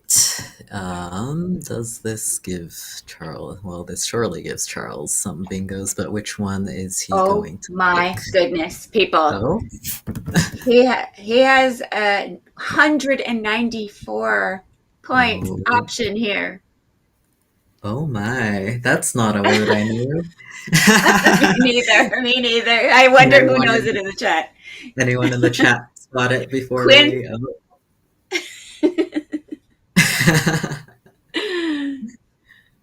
There's a lot of people in there who watch these streams regularly who I think probably know, like Muffin with Tentacle. Wow, this is content. It is content about to happen. Will he know it? Will Charles know it? Oh my God, Ben! Good job. Nice. we knew at least some of you out there were gonna see this. That's awesome. Oh, he looked. No fair. Quinn might have had a chance there. Yeah. Quinn says we'll never know if I would have seen it. I know. Very, very strong players in the chat here. Yeah, which we love to see. And if you're just joining us, and stick with us, and you could one day become that good too. So hit like, hit subscribe, hit join if you can. This is the place to be to watch Scrabble. Does kind of make a difference here in this spot if you're scoring 80 or 98 or 194, because oh my God, because the 80-point play is only going to equalize. A 98-point play puts you about, where you're at. Oh wait, what does he do? Oh, okay, I thought for a second he was doing. Yeah. So his second best bingo. Yeah. Yeah. And again, Niel, one of these things where it's like he's playing a 98-point bingo. and you feel like, yeah, that's great normally under normal circumstances. But yeah, to know that you're leaving almost 100 points on the table, if, he's not going to know that, but when he finds that out, he's going to be kicking himself. I wonder even, I'm like, he knows a lot of words, Charles. So, oh man, this is crazy. Yeah, but double C bingos don't come up all the time. No. Yeah, especially not with E in there too. And now ascorbic does not take an S. I would be very surprised if either player tried it. Yeah. This does create a new, pretty easy to hit lane, but the pool is leaning high pointers a little clunky, which Rob surely can see and will be considering. Mm-hmm. He's got quite a few vowels. His rec looks almost balanced, like. Yeah, it's one off from a lot of things. Yeah. Yeah. But a what do you think fishing. he's gonna do here? This is really tough because there's a good place for an X bomb. Z's going to score a lot. He doesn't have any of those tiles, and he's just gonna go for points here. Yep. Keep the scoring pressure on. That seems great to me. I think at this score, you definitely want to be retaking the lead, and it's not so likely that Charles will bingo with that pool, and you just have to let it happen if it's going to happen. Right. And it's deceptive. It's not every day you can get 46 points for ETEN. So yeah, that's a good one there. Good find. All right, so what do you think for Charles here? There's how many remaining in the bag? 6 in the bag. Oh, yeah. And the remaining pool is pretty ugly. Depending on what Rob has, it will be hard for him to make flexible plays. Like, it'll be hard for Rob in many cases to choose what length of word to play, which is very important for pre-end game and end game timing, trying to score the most while going out first. Right. So even though Charles is down 29 here, Rob is not out of the woods whatsoever. Yeah, no. I don't know. I might be tempted to play Zex here, but I don't know. Like, I think I'd be looking at all these continents. I would be trying to play through something if I could, maybe. I don't see anything really. So Charles, I think, is looking at text on B4, which, depending on what Rob does after that, could give him back huge plays. Right.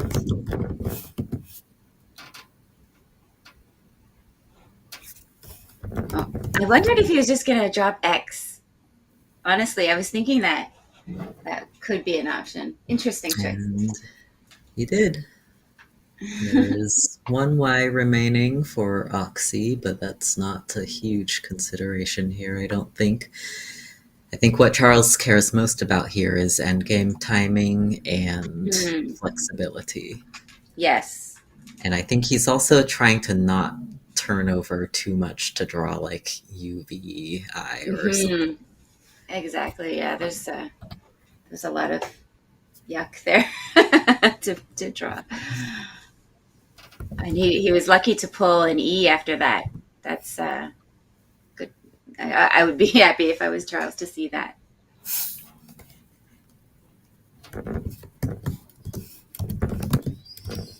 All right, now Rob here doesn't have a ton of options.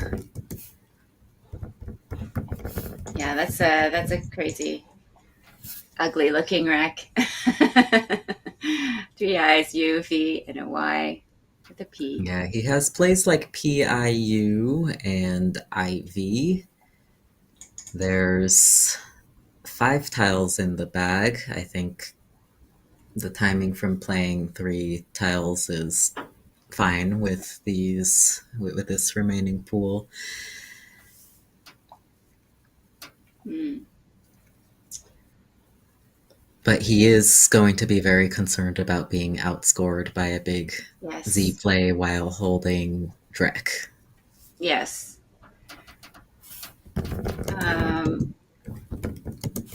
Yeah, and he can't score a lot of points. IV 26 and then leaving IIPU. I don't know. It just looks. Are there any? I don't really see any. There's no places for Z bomb on this board. No, at least not that I see, though. It's easy enough to score 35, 40. Yeah. Yeah. I wonder if Rob is thinking that he might have to draw the Z to win, Right. in which case he has to play assuming that he would draw it. Right. Because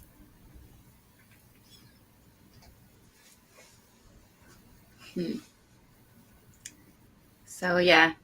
Oh, he's gonna play it. They're not making Oxy. Interesting. That's why. I'm not sure. 22 points here. yeah, I'm not sure if that was a decision or a miss. I think it might have been a miss. Okay. Well, hard to Well, say. I mean, yeah, I know we don't know, but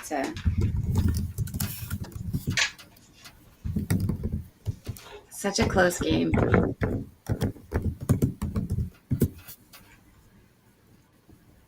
Benji making a good point there. I wonder what inferences you can draw after X, just dropping X. True. So maybe he's just trying to block bingo lanes. I think after X, I would think my opponent might have consonants and maybe another high pointer. Yes, yeah. All right. Charles probably looking at plays like Zex, Steek, double checking that he's not going to give anything back in that pool if he plays something like Steek. Right.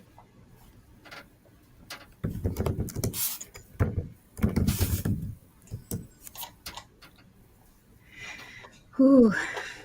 And just under 3 minutes now to think this through.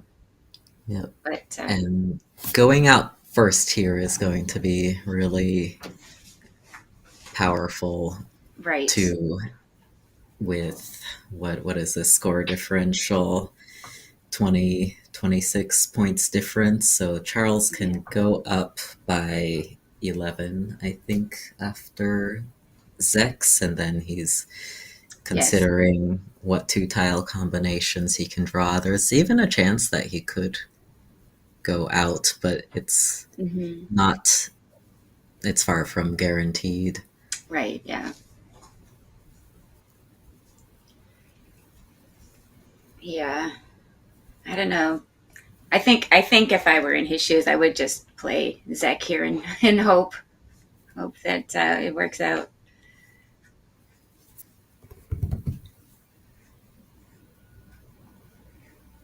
Unless And Ben here in the chat saying that Ivy looks like a block. Yeah, that's what I thought. Because Ox looks like a fish. Yeah, I think that's a good point. Yeah, that's what I was saying earlier. Yeah, Charles had to take the points there, I think. Yeah, I'm not so sure how to analyze that though, because going out with Z plus some draws Like Right. saving the Z for a 30-some point play after you already score 36 with Steak could make the difference Right. if Rob cannot score a lot. Yeah, it's true. And also it takes out that spot that Rob is now going to hit. So yeah, Yeah, you're right. I think this play makes it very hard for Charles to win under Right. many, many draws.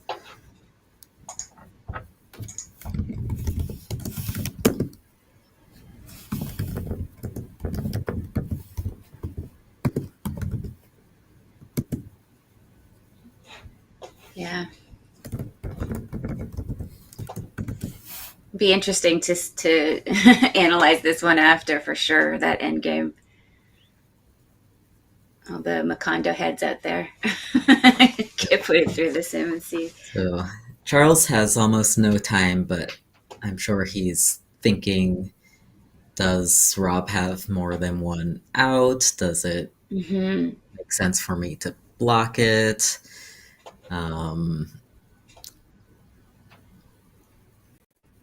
Do I somehow have an out? Yeah. Which I don't think he does. No. So if he plays tested through Kessern, which is his highest scoring play, alongside Floatant there, will Rob have an out? Let's see. In the chat, we say there are two. Yeah, there's 2E. Oh, right. Where is 2E playing? So he's gone with Utes there. Maybe not seeing tested.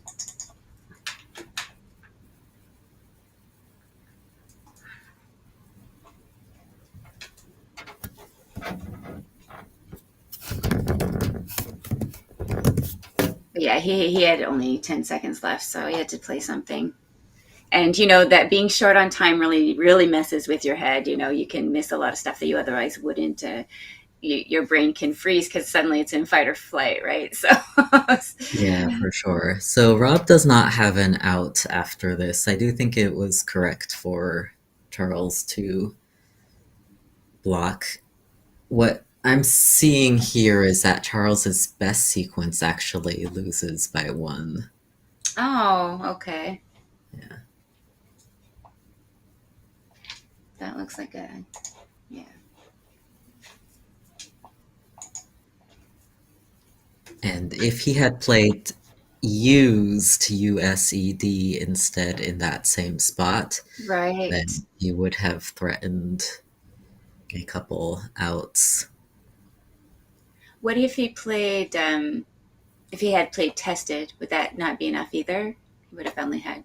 I don't think tested works here. Okay.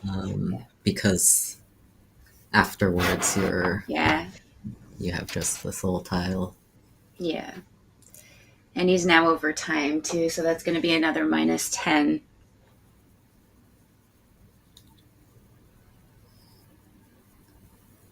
Yeah, really tough pre-end game and end game here. Lots to think about and hard for even top players to navigate. Yeah. Just playing it there. All right, shall we cut to the mic?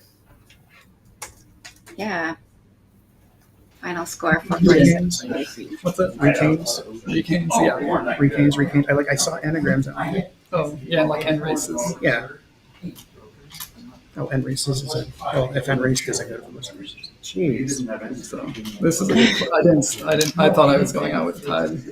I didn't have another out play. At least that I saw. So I was like, oh, he has UI. He can't put anything. I didn't look there. I mean, I did my best to throw it away by giving you way more points than I had to, and giving it more points because in cases fit so, or in races fit so well. Yeah, And that's I'm just like so. Yeah, I wish. Like my brain just shut off for like seconds. I wish it had shut off for more. I wish it shut off the display. That was nice. I'm curious if I had. I wasn't even thinking in terms of blocking your out because I mean you blocked uni, so I couldn't go out. And Right. It's like that's the only place I can score. Yeah. Yeah, I was like, I saw like putting the eye there was like the best I saw for you. I guess this is better, but it's like I'm gonna win pretty easily. Yeah, putting the eye there, KI. Yeah, right. And KI is too far away to stop it. So it was a good idea other than overlooking was. So Yeah, I left IUV. yeah, I was afraid of that spot, I but really didn't like it, but I couldn't afford to leave it. And then my next draft was I, PUV, and you fished the X, so I thought you were closer to a bingo. I drew the ZKX after I ended one vowel, so I was like, Okay. I needed to keep the vowel for flexibility. So Yeah, that was the other possibility, but I didn't feel confident that you weren't actually like close to something like Sueted or something. I did have Setsa with the Z here, if that's one way to spell it. I think you can spell TSE. Sounds right. Yeah. Which was going to be, that was going to put the game away if you didn't play there. Yeah, it was just too dangerous. And then I was fortunate to draw letters that worked. Yeah, and actually, I didn't see fives that went here, so I didn't care about this spot. Like looking at the pool, but it looks like grape is maybe the only one, at least unseen to me. Right. Because I didn't. Maybe there was other stuff, but like I did not view this as a problem. Sounds like the audio is scrambling a little bit. So, Well, I mean, we've got Padre here too. I suppose. Right? Yeah. I didn't. I guess that's But not there's, so. there's no way I want to do that because then I'm giving you an out. Yeah. Well, no, R is here, but it just gutted is probably too many points. Gutted. I think yeah. I had gutted S. Yeah. Gutteds. Gutted. So if like astuded is a word, that would have been better. I didn't see an out. I didn't either. Obviously, you would have tried to stop it if you. Right. So, we were both low on time though, so it was. That was Spent the first part of the game was like really challenging. So yeah. I was EEL, so I was fishing for IT for Quadlibet. Okay, I didn't sniff that out. I mean, I had to get super lucky, and I knew that like by playing it here, I'm smoking out if you have one. Right, and I thought this placement meant you might be just setting up an S rather than. Yeah, it's like and like when I played Battle, I had 3 E's. I wasn't setting up an X, obviously. I thought you might be setting up an L. I actually had 2 L's at that point, or here, and Gotcha. almost did something here, which seemed a little bit drastic. Then yeah, there were. I missed something the turn before flip. It was close-ish. Hopefully, I didn't miss a triple. That would be if Boracic takes an S. But I feel like I would know the anagram here. Oh, is he gonna look now and see what he missed? Oh man. Oh,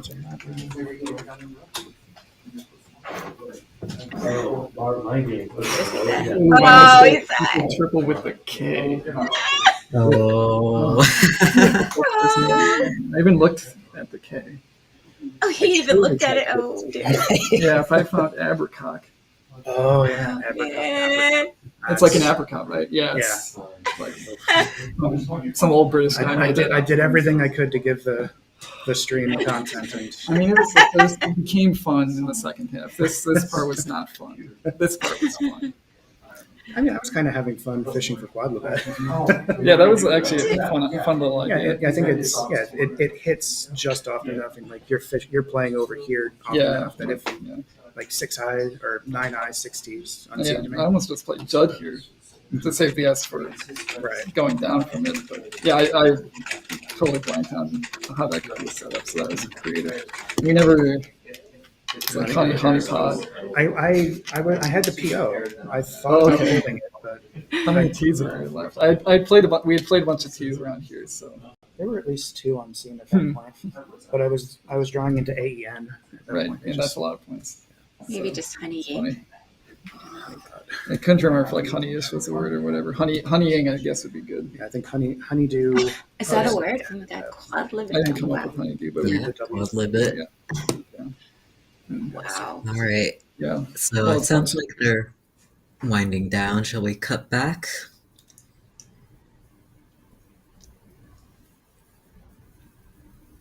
All right, so we are heading into lunch, everyone. This is a shorter lunch than we sometimes have. We will be returning at 2:15 with Robin and Heidi. Yeah. So yeah, thanks for all of that, Niel. That was quite the post-mortem there. Heartbreaking to find out that you missed a huge, massive triple, but well played game and very, very exciting down to the wire. So Yeah, very tough pre-end games and end games in these past couple we've had on stream. All right, so before lunch, just wanted to give a shout out to Let's Play Scrabble for hosting this stream. Let's Play Scrabble is operating at more tournaments than ever before, and we love to have all of you in the audience supporting us. This is the 4th annual Midwest Major. There are 2 games left after lunch, so stay tuned. Be back at 2:15 Eastern. Any last words, Heidi? No, just to tell everybody to keep watching Let's Play Scrabble. All right, thanks everyone. Heading to lunch.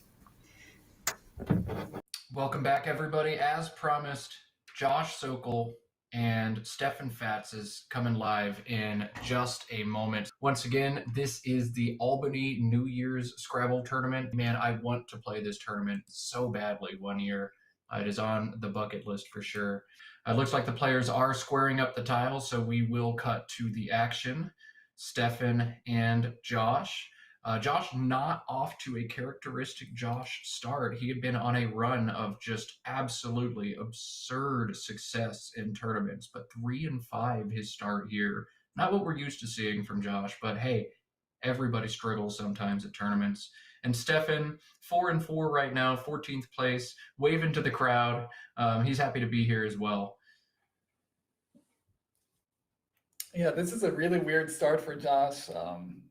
He's had such a run of basically an uninterrupted run of success, as far as I know, that to start off at 3-5 is really shocking. He does have a positive spread, though, so he's still in good shape to make a run if he can just string a couple of wins together. We'll see. He'd like to start that streak right here. Then Stefan would love to step in the way of that and get above 500 in Division 1 here. And we are off to the races. An X and a blank on Stefan's first rec. ACEUXO blank. So this is Coteau, COTEAUX, for 96. That is the only playable bingo on Stefan's rec. And he has wasted no time setting it up. Bam. Josh, watch his face. It's one of those tournaments for him, and he knows it. All right, have your day, Stefan. 96 points, and Stefan found that so quickly. Wow, awesome start. Yeah, that is a great start for Stefan. It's got to feel great. Sets him up really well for the rest of the game, especially if Josh is not immediately counter bingoing, which he is not. Stefan's already taken a commanding position in this game. Yeah, all right. So 96-0, Josh with an uphill battle, and this bad rack not going to help him out. Rugby plays through the U in Coteau for 22. Cyborg is another option down from the C. ORBY and OX is also there. That, I think, is the best way to keep this board open long term, but you're just asking Stefan to score 30 or 40 again in a game where he's already up a commanding amount. So how worried are you about long-term board dynamics here versus just kind of writing out equity and seeing if the tiles give you some remiss later on? So usually with an opening bingo, like you feel pretty good about the chances of the board staying open for, at least the short term and usually the rest of the game. Coteau is a little bit different because the C makes things hard to overlap on the left side of the board. So it's not as open as you wish. But I don't think Josh needs to panic here and make some drastic board opening play in the interest of board dynamics. I probably would have played a phony in this situation. I would have played some word that doesn't take an S because it's not a word and just tried to bait. But cyborg is fine, I think. If you're going to work your way out of this rack, that's a good way to do it. Open a double line, open an S hook, keep the entire top intact so that you can reach out that way later on. I think this is the right decision from Josh, and we'll see if he finds better tiles next turn.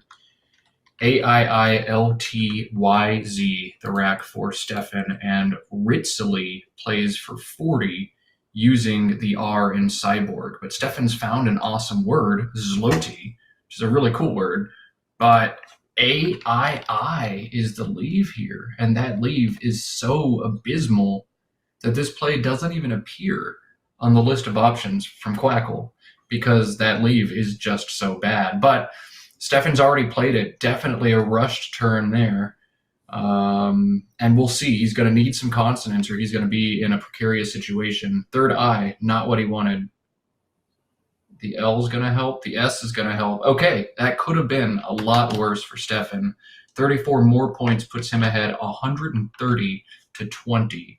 And Josh, into his in R, picks up another R, a U, a W, and an O. That is a recipe for an early upset. And we'll see if Stefan is able to execute on it. Josh has YOURN down from the Y for 27. Keeps a nice ERW leave. The problem is cyborgs is no longer a threat for bingos, and that N is not maybe the most threatening tile you could put on that bottom middle triple word if you wanted to. But it is so much better than the other options. I think he has to play it anyway, right?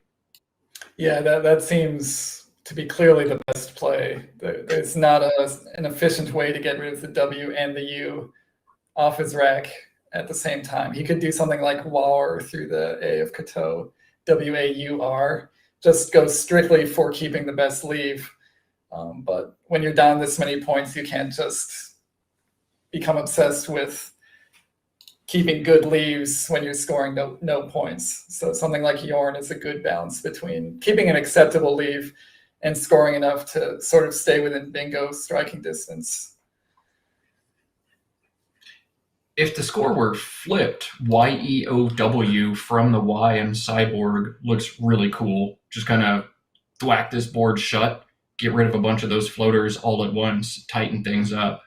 But you can't make that play when you're down 110. Maybe you can think about playing Zoner here from the Z for 30, open some volatility, a triple line, but RUW is so terrible as a leave. Like if you're going to open the board, you want to make sure you have good stuff next turn.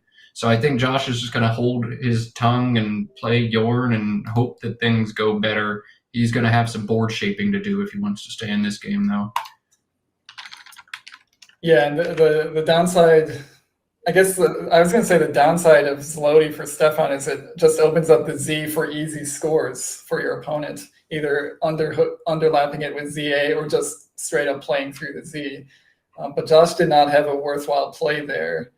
Zoner, I don't think, being worth it. And so Stefan gets to benefit from the Z that he dangerously stuck out there.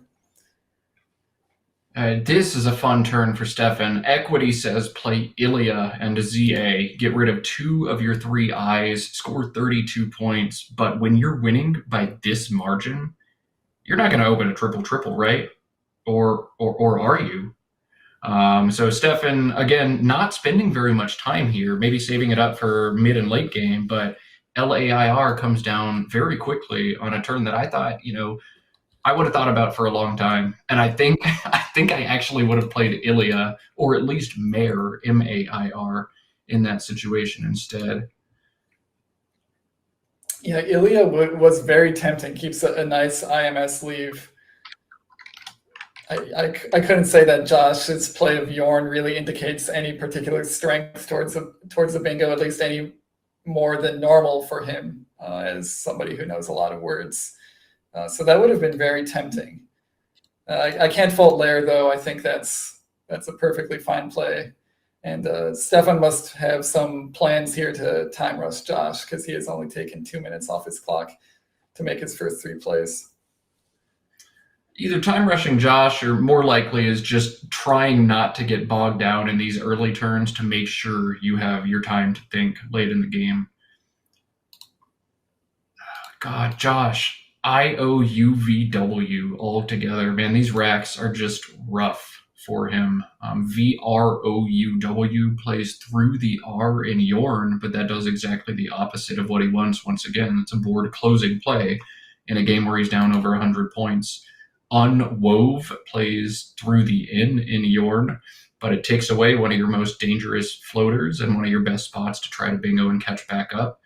I guess you set up the unwoven back hook, but that's one small consolation for an otherwise pretty weak play. I don't even see an option here that is good for Josh. I have no idea what he's supposed to do, and I have no further analysis to add at this time other than this is rough. Yeah, it is really rough when you play off UR, keeping a W, and then draw UR again. Like just a set of, and plus the V in addition to that. It's just a clunky set of letters when you thought you were going to fix that problem with your previous play. He could just play VRAW, VRUW through the O in Kato, keeping 3 vowels, but at least getting rid of the V and the W. It's hard to say what that does to the board. It's not really doing what he wants other than putting an R out in space. So I wouldn't really be in favor of that, but I don't know what I would do in this situation. This turn sucks, and Josh's face says that he agrees entirely. You have to be thinking in your head too, like, what could I have done differently to not be in this situation? This is so rough. And I don't think he's done anything wrong at all. I think he's 2 for 2 on correct plays so far, and he's just getting destroyed, as sometimes happens in Scrabble. Maybe you just score 28. Maybe you play YEOW from the Y in Cyborg again this turn. IRUV is not great, but I don't know. You have to score points. Is he looking at playing over win or something? Is he thinking about phonying here? He's got, it's weird letters. I don't know exactly what he's got set up. Is he thinking like over wit? Neither of these are words, over win or over wit. And I feel like a phony here, it's probably not worth it. Then again, in this situation, Stefan probably doesn't challenge a low scoring phony that's only playing 6 tiles. Yeah, you couldn't possibly. And Josh will play phonies in situations where he feels he needs to. This might be one of those. But it looks like he's making the very standard, sad, and boring play of Vrau, which you probably have to do here. It's only 13 points, holds EIR, closes a board a little bit, but I don't know. Stefan's play of air did create some front hooks and some extra life on this board. Maybe you just have to hope you're going to pull something over there. IIMNPSU for Stefan. He has unmix down to the X, which looks good, but does open the board. I think he picked up some tiles really quickly, like he was about to maybe play Opium or something, maybe Mini beneath Koto. Yeah, I think he's going for Mini. Mini would be such a good play. Looking at minus instead to get rid of the U, but I think you play Mini. I think you want to hold on to that S here. Should Josh try to set something up, you want to be able to respond. Yeah, and I like Mini here because it mostly blocks the T of Koto, blocks the E and the A and the U, all these letters floating out on the board to play 8-letter words. And when you're up by this much, that's exactly what you want to try to do. So he plays minus instead of Mini, gives away some free information that he's sitting on another S maybe. I don't know if he flashed the I or not, but he's not actually sitting on another S too. Either one of those plays blocked Josh's bingo of Perlite through the blank T in Koto, and Josh yet again has no bingos, though this time he actually has options that lead him to some forward progress. Peg to the G in Cyborg looks like a pretty standard equity play, but AEILR on this board is not a good leave. So I think Josh needs to do something different here. He has the 6-letter Pereia, P-E-R-E-I-A, playing beneath Vrow, extending to the triple, and he has this play here of Leap, or Reap is a similar option, just to get that left side of the board open. I don't know if it's desperation time to make this play when you have 36 available, but you might have to try. Yeah, there's a couple factors here. One, the word of Pereia, P-E-R-E-I-A, is kind of a difficult one to spot. It's just a standalone 6. It doesn't take any hooks. You would have had to study the 6s probably to know it for sure, or at least be confident enough to play it. The other downside of Leap is, while it looks like it's opening up the left side of the board, a simple play starting at that double letter score going down just hammers that one shut. And we're going to see that coming down with Flip, and all of a sudden what appeared to be an opening on that side of the board is now totally dead. Yeah, it's just an opening that's so easy to block and so easy to score effectively on while you block it. And I mean, we know that Stefan had an F and was going to crush that spot, but there's so many letters that'll hit you hard there. So I don't know. Now Josh is taking away the spot that he could have played Pereira in last turn. He'll play Heifer here for 49 and give him some semblance of a shot in this game. It's 232 for Stefan, 139 for Josh after this play. Yeah, that seems pretty clearly correct here. He needs to keep scoring to stay in the game. And even after that big score, he's probably down by 2 bingos on a board that is rather unfriendly towards bingos, although Heifer does open up the triple word score for 8s ending in an R. Kind of a long shot when you're drawing 6 random tiles, but it's not a threat that can be ignored. I think this play is going to come down to one play is going to happen on top of Koto, overlapping the O, blank, and EM. What play is that going to be? Does it take front hooks? If Stefan is able to play something like TAG right there, right now, TO takes no front hooks, GEM takes no front hooks, the game's over.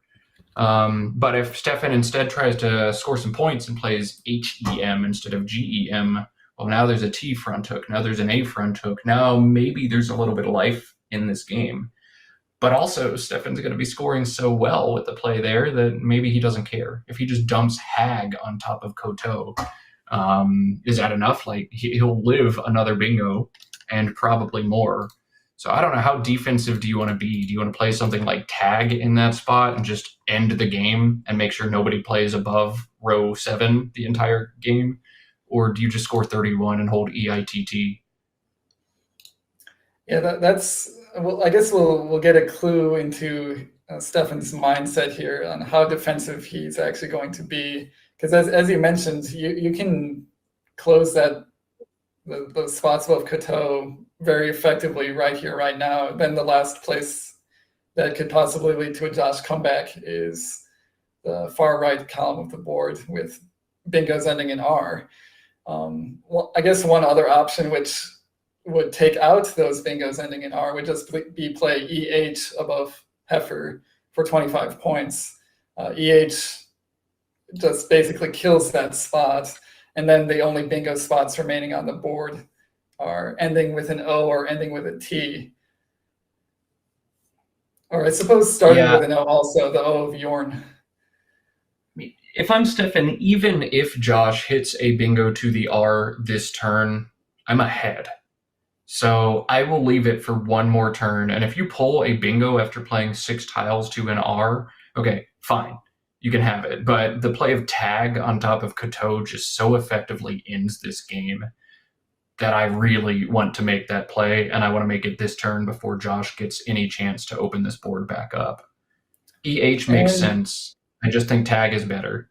Yeah, and Tag does keep EH for next turn if you want to execute a 2 tiles or a 2-play sequence of total board destruction.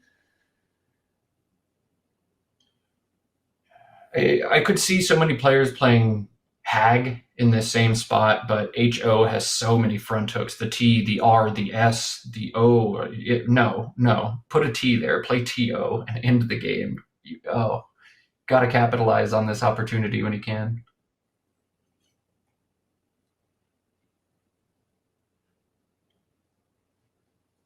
Don't play hag, Stefan. It's a trap. He's looking at a bunch of stuff. He's looking at gather, I think, down to that R. I think he's fixated there. But I think for one turn, you can leave it open.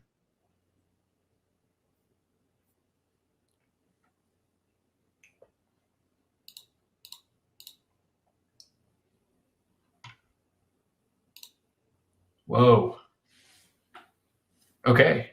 So there, the play for Stefan, very defensive option. He knocks out the R that was just addressed, but missed an opportunity to just slam the door shut on this one, I think. Yeah, I think this still works out for him in most cases, but I agree with the idea that something like tag is just taking the longer view of how the board could develop. Yeah, chat pointing out, and I agree, you can't play gather there. There are too many extensions to gather. Like in gather is an easy one that scores well and creates a dynamic and hard to address bingo line. So you can't do that. But because you don't play tag, Josh gets to do this. 43 points, and now all of a sudden a bingo from Josh, and he's in the lead. Not that there's really much opportunity for him to make that happen just yet. But Josh is going to Josh. I'm sure we're going to see him open this board in some way once he draws a decent rack.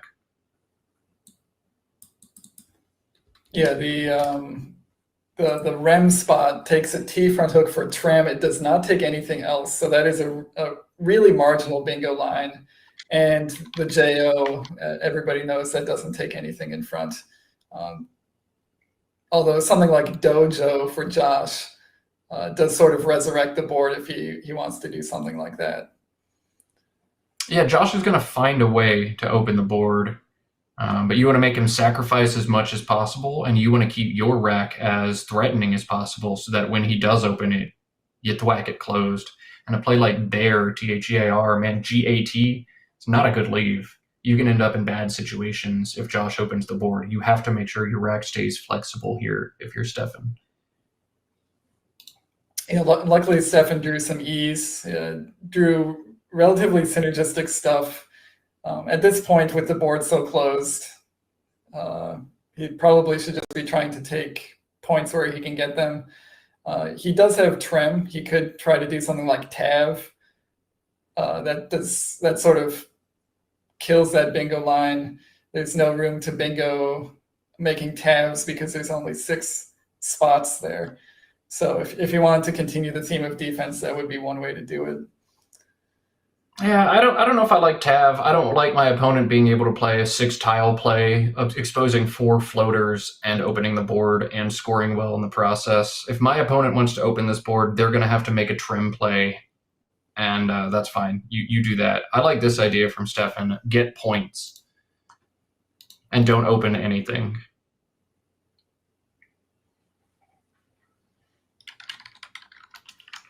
So Veer, the play, 24, put Stefan ahead 268 to 182.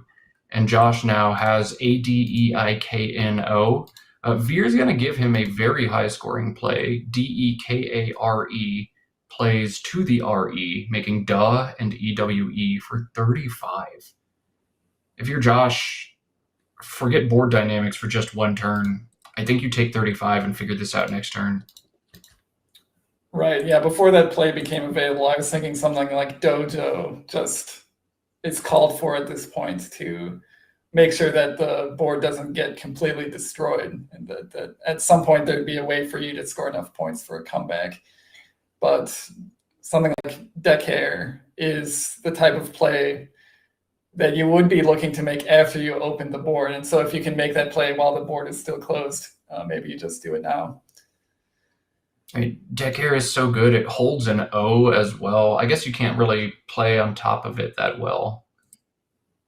Never mind. That's not a good thought. But I don't know, 35, like you got to keep scoring pressure on, and maybe you sneak your way back into this game without a bingo, or at least make it so that if you do bingo, you're definitely going to win after the game. You've got to pull closer here. Decker is really good. Yeah, and if he keeps the O, there are still 3 Ds unseen, which means he could get Dojo again, or I guess there's 1 M left for Mojo. There's a possibility that he might be able to do something with JO on a future turn. And whereas there's no guarantee that the points of deck hair will be available in any future turns. And so he should probably look to score now. He's not found it. He's gonna play undo here. Which is 22, holds AEIK. Josh has a plan. I do not know what Josh's plan is. Yeah, that one surprises me. I wouldn't be surprised if there's some nuance that we're missing here, Matt, but it certainly. seems like he probably just missed deck hair. Yeah, I think if you see deck hair, you spot it. That is a hard one to find. Maybe he does see kickflip. Like that is kind of my thinking here. I don't know if kickflip is valid in NWL, but I think maybe that's what he's doing. Instead, he's drawn Keat, Loa, and Oat-like with no spot. And Stefan has a decision to make. Will he spot a double-double, a 32-point play? Or is he fixated on just trying to shut this board down? And then if he does find the double-double, which is attuned for 32, holding GN, do you play that? Or does that open the board too much? It's a tough turn. Yeah, at this point, Stefan really has no real good scoring options. He doesn't need scoring options. He's up by 64, but the points of attuned would be very, very tempting. And the only thing it really does immediately for bingo spots is opens slots an A out in space. For future board dynamics, it's kind of problematic because you can hit double word scores, triple letter scores, and Josh can open the board that way. And it looks like he's finding it. So nice find by Stefan. I think the best play for Stefan there is actually tanged, Tanged, and trem. It's only 20 points, but like that's basically game over. That is such a good defensive play. Go digging for that blank. I don't know. I really like that option, but attuned is also awesome. Stefan now up 300 to 204. And Josh with the bingo, but with no spot, he's going to have to get creative and clever here. But nobody is better at doing that right now in the game than Josh. How's he going to open this up? How is he going to give himself a shot? And how is he going to survive what looks to be a nice draw from Stefan after attuned?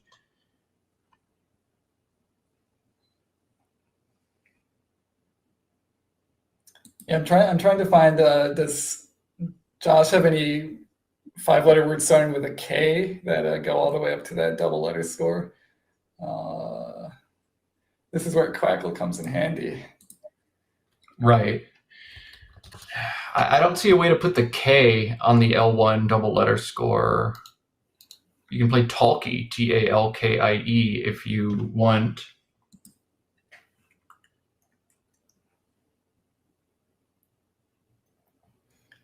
I don't think Stefan's going to be able to bingo back through most of these plays. He will have like gelatine and galenite and legatine with an L, but the L's not going to be exposed where he needs it. Yeah, unless Josh plays to the left of attuned somehow. If there's a play there worth making that sticks the L out there, it could happen. But otherwise, probably not looking at a response bingo from Stefan. It's kind of tough for Josh here because the K is not doing very much. It's at this point more bogging him down than anything else. It's on certain boards, the K is a very potent scoring tile. It can be used for 30, 40, 50 points, but not on this board. And that's unfortunate for Josh because he could use those points right about now. Ketal is probably a good play for Josh. I still don't really see how he wins, but Ketal is something, Ketol and AL on the right side of attuned. It's 30 points. You've got to keep some scoring pressure on. You've got to try to throw things open and just hope Stefan has garbage, I guess. I don't know. I'm not seeing anything more creative. I think Josh wants to try to keep fishing for kickflip now that he's seen it. At least that's my inference. I think he's seen it. Yeah, it's either fishing for kickflip or I think it was mentioned in chat backflip. There's still a B and a C out to possibly draw. Oh, maybe it was backflip. Yeah. Yeah, I mean, that's more reasonable. You don't need a blank for that. Backflip. That's what he's going for. And I mean, it's kind of like in most situations, that would be kind of like a joking suggestion, like, oh, we could go fish for backflip, ha ha ha. But in this situation, it might actually be called for, especially if he gets the B or the C to go with the A and the K. Then it sort of becomes a sneaky way to get back into the game with his opponent not realizing what he's up to. Yeah, my God, backflip is going to score so much. Oh, man, backflip is going to score so much.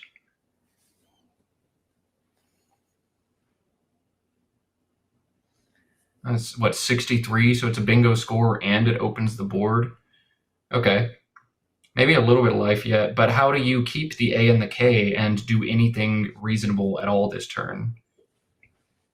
If he wanted to play off all of his remaining tiles, he could play like Teloi, Teloi, next to the A of attuned for no points and for probably asking for a major comeback play.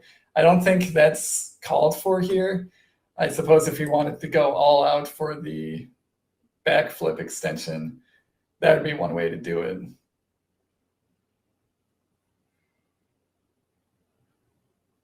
Yeah, he's doing something very similar to that. He's playing Toil instead. He doesn't want to give up the triple, I suppose, but he's definitely going for backflip, like 100%. You're not holding AK like this if you're Josh, unless you're fishing for backflip.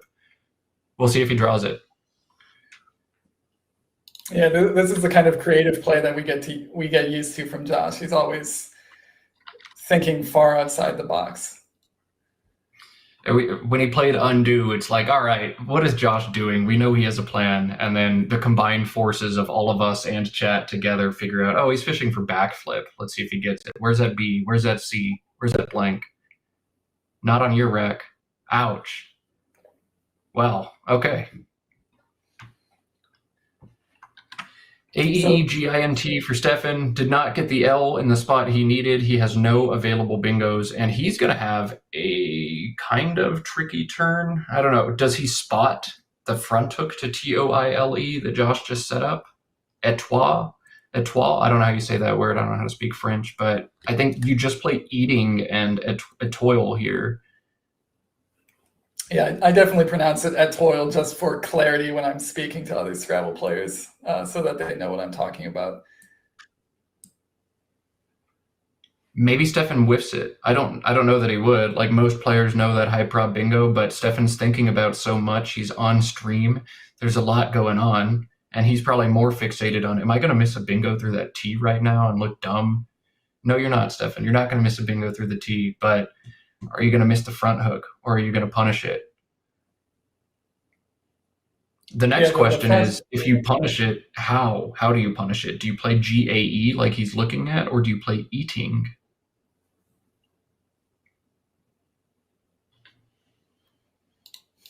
Yeah, the sort of the vague downside of eating is it puts the G out on the triple word line for possible bingos starting with a G, but the threat of that is extremely marginal. I think the upside of just scoring points with eating negates the fact that it opens kind of a weak bingo line. Eating has like infinite extensions to you creating or recreating or ideating or, as cheating or anything you want, basically. So it's going to get extended and open the left side of the board anyway. I don't know that you can play that, but maybe something similar like teeing, T-E-E-I-N-G, or tagine, and just muddy up the overlap possibilities in gate, maybe. I would be looking to play a ton of these tiles here. Score as much as I can, into the game as quick as possible. But GAE or GIE makes some sense as well. Yeah, I think I might like GAE a little bit better. GAE, excuse me. Just because it keeps the TION for possible bingos through the O. Yeah, that's a good point. Yeah, the I think, a better tile to keep here. And looking at the pool, there were a ton of A's unseen to Stefan, but we know that they're all on Josh's rack, and he draws donates.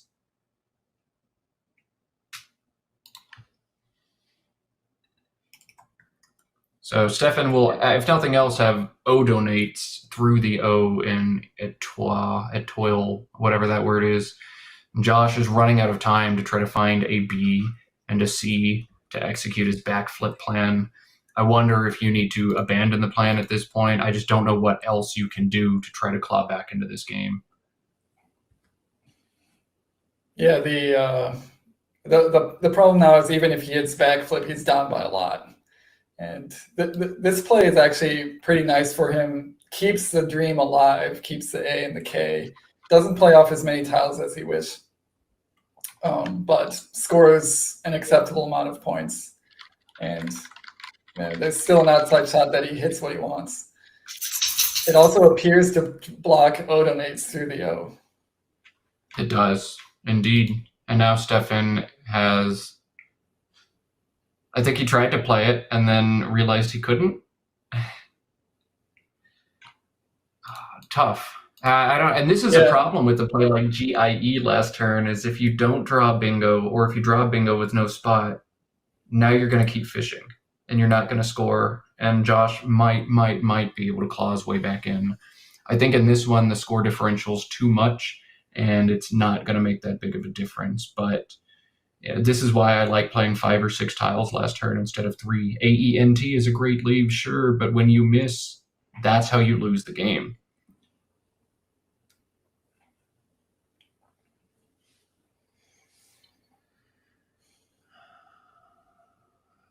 This is tough. Yeah, like, Stefan, go ahead. It looks like Josh has drawn the B, so he's now just 1 tile away from backflip, but he has no idea where the C is, if it's in the bag, if his opponent has it, and just continuing to play for that sole purpose. While we don't know if he has any better options, it might not work out for him, even if he does draw it. But he is one tile closer to possibly getting what we all want to see.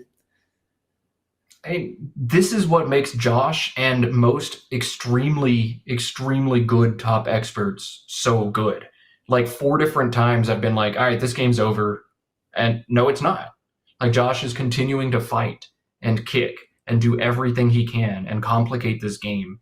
And all of a sudden we're like, well, if he draws a C, he might win. Like he went from dead to if he draws a C, he wins. And Scrabble is a game about taking these games where it looks like you're going to get drubbed, where your opponent drops Koto for 96 and then drops the Z the next turn. You have to win those games sometimes. You can't win them all, but you have to win them sometimes. And the fact that Josh has been able to steer this game in that direction is a testament to just how freaking good he is. Yeah, you cannot fault Josh for his creativity in sort of resurrecting these types of positions. So while it hasn't exactly been executed perfectly because he hasn't drawn exactly what he needs, like the thought is there, the opportunity is there. That's what we like to see. There's one more thing Stefan needs to think about here. He ought to look at that unseen pool for the number of vowels. There are 5. And we know at home that 4 are on Josh's rack. There's a good chance Stefan doesn't draw another vowel this game, and he needs to hold on to as many of his as he can. This is going to do that. He's holding on to both his A and his E. He's just muddying up this board as best he can. He's scoring some points too. This is good. But there's only 1 vowel left in that entire bag right now. This will be something to watch. Yeah, there's also a Q out, which was mentioned in chat. The Q becomes a factor here. Stefan is keeping the AT, so if he draws the Q, he'll have QAT, but there's no U's left in the bag to bail out somebody who draws the Q. So that could be a confounding factor as well. But now, Josh, I mean, this is a problem with fishing for a certain play is like, okay, well, I can't play the A, the B, or the K now.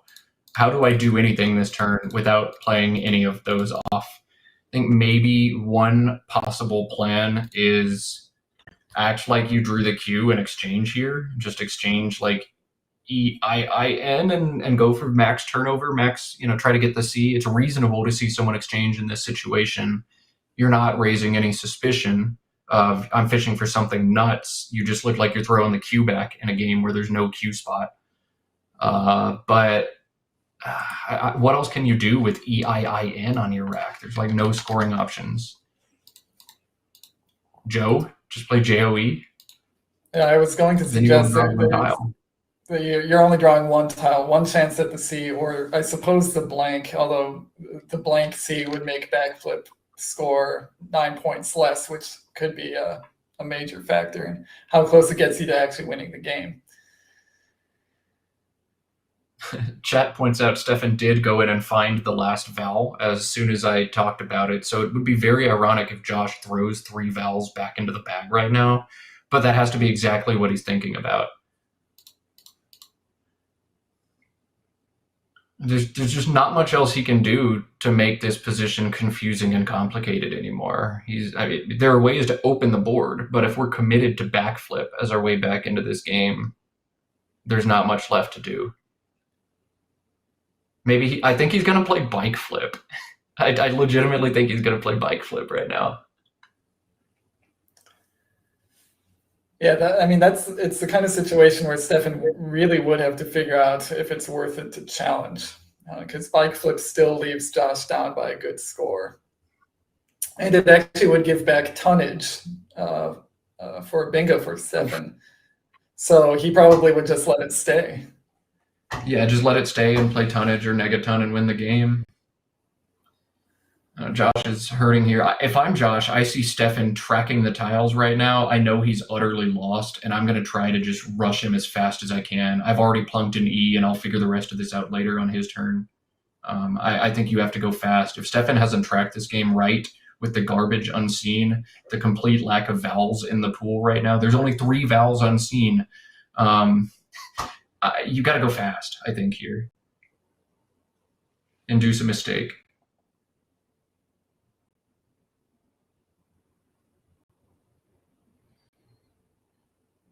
JOE and pray, I think, is the best plan I can think of for him. But this kind of does similar things. Yeah, again, the downside, as we've said before, scoring so few points that something like backflip doesn't even, you basically need to bingo after backflip to have a shot at winning this game. No, you play backflip and Q stick and you win.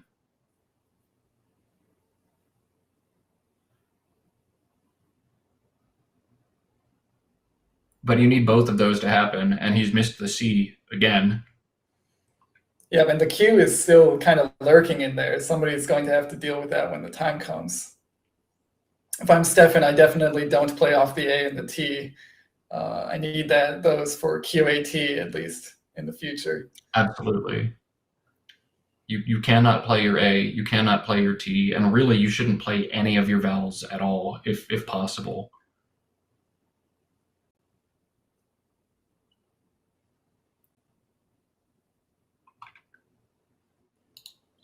What a complicated game, and one that looked like it was going to be just an absolute drubbing. Yeah, and it actually still could be an absolute drumming if things continue to go badly for Josh. Like if he ends up Q-sticking himself somehow, or if somehow Stefan gets a bingo with his relatively promising letters.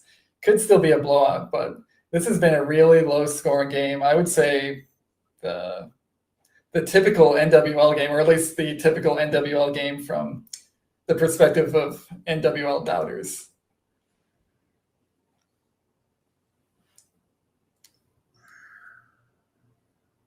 The question I have is, has Stefan tracked yet? Has he tracked correctly? Does he seem flustered? If he's mistracked, I think I'm far more likely to get away with a stick him with the Q, hit backflip sequence. But if he's got it tracked right, he's probably aware that that's a possibility.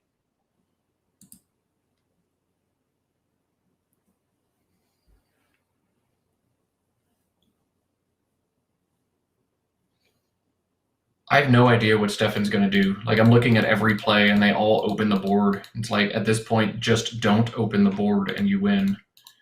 Of course, we know Josh has a big sinister plan of backflip, and every turn that he dinks around is another chance Josh has to draw backflip.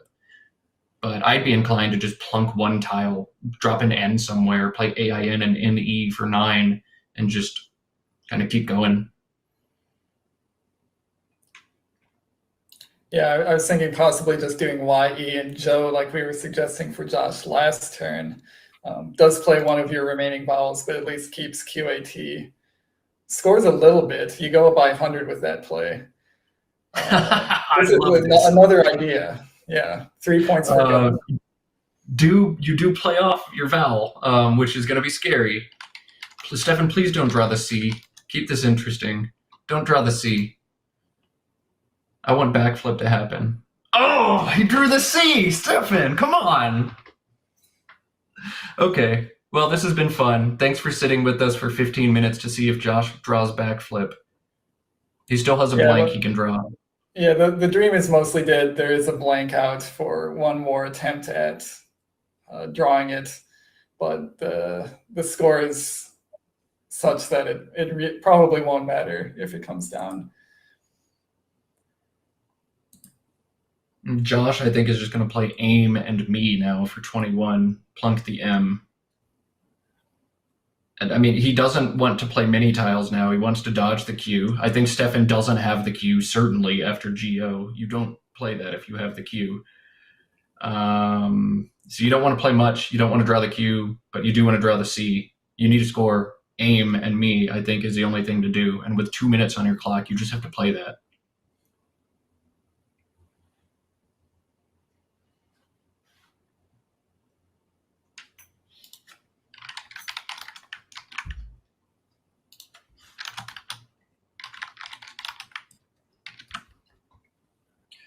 All right, so aim puts Josh at 269 to Stefan's 341. The Q is still in the bag, and Josh has drawn the blank, so backflip is alive. It won't score as much, but backflip and a Q stick, could that win the game now? Yeah, if Stefan is thinking about the Q, he might again make a very short play to minimize his chances of drawing it. He's got to be feeling that if Josh had it, Josh would have tried to play it at this point. So both players might be thinking that's still in the bag.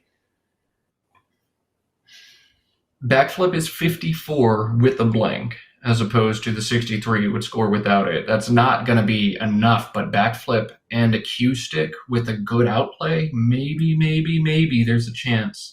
Stefan's got a big decision here. We also now need to start talking about time.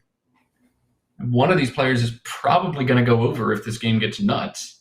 Backflip and a Q stick and a time penalty? Now we're in business, Josh. And Stefan looks like he's going to play 3 tiles. He's picked up can. I think he wants to play it to the right side of Awa, using that C to tighten up this board. But he's going to draw the Q. He's not going to draw any vowels. He could lose. Yeah, blocking the Q spot and the playing off the A and the T just seems like not the right idea. And it looks like he's rethinking. He had Jen set up, but he's going back to can. So Josh sees the C come down. He knows he can't fish anymore for the high scoring backflip. And the Q still unseen, just 1 tile in the bag for Josh now. Oh my goodness. I think Josh plays. No way, the Q is in the bag. Are you kidding me? Okay, so Josh is going to come up with a crazy sequence here in 1 minute and 45 seconds. His brain is going 1,000 miles an hour. He's going to play 1 tile, try to hit backflip and a Q stick as a surprise, but then draw the Q himself and lose the game. Wow. Yeah, this is a crazy ending here. Watch his face when he draws the Q.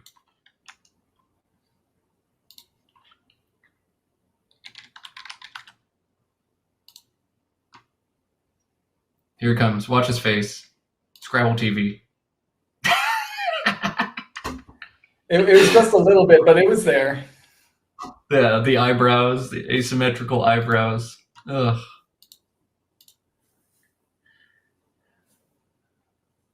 Well, that's the way the cookie crumbles. Welcome to competitive Scrabble. Do everything right the entire game, set clever traps. Stefan definitely blundered a couple of these turns near the end. And then, surprise, your thoughts and efforts are rewarded with a Q. Quack flip, quick flip, not quite. Yeah, do we know any flip words with a Q? At this point, Josh might be willing to try anything.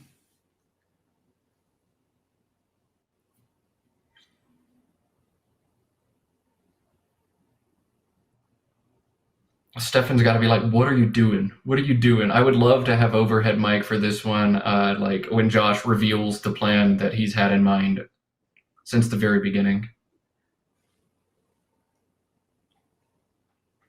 Yeah, it's probably basically been his plan since Flip got on the board, or at least as soon as he drew the K after Flip was on the board. So Stefan, now in a make pretty much any valid play and you win the game situation, does successfully make a valid play. And it looks like he will win this game. I think Josh has to dump the Q first with QAT to the blank T in Koto, and then he can flex his little back flip. But it's going to be too little, too late in what had to be a very frustrating game, dropping Josh Sokol, defending North American champion, down to 3-6. Yeah, that is not the performance we expect from Josh, but it's the kind of performance that can happen when you're playing against a division of, basically a totally stacked division of really high-level experts. If you liked this game, if you liked watching Josh try to get backflip and finally put it down at the end, if this kind of stuff is exciting to you, make sure you subscribe to the Let's Play Scrabble channel. There's so much Scrabble content coming out on this channel. Josh Greenway does a great job with it, and give him a little Christmas present. Hit that subscribe button. Make sure you like this video as well. We're at a lot of viewership now, and I want this thing pushed up the algorithm to get everybody watching Scrabble on YouTube today. So do us a favor, click that like, click that subscribe if you'd like to, and we can watch Stefan play a phony 3 and then pick it up with 24 seconds left. And other highlights, all here on Let's Play Scrabble. And Matt, I think we're a couple turns behind on the score. Can you get that updated for us? Oh yeah, sorry, I was playing with every sequence I could. So there's that, and then backflip comes down, and there's that. And then what did Stefan end up doing? He played and for 4.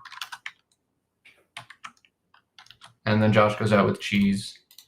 Oh my goodness. So Josh ended up losing by 13. 375 to 362. Again, just a clear testament to how clever and crafty he is. And had he drawn that C, the 9 extra points for backflip, that might have been the difference. Had he dodged the Q, had Stefan eaten the Q, Josh would have won this game. So what a wild one. Absolutely wild. I'd love to hear Josh's thoughts. I bet we get a video from him afterwards.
Hello, everybody. How was lunch? Yum yum. Yeah, mine was boring, but Leftover chopped egg and tomatoes like me. I don't know if this is a first on stream, but we're having two women doing the commentary, so you are in excellent hands, right, Heidi? that's right. It's not the first time I have commentated with Knits before, but yeah, it's great to see two women in the booth.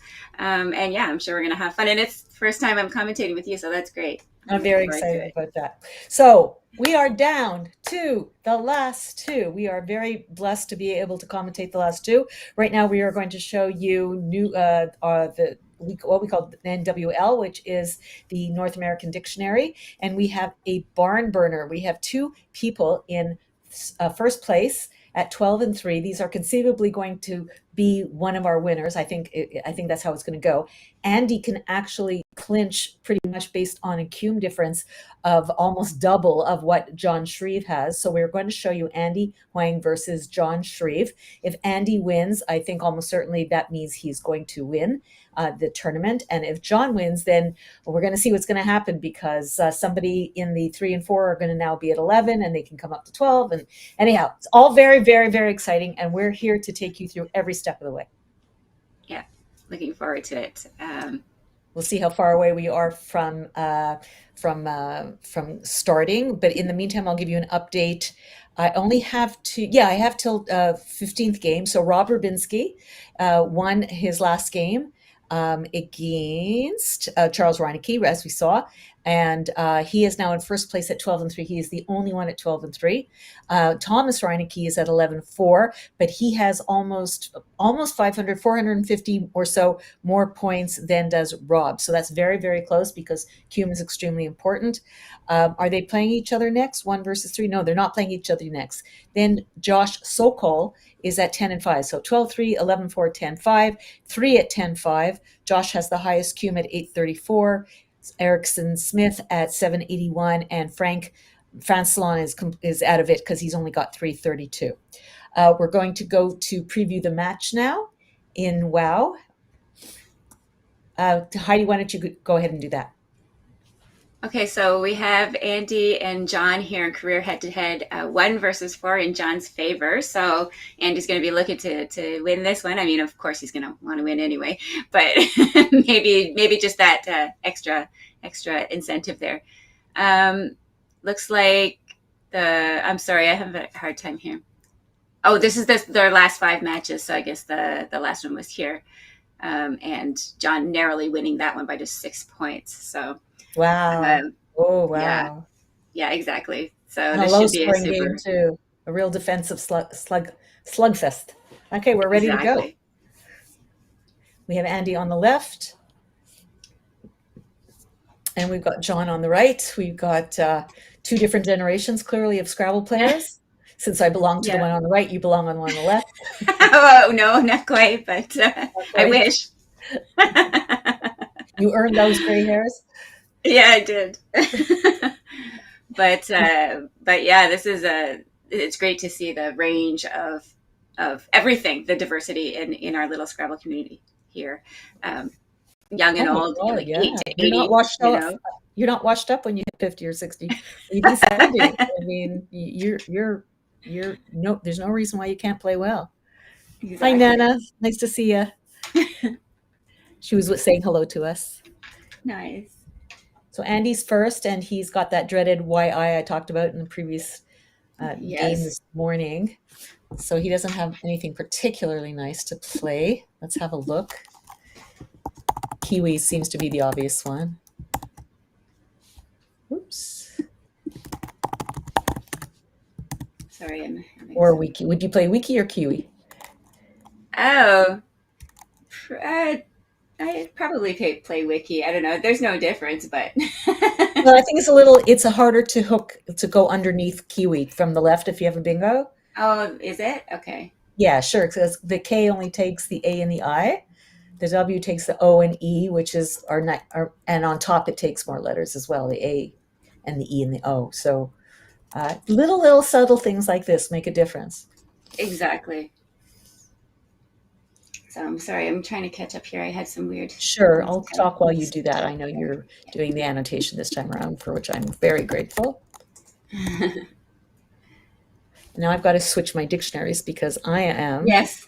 I am using the wrong dictionary right now. Let's see if I can do that. I think we're good here. I forgot to do that at lunch. I forgot to do that at lunch, and I don't see an easy way to do that. Okay, let's try it again.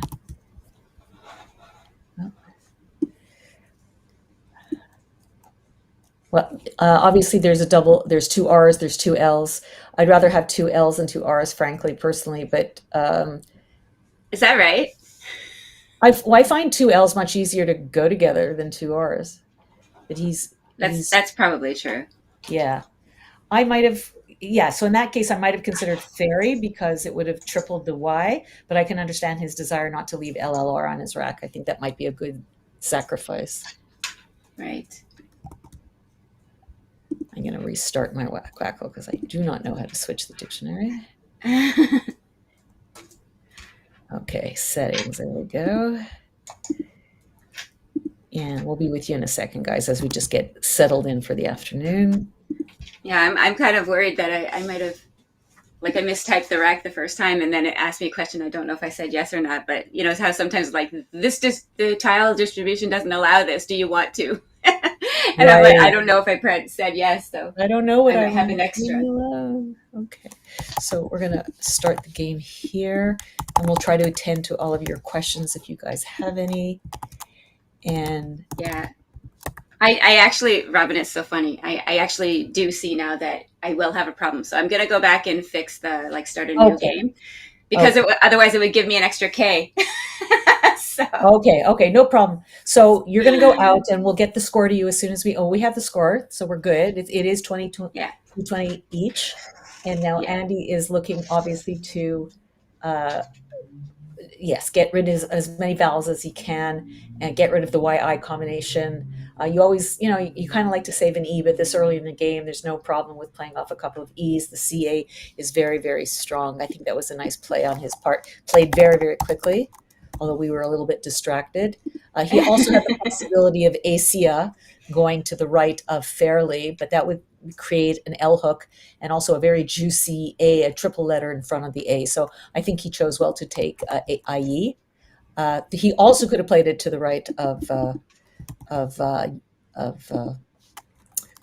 underneath fairly off the A, so to score more points, but he's decided to sacrifice some points in order to keep the board less volatile. Now, I'm going to just keep talking, Heidi, in the assumption that you're otherwise occupied, and you just tell me to shut up when you're ready to start. Okay, just for Andy's last rack there, it was IE, IC, and what else? What were the CA. CA. Okay. So he's given Andy, to John, he needs vowels, but unfortunately, there's just one too many consonants on John's rack, so he doesn't have anything. And then the question becomes, do I sacrifice that A? There aren't a lot of places to score. There's tan to the right of IE, ITYAFEN. That's going to score him the most. That'll score him 21 points, but it will use up a vowel. If he wants to just get rid of two consonants and certainly undouble the T, just playing felt is now safer than it was because felty is good and both Y's have already been played, so he doesn't have to worry about that hook for 50 good points, but it only scores 7 points. So the question then becomes, how many points do I want to sacrifice at the altar of vowels? Right. You're with us now? I'm good. Yeah, I'm good. Excellent. And I see that John's about to bingo here. No, that's not good. It's only with one T. Oh, it's... Ratlin's is only good with one T. Oh, did I start a new game with call? No, I'm in WoW. It says saying it's good. So he's decided to go with Ratley. That's so weird. Why is The my anagram Quackle of think it's Ratley. good? Okay.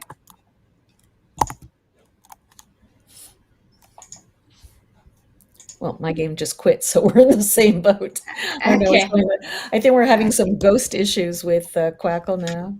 Reopen. Let's see if it'll open me to my game. No, it won't.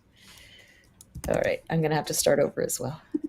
Okay. Okay, a little bit of growing pains here in the first thing. I Well, I'm concerned because I just I loaded the WoW lexicon and it was showing me that was an option. That Ratlands is an option. Oh, do you have a WoW? You have one? I do, yeah. I'm going to have to get that from you later. Well, it's in the drive. Is it, if it's in the okay? So Andy is looking to get rid of his V, score some points. He sacrificed playing 2 Gs. He's playing very quickly. Yes.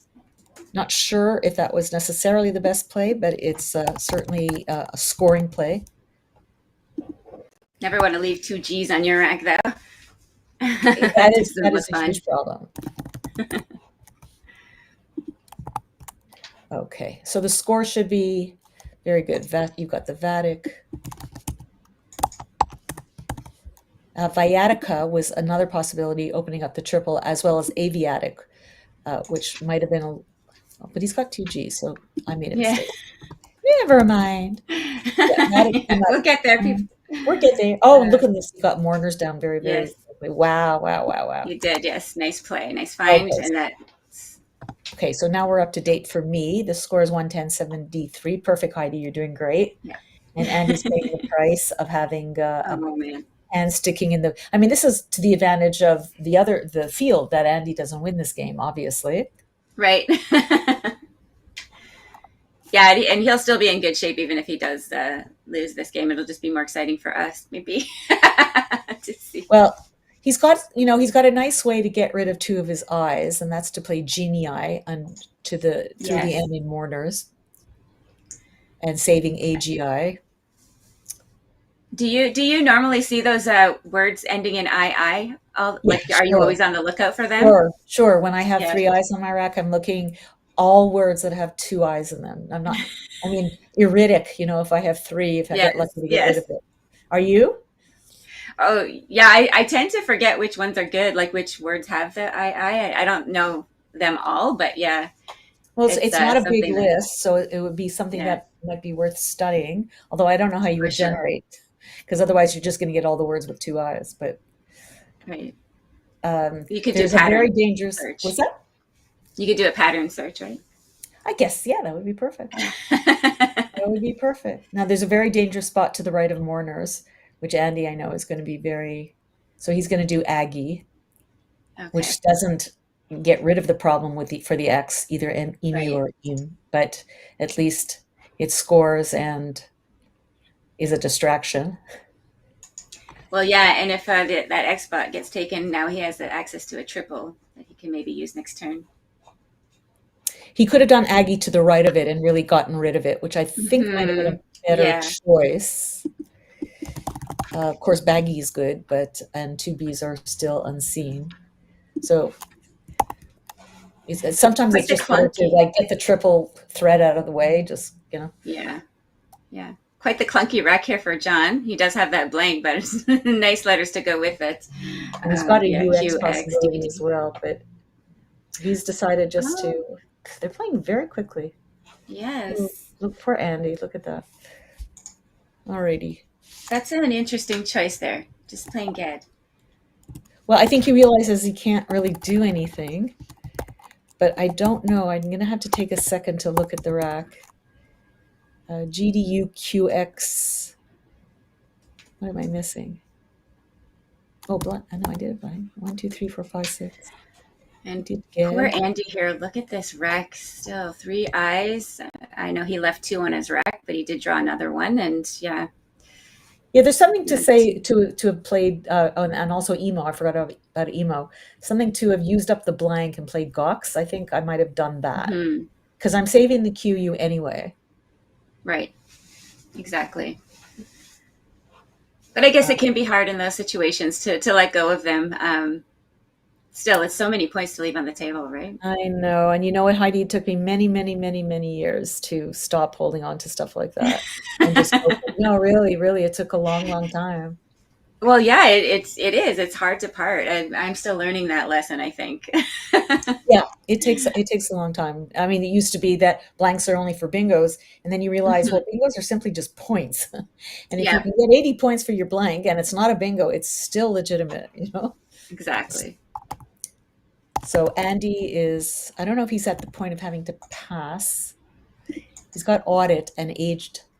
He's decided to go for digit and block the triple the best way he can. Yeah, that seems okay. I would have preferred to see audit go down, I think, just to get rid of another vowel and leave a consonant on your act. Yeah, this is a very easy play for John now. So not going like, see Andy shaking his head a little bit. And Andy doesn't react very often, but look how Yeah. look what he's doing to that bag. It's not going to survive today's. Right, exactly. He's really, really churning it out, which he tends to do, but I think it felt a little stronger than usual. I think he was also keeping the A for the aged hook. Right. And he's rewarded with a blank finally, but of course a U and all that. They are playing quickly. So I will get the scores updated for you. Now, John unfortunately wants some of those vowels that Andy has. Yeah. He'd love to get the quids hookers, just something. And he could use his blank right now. And there's something to be said for that. But let's see if there's anything better. Oh, he's got sank.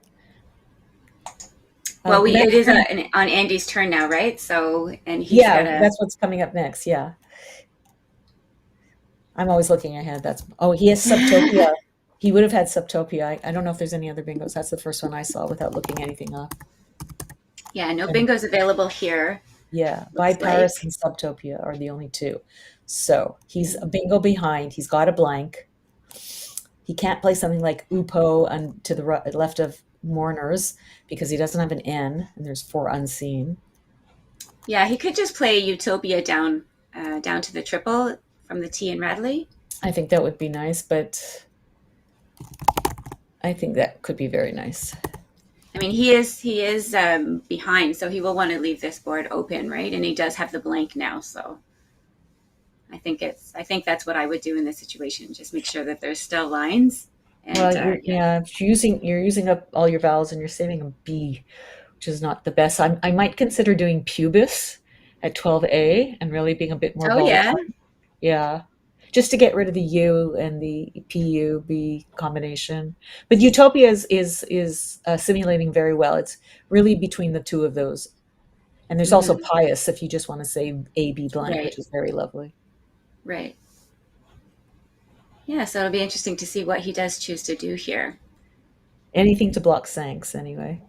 If John sees it, Matt Canick was, when he was commentating on one of my game, made the comment that I had sank, and he says, I don't blame her if she misses it. It's not, it's still not in the conscious. I did happen to see it because I play a lot of Woogles, and sank for some reason comes up constantly. Yes, it's a very, very playable one. But yeah. There is somebody in the chat was saying there is no sub-utopia. I think there is. No, I think they just meant it's not available. Yeah, but that's the word I saw immediately. So he is going to play Utopia, and it has a double. It's good. It scores. It opens the board. If John is going to go to the left to the S, now he's got all sorts of. He's got a blank. Possibly he can do a triple. So there's lots to be said for Utopia. Right. And it is slightly winning the sim. And we'll see if. He's going to hammer that. Well, if you can play it now through the I in Utopia and not open it. Yeah, that's what he's looking. Yeah. Sorry. Yeah, I'm liking that so much more. It's only 3 points sacrifice, and it blocks very nicely the opening that Andy has just made. And it also leaves his lone vowel. So, he's gonna take the 3 points. I'm with you. I think I like the other one better. But this 38 points, Yeah, I think, it's starting to really tank in the simulation, what he just played. I mean, they're all in the 90s, so it's not like it's a terrible mistake or anything. It's not. Right. But there's only one I unseen, so it's not like he was really at risk to pick up another I, for example. Yeah, these eyes all came out quickly, eh? Yeah. So does Andy have something now. He's got relabel, libeler, and labeler. Oh And my he's already goodness. looking to play labeler up on top. Very, very fast. But Well, if he thinks about it, he can switch that word up just a little bit and get 142 points for it. he's got relabels. Oh my god. Oh wow. Take Andy, breathe, Andy. Oh, he's so He did it. no, think Oh, about he it. did. Oh, He's gonna oh really. man. If he doesn't win this game, he's going to. Oh man. Oh, that's That rough. That's was hard to champion take. play. Relabels. Yeah. Yeah. Oh, and it's so. How do you? Yeah. It's Yeah. hard. It's so hard. It's so hard. Those are hard. Those are definitely hard. This game is hard. It is. And there's so many rewords and ER words, and you don't know which ones are valid and not unless you. I don't even know what kind of system you use to keep them straight. It was almost a 60-point sacrifice there, so we'll see how much he wins or loses by. only losing is interesting, but wow. And now John has the second blank. Yeah. And look at that It's score. it's an even game right now. Dead so. even. Nothing through the I. I'm looking through the I to triple the J, unless he uses the blank. Even then. Let's have a look. It's such a lovely rack. That stupid J just got in the way, right? Yes. He Yeah, could now he if could. he wants to. Yeah. Yeah, he could. I don't know. He has 30-point J play available, but that's I don't know. What would you do here, Robin? Like he has joined. He could play joined through that Eye of Sinks. I wouldn't do it for 28 points. No, okay. But would you then? Maybe you wouldn't play Agito though. Yeah, I don't really see the. Well, he's got the second blank, so he's got less to worry about. Yeah. But Agito does take away the triple, and bingo's to the left of the IA in Utopia. He could just play Haj if he wants to just keep a beautiful rack. Right. At I3. But sometimes what I do, Heidi, is I go, okay, you got one shot at it. You've just played 7 tiles. I'm going to play my Agito and save R blank H, which is quite nice. And, let's see how desperate you are. The score is really, really tight. It is. It's, like you say, almost dead even. So. Relabeler. No, I wish that was good.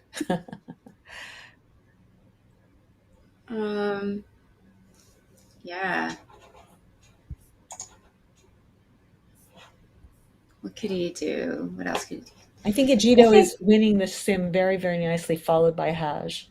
And joined comes in third. But I'm only doing a 2-ply. I'd be kind of scared to leave that E there, though. Well, I mean, yeah and no. I mean, he'll get vowed. That's true. He's going to get more points than he should. Yeah. But it's also like, as I said, like I'm giving you one shot at it, right? And I'm also creating a distraction. I've got the blank. Right. And PH goes well together. Mm-hmm. What about?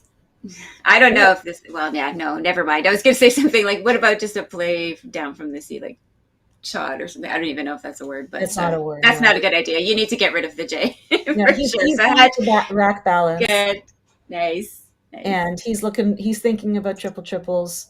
He's not given Andy vowed, which had its own problem saving 2 S's on the rack, which I can understand that. Right. But yeah, I like this decision. And I think Andy's going to play very quick. Oh, he's going to play voids. Okay, so he's going to score, and he's going to undouble his S's, and he's going to save an E. I think all of that is really good. I don't have a problem with that. What about any thoughts on that?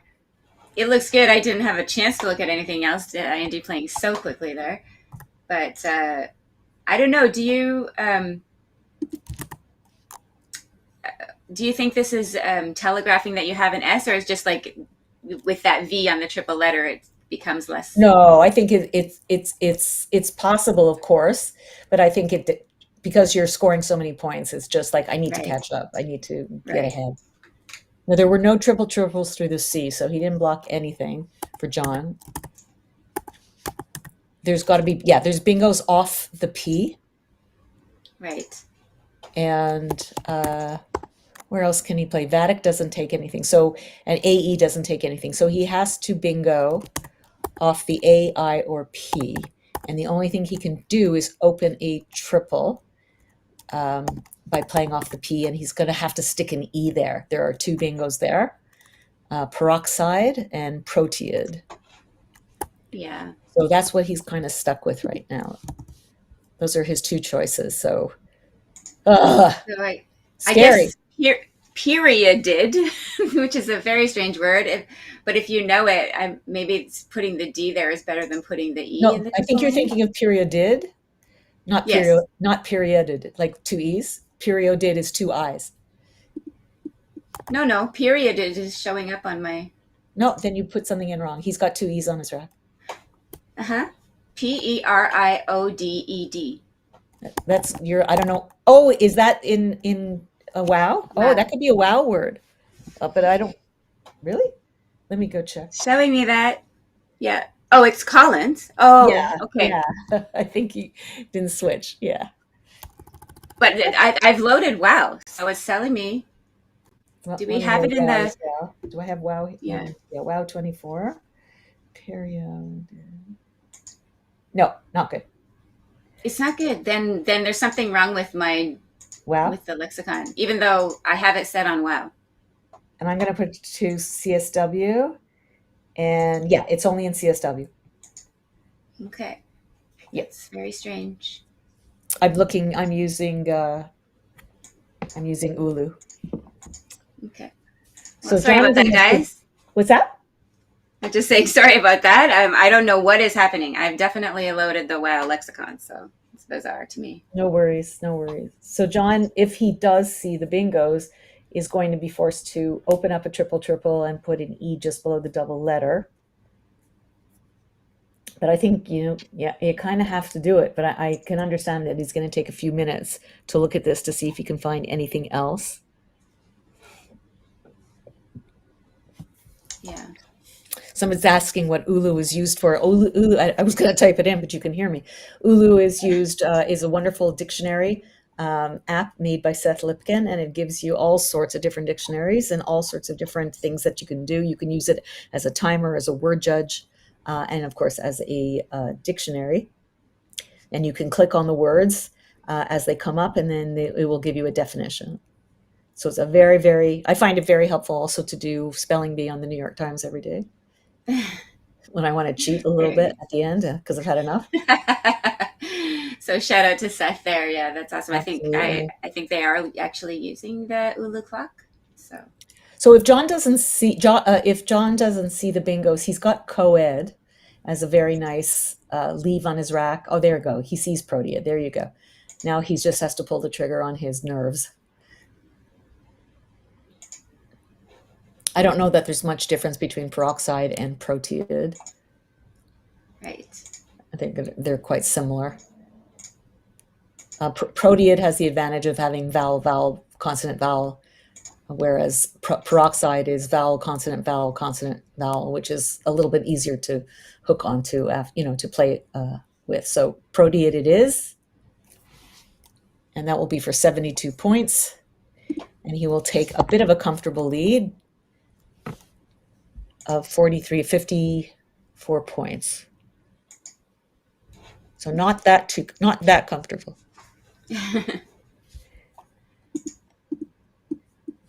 Now there's still 2 S's unseen to him, so he's going to be hoping to pick up one of those. Oh my goodness, Josh. I have Josh up here on my. So Andy has a 60-point play that is now possible because of proteid. Can anyone see it? I was just saying the advantage of proteid is because of the consonant vowel position pattern on the board, but it turns out that it's going to give Andy a 60-point play, and I find it almost impossible that he won't see it, and that will pretty much even up the score, and is a very, very good use of his S. Yes, that'd be great to spot And it that. doesn't take a D. It must be a noun. Oh, now he's looking at WOA on top of proteid. That's going to be hard for him. Well, once you see that, it's kind of hard not to take it, eh? Yeah, I think so. And it doesn't block the A. Really, the only place to bingo on this board is through the A.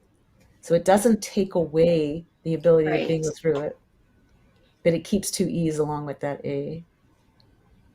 So WOA is 43 points. I hope everybody can see that on top of proteid.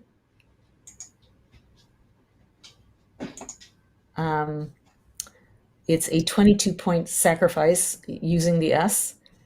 Well, oh, sorry. I might be getting Colin's suggestions again. There's no WOAH, eh? No. And there shouldn't be in life. I know people spell WOA that way, including my sister. She's listening. Oh my God, it drives me nuts. It's not a good thing. I don't know. It's like I always think Noah. Yes.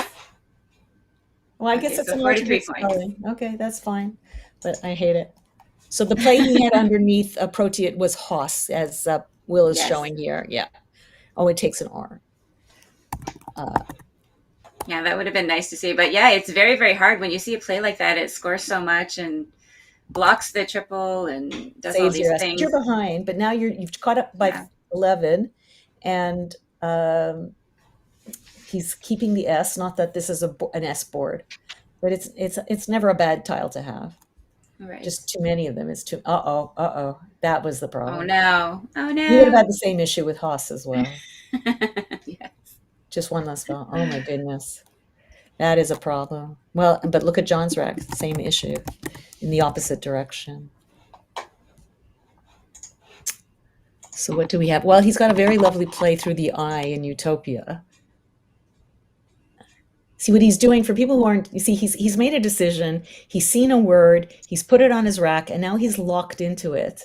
I'm glad he's moving it around, because you need to laser focus on those triple letters. Okay, those blue should attract you. And you're saying, how can I put my F there and score points? Can I go to the right? Can I go to the left? Yeah. And then physically put that IEF together. Oh my God, I've got brief. And there's your play. That's how you have to do it. You have to physically. It's true. Yeah. He's looking at Fen the other way, and he's saving a T for went, and that's fine. Yeah. But he's got no vowels. Brief will do everything he needs. The only thing Brief will not do is get rid of one of the ends. Yeah. But he's got the last two, so it's not going to be an issue. But again, when you see that, sometimes you don't look. You don't enough. You find a play and you're like, oh, this is a great play. And it is a great play, right? And brief is just a little bit harder to generate, I think. But that's why you have to physically, and I do this, I physically, like in my mind, put what I need to put. Well, I have to put an E under R, so there's nothing to think about. And then I go IEF. What words end in IEF? So that's how I do it. That's my process. Right. But I understand the desire to get rid of one of the ends. Yes. But if you play brief, you get another shot at a vowel. Yes. Andy here with too many of those vowels. 5 vowels on his rack, and not going together that great. So what does he have? AEENOOS. He's got a noose on his rack. Yeah, basically. Kuhn will play to the left. It will score. That's his highest scoring is Kuhn. If he just wants to get rid of 2 vowels, he can play ego and lie and bio, which is a very lovely play. Yeah, deceptively, lots of points for that 19, almost as much as he would get for Kuhn. And keeping another consonant there. He could be suspecting a T setup by John with when, and he might want to just get rid of it and just play soon or sown. But he's looking at Kuhn, it looks like. Yeah. And yeah, I think actually now that I look at the pool from his, there's only 4 vowels left and 9 consonants. So maybe it's not that bad to get rid of a consonant. What is he looking at now? OA. No, it's absolutely fine to get rid of a card. You want, it's fine. There's plenty left in the bag.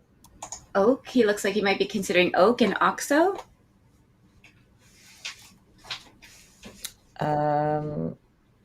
Yeah. Personally, I'd rather get rid of an OE. He could also play soak if he wants to. To some point, there's almost no point keeping an S, right? There's not places for it. So that will score another 7 points, which for me is the minimum amount that I would use to use up an S. Right. But you can get a lot of points for Kuhn for 23. Soak is only 25. Is it worth 2 points the S? No. And EASE is a very nice save. You could do a lot with it, but what on this board? He's 45. Yeah, the board is not the easiest to deal with this late in the game. It's going to be hard to get a bingo down, I think, if he gets one, if he draws one. So. Well, there's no bingo. It's a matter of scoring points, and he's only got 1 pointer, so he's a little screwed. But he's very, very happy that he has the A. He doesn't have to worry about that John has set up Tsar underneath Went. So question becomes, what is John going to do with that Z? Well, and maybe Andy's still hoping to draw it, so... Right. But he also has to be prepared for the fact that John might have it, and what can he do with it? Yeah. So in some sense, Haas might have been a bit inferior, not only with the R hook, as Will correctly points out, but also just not creating anything where John can go down to that E, which would have still been available. Ooh, wow. So anode to the play. Wow, interesting. That hasn't even come up in my... Right. Okay, so what can John do now? He can play Zen, which I think we're probably going to see, for 38 points. Yeah. And that's it. Yeah, there's probably not that much to think about here. Wow. He can't even. He was also blocking the T, but maybe he mistracked and thought Tsar was still available. We can't assume that they track correctly. Alec pointing out that he can play Spaz if he wants to, but he could also play Prez. Oh, that's true. He can play Spaz allowed. Yeah. I'm using an old dictionary. That's right. Where is Spaz playable? Let me see. Oh, sorry. He doesn't. Oh, yeah. Just, I think they're just pointing out that it was available. As a possibility that was available. That it's in this dictionary. Or right. And also that it could have possibly, well, no, because there's no more A's left. Right. All right. So Zen, not surprisingly, is coming down. It's winning the sim by a lot. And just the question is he going to pick any vowels up? Yeah, there wasn't too much to think about there, I don't think. He got the one vowel he didn't want, but okay, it's a vowel. And I think that's it. This is our last rack. So I think Andy is about to lose the game. Yeah. Which I guess is exciting for the stream, but exciting for the stream, and I think it probably means we're going to be playing a WoW dictionary for the next game. He's got Engs under Lin and Digit and all that for 24, but then he can't go out in 2. Although I don't even think I don't know if he's looking for that. What if he plays Sooks now in the same spot he was considering before, Emus and Oxo? Yeah, or just Sook. Yeah. And saving. I like Sook as well. It's simming ahead of Sooks, but we'd have to see what's available on the board. I mean, you're adding 2 points, but for what? I think I would save the S to hook onto AN, like San and Ains or something. Yes. I'm sure there's better. Deans, there's more opportunity. Yeah. You'd have to do. Oh, guess what Andy's saying right now? Do you see his face?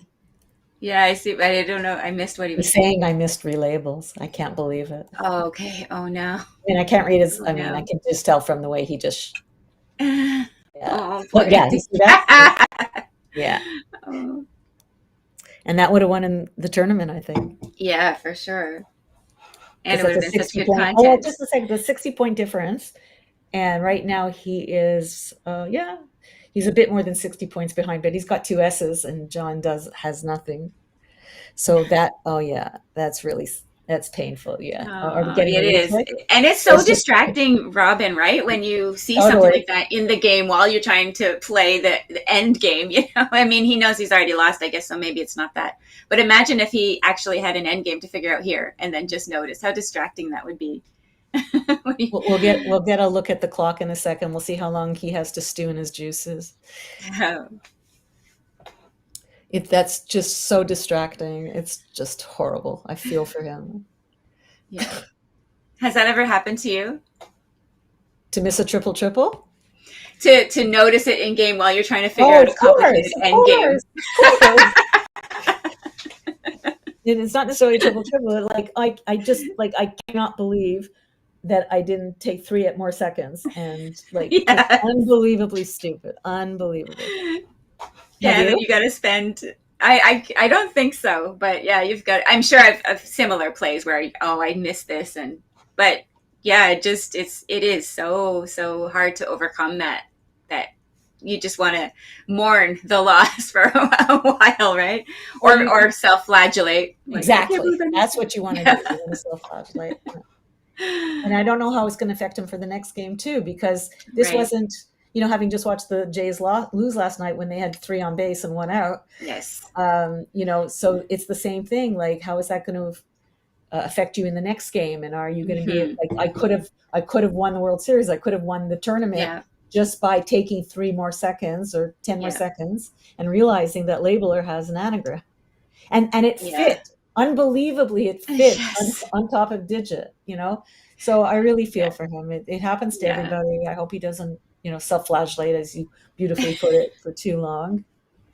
He does look like he's moved on. I don't know. Like for the moment, anyways. I think he's put it aside for the moment.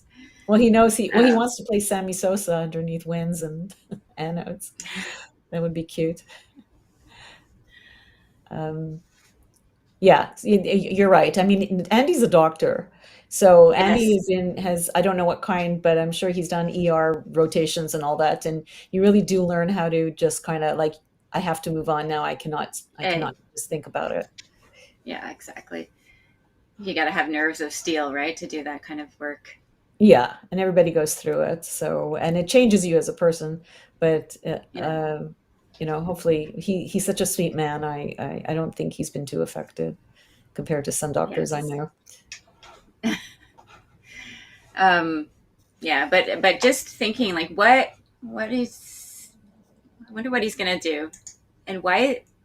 I guess he's keeping the Soaks possibility for outplay, playing Neon here. Well, there's a little bit of saving face. I want to do the best possible end game. I want to get back on track, that I am a good thinker, and all that kind of stuff. I'm not sure what he had in mind. There's no open eye for us soy that I can see. Yeah, I think just out in 2 there is what he was making sure that he could do. Does he have it, is the question. Yeah, he has Soaks.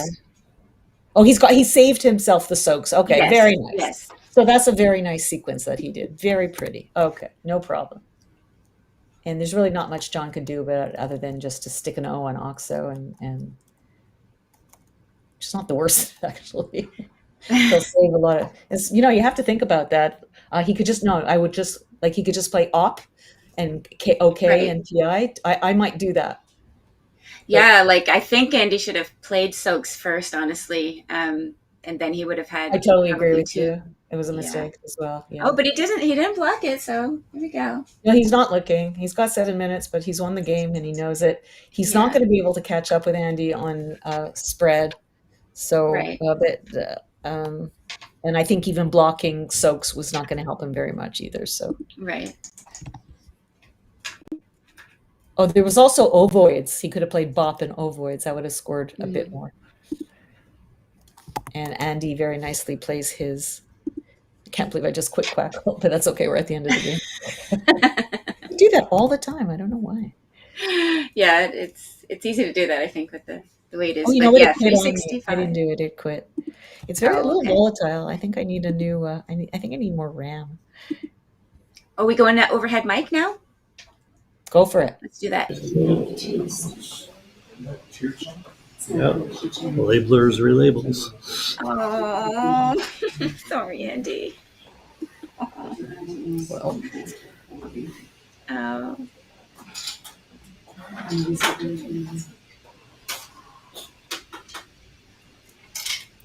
Good game as always. Yeah, thanks. Yeah. 400 to 367. I Yes. have.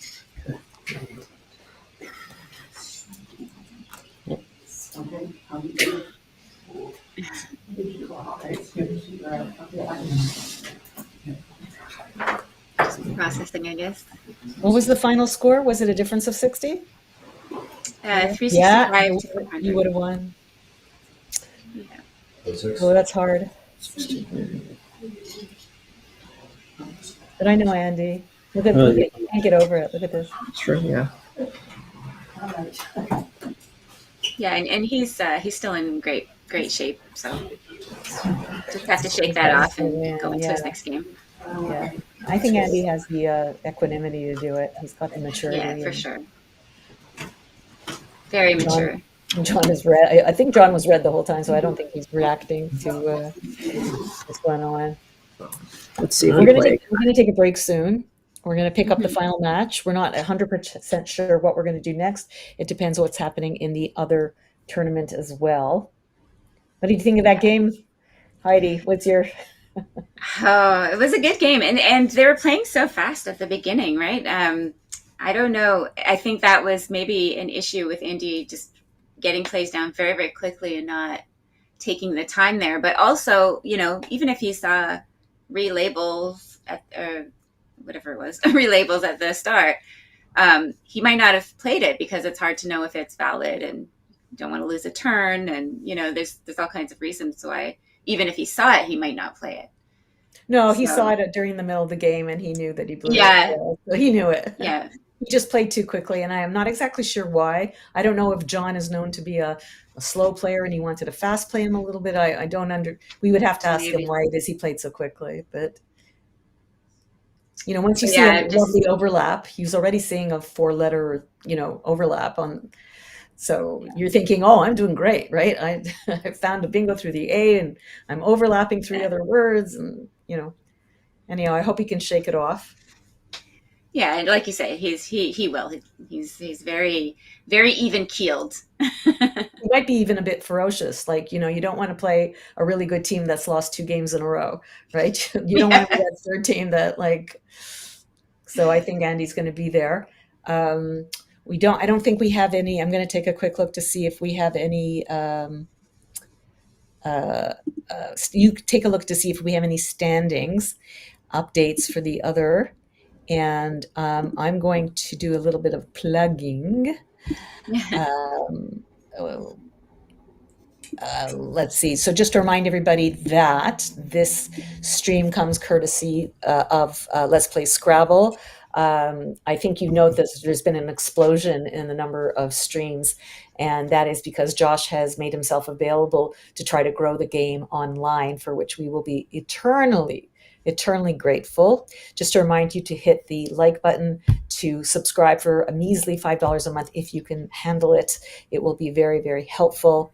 And just as a reminder that there are upcoming tournaments, WESPA Championship, November 11th to the 16th, American Blanksgiving, November 29th, Scrabble Holiday Party, the 12th to the 14th. I will just be getting on a river cruise. Come to that. And then Albany New Year's, I will be still suffering jet lag.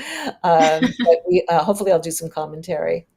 And then in the new year, there's the Canadian Scrabble Classic, February 13th to the 16th here in Quebec, I believe it is. It usually is. Or is it Belleville? I'm not sure. Is that Quebec? I can't remember anymore. Do you remember? Kingston? There's the North American School Scrabble Championship. I think March Kingston. 30th. You think what? You think it's in Kingston? It's halfway between Montreal and Toronto. You're right. It is Ontario. National Scrabble Day, April 13th. Oh, National Scrabble Day. Montreal Scrabble Fest is to be decided. That's a fantastic tournament. And you get fed bagels. So, it's a no-brainer. And then Montreal 4th of Bagels. July, Bob Lynn's Superstars, July 1st to the 5th, which is absolutely a not to be missed tournament, especially for people who play across the pond. Yeah. I was going to say, somebody was asking earlier in the chat where the Blanksgiving tournament is happening. Does it say there? Josh at somebody's house? It's going to have to be at somebody's house, yeah. Because it's online. It's yeah. Oh, is Josh it being played online? It's online.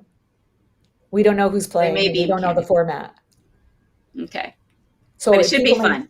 If people watch the Canadian one, what was supposed to happen is that it was supposed to be a tournament between me and Agnes Kramer. Oh, dear. And that was the plan, but Agnes very smartly chose family over Scrabble.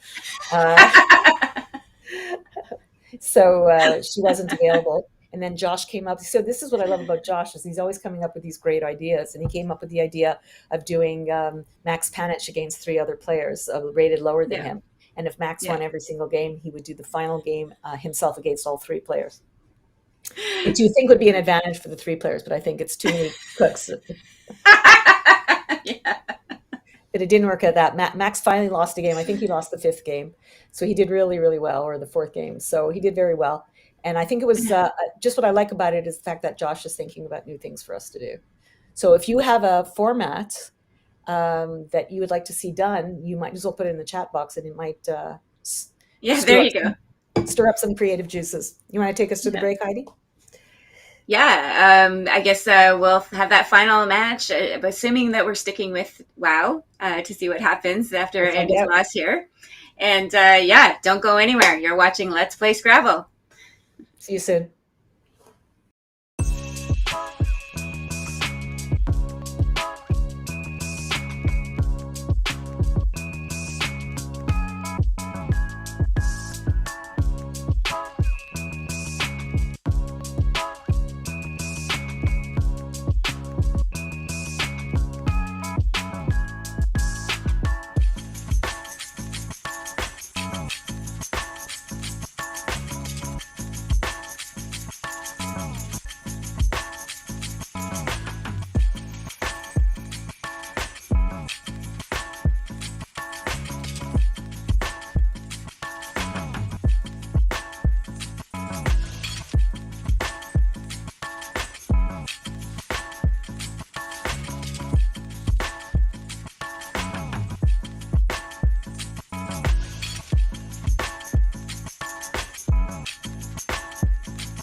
Welcome back to the broadcast. Well, the moment we've all been waiting for. The envelope is printed.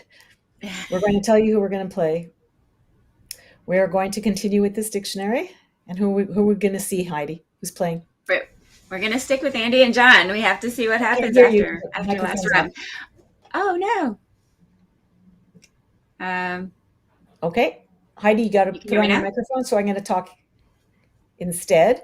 We see that the standings for Division A in WoW, John Shreve, by winning that last game, has vaulted ahead of Andy Huang, but there is still a 410-point difference in Cume. And so, as they are going to be playing each other again, and we had to do a Sophie's Choice here, deciding who gets to what division we're going to show, Andy is going to have to lose by less than 205 points in order to win the tournament. I believe. Oh no, he's going to have to win because he's 1 point behind. He's 1 game behind. Can we hear you now? Yeah, I think they were saying can't hear it's you. Your volume. Now I can hear you. It is me. I'm sorry. I was talking over you. My God, I had turned off the sound. I'm so sorry. No, that's okay. That's okay. Was everybody treated to a symphony of the two of us talking? No, I stopped when you said you couldn't hear me, but that's okay.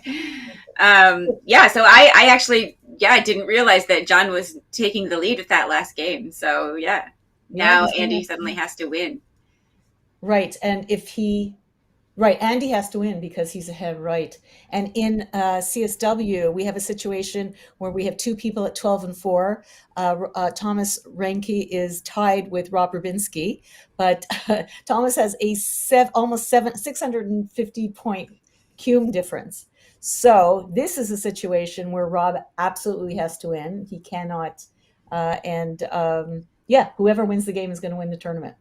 It's as simple as that. So that makes it hard to figure out who you're going to watch. But this is a WoW sponsored tournament, so we'll stick with WoW and see what happens. I think that's the right thing to do. And we have tons of tournaments, guys. If you're more favorable to the CSW, we have a lot of tournaments where the CSW has been favored. So I think it's turn for WoW to be it.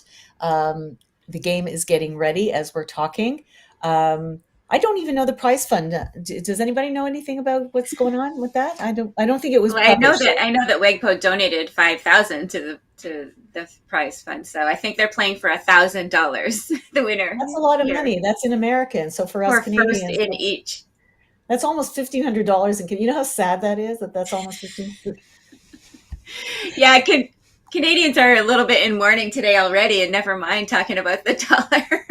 $13.99 and 40 cents, which is enough to get you about 3 steaks now, right? With the price of beef. Yeah, let's go to the game. Let's take our mind off of those kinds of things. Let's see the real beef, the game. Yeah. All right, John to go first this time. Yeah, John's going first, which is supposed to be an advantage. Yeah, slight advantage. I think that was borne out in some of the tournaments that we watched where they were keeping an eye on it. Pretty fun. That's another thing that Let's Play Scrabble does, and with Josh Koff, all the stats and everything is so fun. Only on Let's Play Scrabble, guys. So make sure to subscribe if you can. Click the join underneath if you can afford it. Otherwise, make sure you share. It's a very easy decision. Nothing to think about. I mean, you're in a championship game, and the first 2 tiles you see are QW. Yeah. It worked out. He saved a nice cold brew. And Andy's picked the first S. Okay.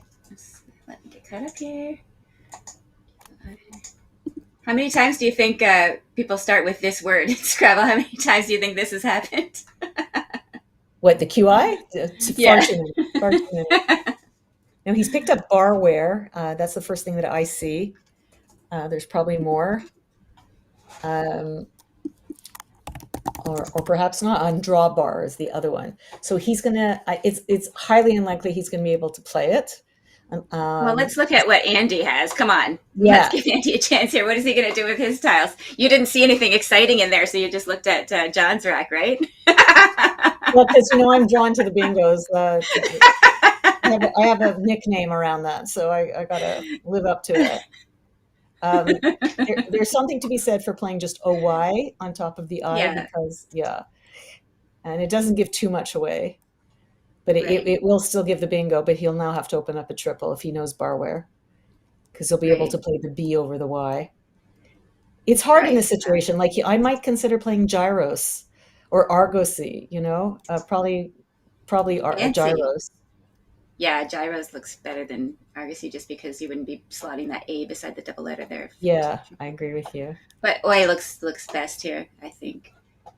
Now let's see if he knows it. So here's another example of when you have WARE, you put it at the end of your rack and you make either WEAR or WARE.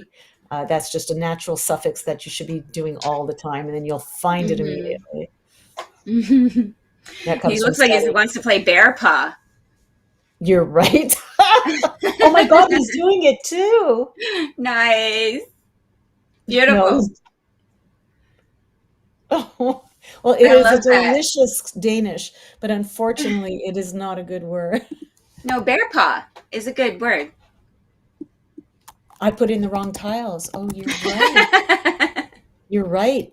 Bear paw. How beautiful is that? Beautiful. I'm It is so beautiful. impressed. Good. Bear paw. Wow. Wow. Wow. And you found it so quickly. Yeah. I wonder if that's like, I remember the south paw used to be very difficult to find. Now I can find it, but now I have to remember bear paw. Fabulous. Yes. Yeah. He's got to feel really good about that. Yeah, that's such a nice find. And you also, don't often bingo with WB on your rack. Right, and he gives him OI. You're going to have to put a P there, like he's, or an M. Like, Yes. oh my God. And he Yeah. has, oh my God. Okay, let's see what does Andy have to do here now. Okay, so he's again playing very quickly. He's going to play keg, which is, I mean, you're saving AERS, you're scoring 31. Yeah. I don't think there's too much to think about it. Yeah, that's awesome. You start getting paranoid though, that, oh, he's going to have a bingo on top of K, like OK and TEW, and you start worrying about that. Yes, it's true, especially when it's that the game you have to win. It can make you a bit paranoid, right? But he can't play that way. He just has to play his game. Right? So here's something you just have to play your game, and he saved a really nice rack. He is picking up non-bingo tiles, but he's going to be able to score. I yesterday gave a webinar on bulimia nervosa, so I'm seeing bulimia as a possibility. It's on my mind. Yeah. And it scores 24 points and goes for that second blank. There's nothing wrong with keeping a nice open board right now. I would not start closing the board. I'm not sure where he's looking to play mall. Can you see anywhere? Yeah. Oh, on top of Mew and keg and all that. He's thinking it was yeah. a setup, probably. Yeah. I don't know. And yeah, bulimia. I don't know. Does he want to play that many tiles? He is ahead, so maybe he's he wants ahead. to. It's early. This is a winning game. That's true. That's true. I mean, and yeah, bulimia gets rid of all of that junk. All of it. Now he set up an S hook with Smew. Yeah. And he saved 2 I. So I'm not thrilled about this one. I can understand why he might have done it, but maybe he'll draw an N and get bailed out or something. Well, he'll find out if this game was foreordained, that he's going to pick an N and Yeah. And now Andy's going to get a double. You see? Ooh, wow. Oh man. Crazy. So he's got gree plus a D. So you see how every word game turn is exquisite. You think I was kidding? Yeah. No, I did not think you were kidding. I definitely believe that. Wow, what a change in events there! Wow. That's really an did not ugly take rack too much there. time to play it. No. 3 eyes. But I mean, can you play rigid? You can play rigid. Get rid of. Yeah, you're going to have to play a rigid. lot of that. You have to, and you can play it to the right or to the left. Playing it to the left kind of sets up lanes to go next to it. Mm-hmm. But I like it to the right. Where do you like it? Yeah, the right is one more point too, so Yeah. I think I would do that. Opens the board a bit more too. Because but you're still in the lead. Yeah. Yeah, the bear paw was, so okay, we have us a game. That's beautiful. Andy has Niel now on his rack. Ooh. I don't see a place to play it. Yeah. Such a pretty word. Because that's cat related. Yeah. He would have unmailed if he gave him an N, but he's not, and rightly he's playing rigid, which I believe is the correct. Yeah. Good job. Now what? If you don't get to play Niel, this rack is not as pretty. Well, he can open the board and play Ulama to the A in Rewaxes, which keeps the board nice and open. He has a very good word knowledge. But on the other hand, he's really good with bingos, and that's such a pretty rack. I mean, get rid of the U, and you have a really, really pretty rack. Right. There's nothing he can really do to, maybe, let's see, what can he do? He can do Bima to the left of Rewaxes, but that sets up a very dangerous AX hook. So I don't think he's going to do that. But it scores 32. It's his highest scoring play. It was very, very dangerous.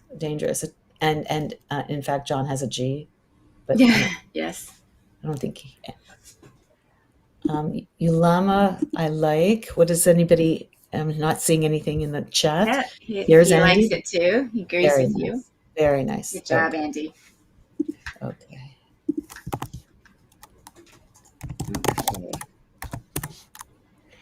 So, John is still in the lead.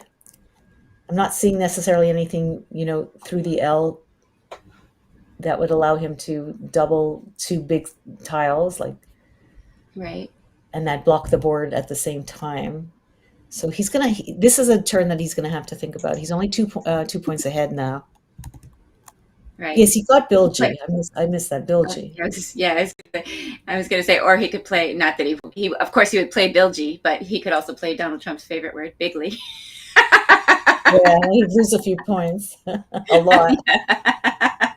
Bilgy, I think, is the play. So people are wondering how I came to that so quickly. So again, remember those blue tiles, the blue triple letters. I mean, those should be like magnets for you. And when you've got tiles like Y and B and all that, how can I maximize it by putting 2 high point tiles on those 2 blue, beautiful triple letter words? And that's how you find it very quickly. Yeah, exactly. And there's really nothing that's coming close to it other than maybe box, which I don't like, saving DGITY. Yeah, that doesn't look like. You can also play Bilgy through the L in mall. Though that seems to be the nicest save, the DOT save. Yeah. So will he play that? Bilgy again. I mean, John obviously knows a lot of words, but Bilgy is not the first thing that would come to your mind necessarily, I don't think. But maybe that's just me talking. Who doesn't study enough. I don't know.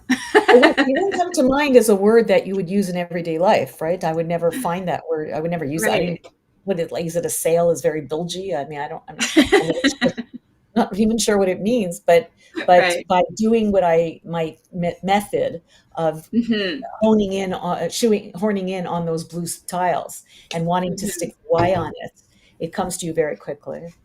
Yeah. So he's rightly taking a lot of time on this turn. Andy is still stuck with U's. I hate that. I hate that. You finally get rid of your U. You score points. You're feeling good, right? Yeah. I'm gonna score next turn, and then you pick another U. It's like, oh my god. Really? Okay, box. All right. Going with box. So that was a second choice. Yeah. He's just going to have to really be careful on the next turn what he's going to pick up because of that DGY combination. Right, yes. So he needs to look in the bag.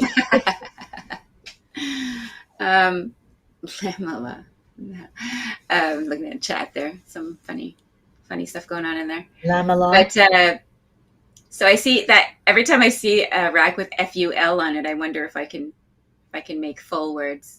Perfect. Beautiful. Absolutely correct thing to do. Absolutely. or set yourself up in the future. What Andy's doing is looking Yeah. to the right of Rigid to play FEU, which I think is Mhm. absolutely fine. Yeah. And 26 look, oh points. yeah, very nice. And not wasting any time either. And now 2 eyes drawn for Which is interesting. 2 eyes and a what happened. Y. It's interesting that he is playing quickly considering what happened in the last game. Right, So I think exactly. we can interpret that as he's gotten over the toxicity of it anyway. Yeah. And really, there's nothing much to look at. I mean, the only other place really to look on this board is through that L. Yeah. And there's nothing. But this does everything you want. It gets rid of the FU. It undoubles the E, scores some points, blocks the board a little bit when it's a very tight game. So there's absolutely nothing Yeah. wrong with what he did. Now, Oh, yeah. rigidity would go down beautifully, wouldn't it? Yes. Would be But nice. it's not, Would be nice. it's not going to happen. He's stuck now because he's kept those eyes. Mm. And he's passing. Oh, just gonna exchange. Yeah, he's passing all 7 tiles. Okay. Okay, thankfully it's a suggestion, so we're good to go. So how is Andy doing now? There's only one bingo through an E, and there is nothing available on the board. Mhm. Denticold is good, but not denticold. And there's something to be said for trying denticold. And we'll see if he tries it. Because I wouldn't know either. Like dentical, I think it almost sounds like something that, like toothed. Yeah. Identical. Yes. Let's see what it Yeah, does. he's definitely gonna take some time here, eh? He's definitely gonna. Yeah, I would be very tempted to try denticold. It's a small tooth-like structure, as on the skin of a shark. So why wouldn't it take a D? Right. Maybe it takes it in another dictionary. Oh, it doesn't take it in CSW. So if it's not there, it's not going to be anywhere.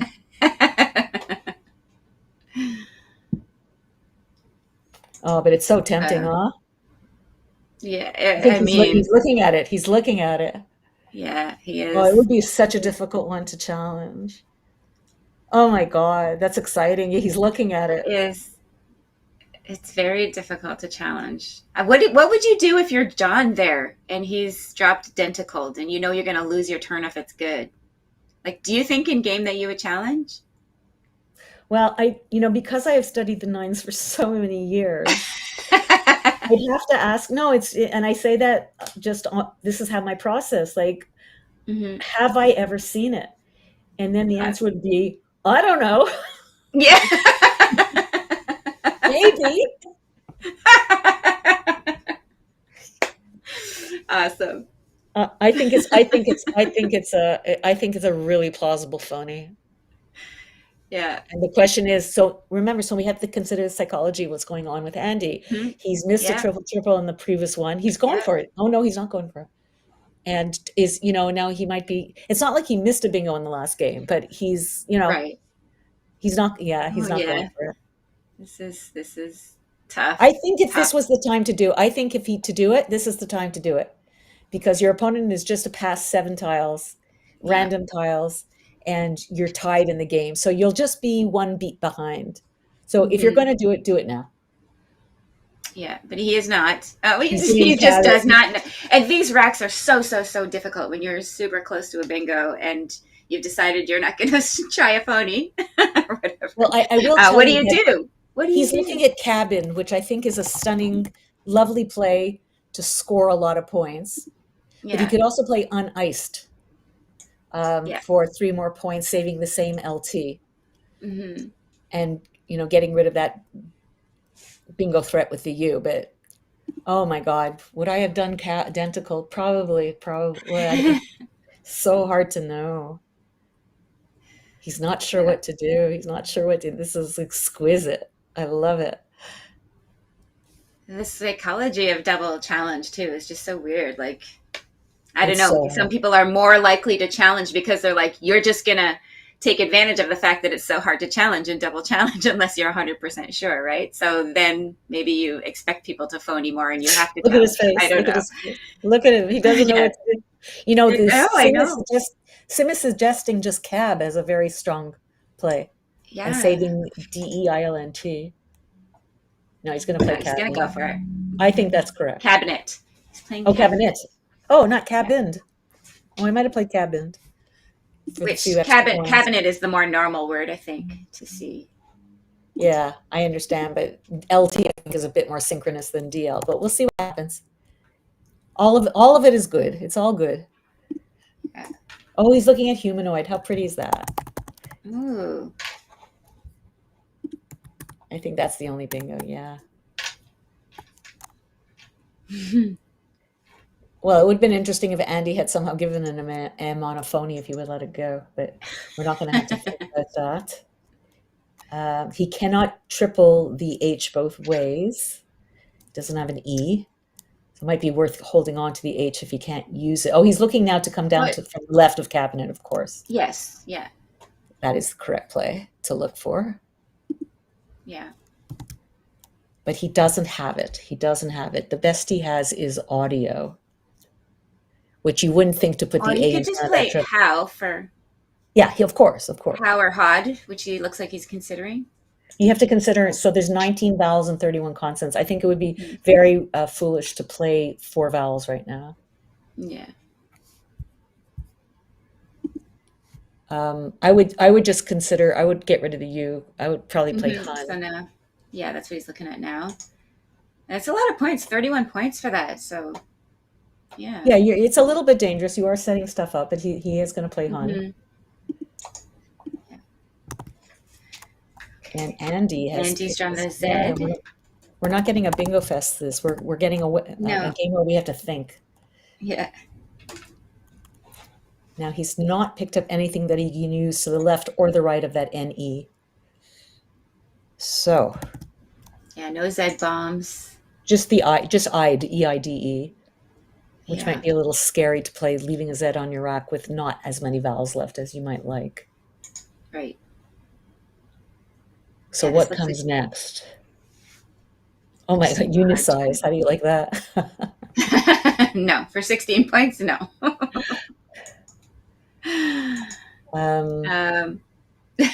So I'm gonna share with everybody a little bit of wisdom that I got from the late great Steve Pellenin, who most people probably don't know, and he died a few years ago. And Steve said to me, "Don't play the Z." Of course, he said Z because he's American. Don't play the Z so quickly. He says, hold on to it. If you don't have something good with it, it's not like the Q that you want to get rid of. Hold on to it, and you'll see that something will happen in the next turn or two where you will capitalize on using the Z much. Yeah, so I'm going to share that wisdom with people here. Yeah, it's good advice. So Ida is coming out well, as is eel in the same place, because are both Y's gone? No, eel is very dangerous to play to the right of NE. Yes. It's a difficult board. Really, the only place to bingo right now is off the U and through the L, and if you're holding on to an L, so that's what probably the thinking about eel. But if you give the person a Y hook for a easy, that's not a good thing. No. These decisions are so tough. And you're just like, really? Can I really not score here very much? I being 20 points and yeah, otherwise you're taking like less than 30 for your Z. That doesn't feel satisfying. Right. There's not a lot of places to score up this board. There are still 3 S's unseen, which is going to start wearing on you when more and more tiles are being played and you realize that SMU hook is just sitting there. And there's nothing you can do about it. So there is something to be said now for playing Ide, E-I-D-E, and just having, well, if you're going to do something with the S, at least I'll do something with my Z to that E that I've just created in the triple. Right. And he's decided to play. He's going to go with Sil.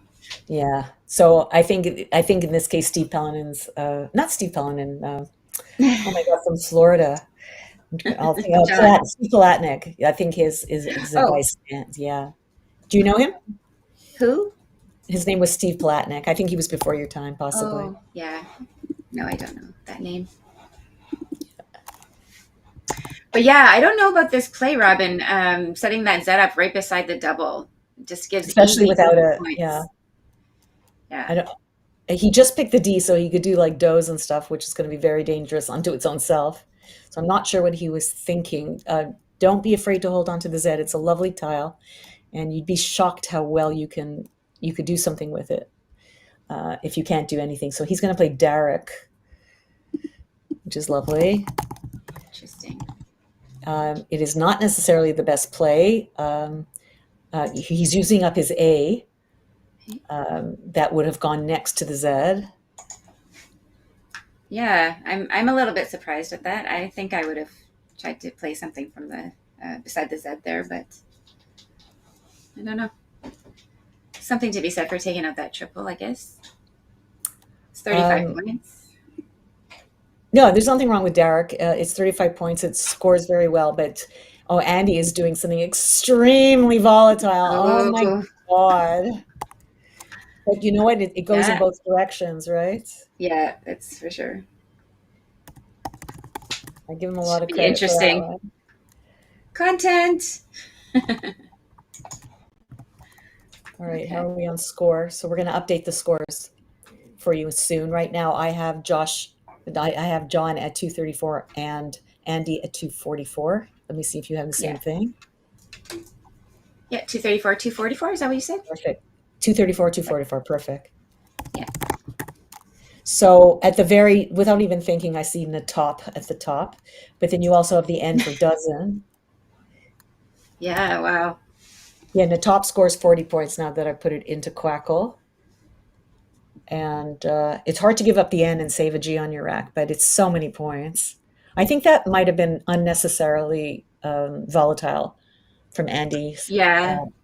But I understand why you did it. It scores the most, but really, really scary. Oh, he's got Standee, and he's got it in 2 places. Oh my God. And that's the thing, right? That's what he did. He created 2 spots, and he also removed the threat of John getting something beside that Z. So I think I don't know. Maybe it was a good decision. They were even, like you say, right? So. Well, this is going to blow the game open, and it might be enough for him to win. But there are still very good tiles left, and a blank and 3 S's, and that Smew hook is still there. So we have a barn burner of a game over here. There's so much could happen. That's what we want to see. He's seen the top.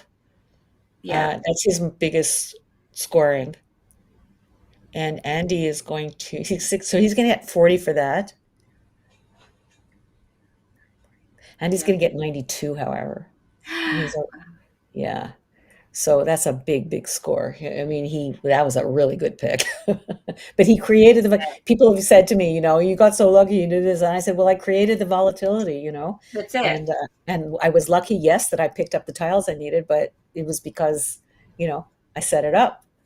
I always say preparation meets luck, right? Exactly. And you could do all the right things, and you can prepare up the wazoo and do everything right, and you just pick the wrong tiles out of the bag. And that's just how life goes sometimes. That's the nature of Scrabble. Mm-hmm. This is not chess with the same pieces every single game. Yeah, exactly. All right, so we've got our net top, which is way at the top of our very, very nice. It's at the top of the sim. It's at the top of the board. It's got top in it. And it's got top in it. And if Andy didn't have a place to play, he would have had unseated. I mean, he just had a plethora of bingos. Let's look at John's reaction I'm sure he's going to take it with great poise. Oh, it's 92 points. I was off by 2. Very nice. So now Andy is up by 26 and 36, so 62 points. And wow, if John had picked a bingo right now, we would really wow. Really, really exciting. Some fireworks. But yeah, I'm going to slow down a bit here. Yeah, he's kept himself a nice 12 minutes. They both are up around 12. It's a very even game. The score has been even. The amount of time left is even. So it's been quite lovely. Well played. He didn't what play if he dead tries card. Goosely? Oh my God. Thankfully, he has nowhere to put it. Well, how about Goosely? That's at least more plausible. Yeah. But it's not good. Also nowhere to put that, so. Isology, that, good. Okay, so I would probably play Goy to the left of if and rigid and all that. Get rid of the G, the double O, and the Y, and save a perfectly balanced rack. That's my thought. Looks good. There's absolutely Sim for some reason is saying yob, which is absolutely stupid because it blocks your S hook. So I'm not sure why. I'm sure it'll fall to the bottom soon. Yeah, it's gone. It's sunk. Don't forget that U from, oh, he's got profits. He's going to bingo again. Yeah. All right, Yeah. so I think we have our winner. And he's got sportif, but he's got profits in 2 plays. Right. You know the bingo This with is an the N? last It's a round. fun bingo. Do you know it with an N? That rack? Profits with an N? Anybody? It's such a fun word. Not sure. It's frostnip. Oh. Isn't that Wow. fun? I love It is that fun. word. Oh, Andy, can you imagine you're in the final game of the tournament where you missed a triple in the turn before, and you've just bingoed and you've just picked up another unstoppable bingo. Unbelievably nice. Yeah. It's a nice feeling. Yeah. And he'll score for both of them. He has choices with standy. He can play profits through the 2 E's and not hit the triple, not hit the double word, and he'll still score well because the F is going to hit nicely. Yeah. And he's got SMU, and he can afford to look around. He doesn't need to. He doesn't need to concentrate. Now, is that a tell? Is that a tell if you suddenly start looking so casual, right? Yeah, I agree with you. Perfect. It's exactly it is exactly a tell. And I would be defecating bricks. Let's put it that way. I would be. I would know I'm sunk. Yeah. And then I would be going, okay, what do I have to block? What do I have to block? Right, exactly. And it's so hard because this board is so open now. And I'm behind. Yeah. And Evan's pointing out it is a tell, but what is John going to do about it? Nothing here.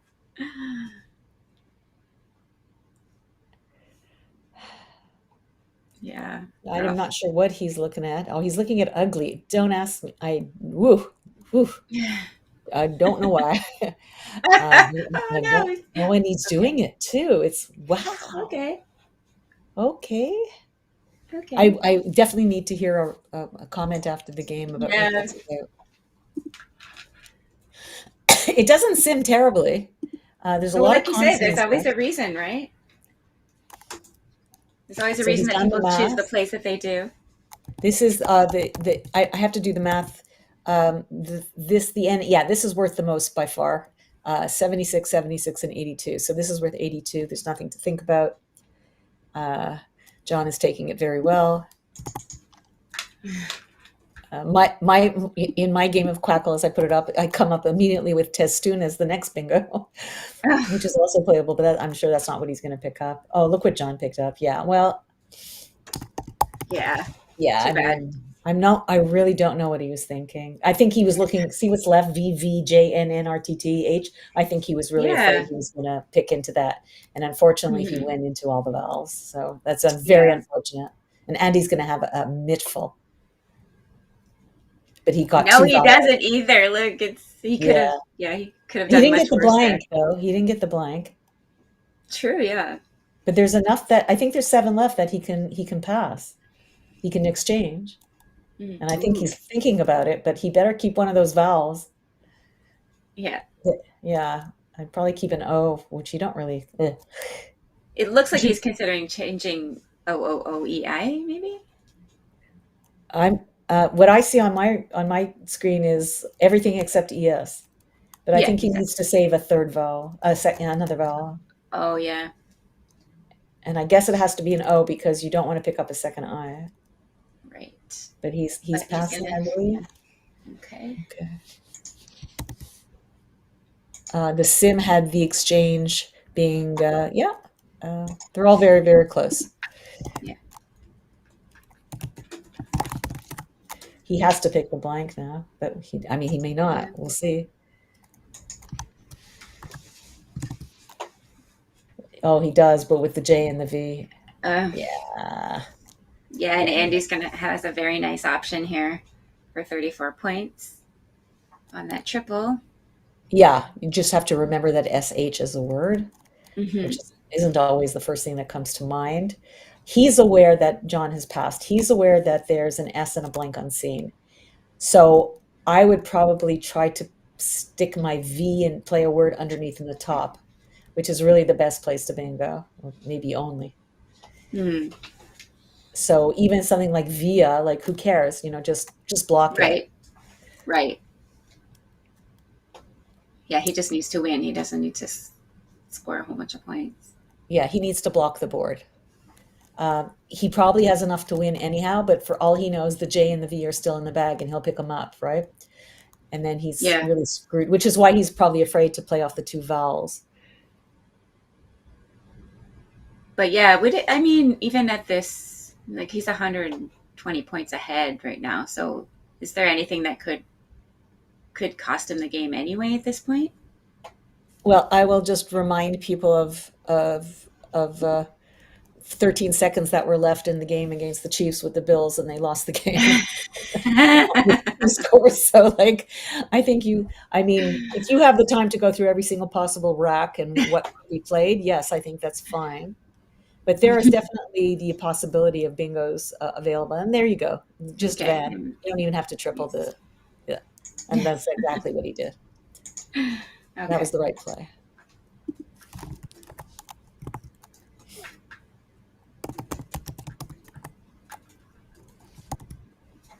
So John is now just going to, he might have to be concerned with spread.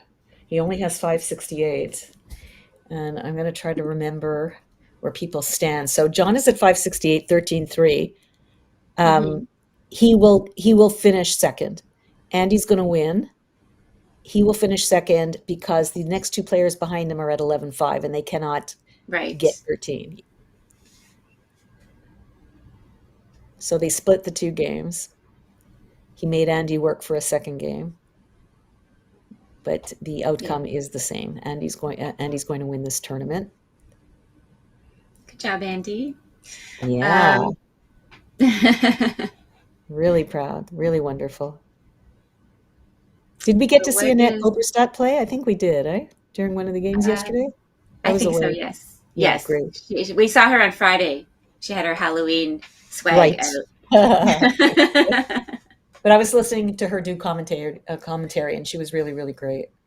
Yes, Annette versus Lisa. I missed it. I'm going to have to go watch the stream online. Remember, everybody, you can always go onto YouTube to the Let's Play Scrabble channel, and you can watch all of these videos at any time. If you're just, whatever you're doing, just put a game of Scrabble on in the background.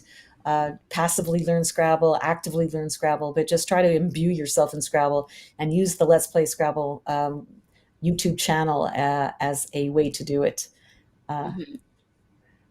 So what is he considering? He's considering Jet for 20, which is what the sim is suggesting as well.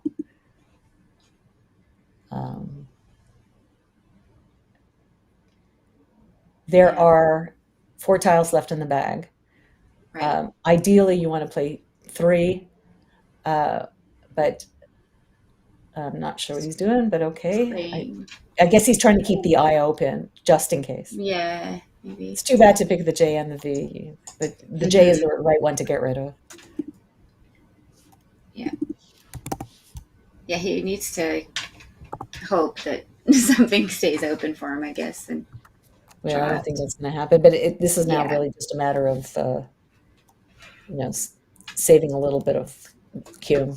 But it really doesn't matter, because if he had looked ahead of time, it's not a matter of Q or anything. He had to win the game, and he was going to come in first or second no matter what. So he's lost. He has the SION.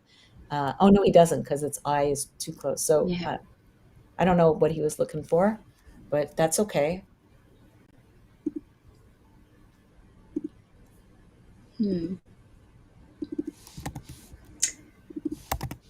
Okay, so Andy's just going to play ratio here. Oh, is he? He's rethinking. Yeah, he's being very careful. That's fine. Ho, there's tar. There's still the tar as Yeah, I a was go. gonna say that's still available. Yeah. I don't. Yeah, I don't think it's something that you think of very quickly. No. Yeah. But he's got a lot of time to think about it, so if he wanted He to. does. So we're gonna have a lot to talk about here. Let me But see if yeah, there's maybe any he results just coming. No, no results coming from the other division yet. So he's playing ratio. I don't know what he was worried about, but that's fine.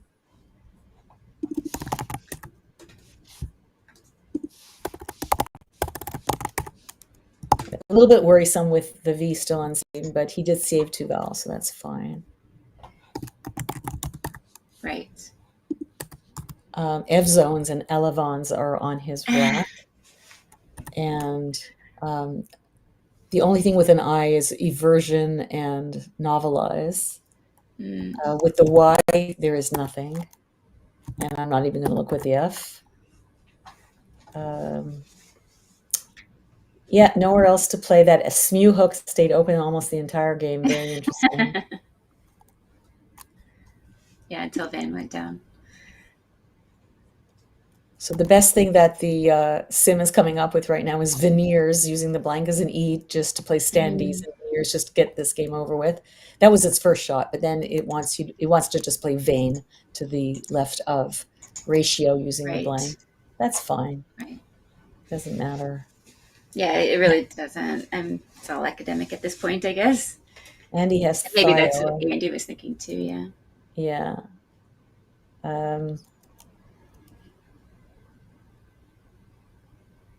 Yeah, anything to the left of ratio is what's coming up strongest right now. There's 1Z, all to the left of profits. Look at that, 1Z. Oh, wow.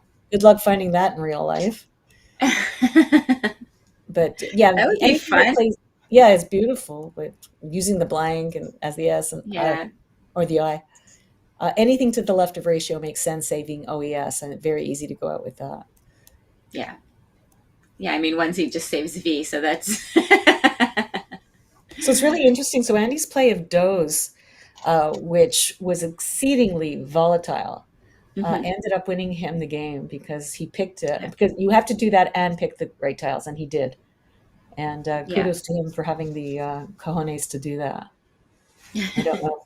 I mean, it scored the most, but it's so dangerous. Oh my God. Takes the N, takes the S, takes the D, takes the R. Ugh, ugh, ugh. Yeah. Guess if you don't pull a bingo, you're in trouble. You're in trouble. You're in trouble, especially when your opponent's about to get 40 points in a very, very close game. So he's looking at the same. He's looking at Vane. That's fine. Yeah. You can play vote if you prefer to save the N and the N. Yeah. He knows Andy has an out, so doesn't have to save anything. Just make a play. They use this as many tiles as you can, of course. Yeah, he can't play. He can't save SON, which would be really nice because then he can play cabinets and sound.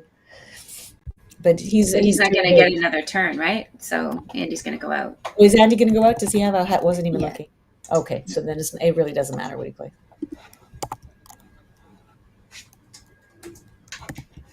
He has hoist and he has thiol in 2 different-ish points. Yeah, so. Good game. Nice tournament, Andy. Good job. Oh, my goodness. Yeah, he couldn't be blocked. There you go. Congratulations to Andy Huang, who played very strongly every time I was checking in on the scores yesterday. I kept seeing him at the top of the leaderboard, and he managed to pull it out. Very good. We're going to Mike's. OOSE. Oh my But I could have played like a la G right there. But that's you got to. Although I guess maybe that would have been good. Block of profits.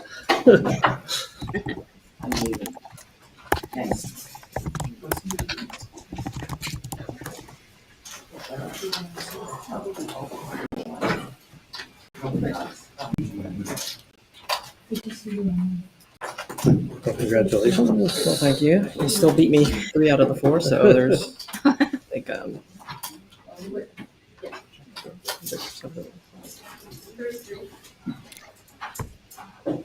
They had to face each other 4 times this tournament. Wow. Yes, Yes. but I better go No, that's right. head on to that play.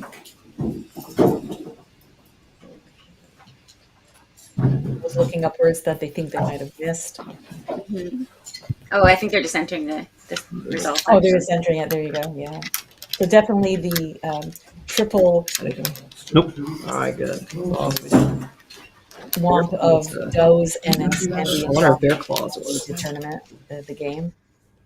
Yeah, not too much post board there.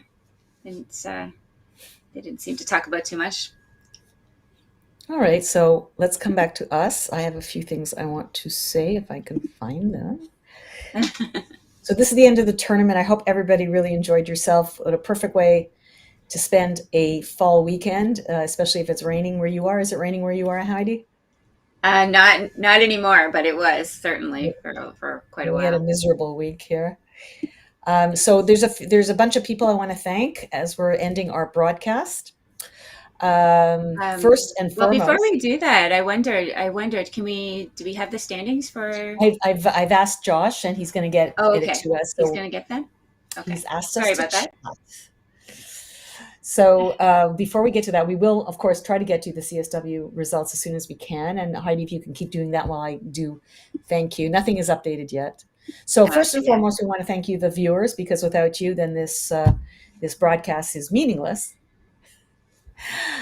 We'd like to thank our sponsor, WGPO, who's added $5,000 to the prize pool. It's starting to get to the point where going to a tournament isn't always a losing proposition in terms of finances, which is really, really nice. We, of course, want to thank the directors. It's an event run by Linda Finn and Mike Johnson, who did clearly a very beautiful job. As I said, I've been playing this a lot longer than you, Heidi, and I was back in the days over 40 years ago. We would literally be waiting for hand pairings by Alan Frank at the end of each round. Yeah. We'd like to thank the stream team consisting of Josh Greenway, who does everything behind the camera, as does Josh Koff, who also gives us our fantastic stats. We want to thank Seth Lipkin for the cross tables and the Ulu clock that powers our stream timer. John Shu for TSH, the best software for running large-scale tournaments. John Castellano and Matthew O'Connor for the COP pairings, the best pairing system, running thousands of simulations to ensure fair and accurate matchups. And amen to that. Yes. Art Moore for wordjudge.me. Steve Seguin, in French, maybe Seguin, I'm not sure where he's from, a Video Ninja, a provider of streaming tech that powers our streams. Sarah Rosenbaum of Cozy Tiles for creating our Let's Play Scrabble tile bags. See, this is what I love about Josh. Even the tile bag lady gets thanked. I love it. And George Bissonette of George's Custom Scrabble Boards, who made the LPS board. Now, I'm not sure who made the tiles, but thank you to whoever made the tiles this way. Nice. And thank you to the parents of our players for making the children who played our games today. How far back can we go until we get our update, Josh? Robin, do you have anything to plug? Me personally, no. I'm not an on-screen presence. My only on-screen presence is as a commentator. How about you, Heidi? I see you're on Twitch Speaking TV. of commentary, you're going to do some exciting commentary coming up, aren't you? Oh, you want me to mention that? Okay. Why not? I've been asked to be part of the crack team to do commentary at Causeway, the tournament that Michael Tang has been doing for many years and stopped at the time of COVID, and now he's brought it back. Right now, in fact, I was supposed to do commentary over the weekend for the Malaysia versus Singapore, but unfortunately, it coincided with Blue Jay tickets, so I had to. He understood this. He's very nice about it.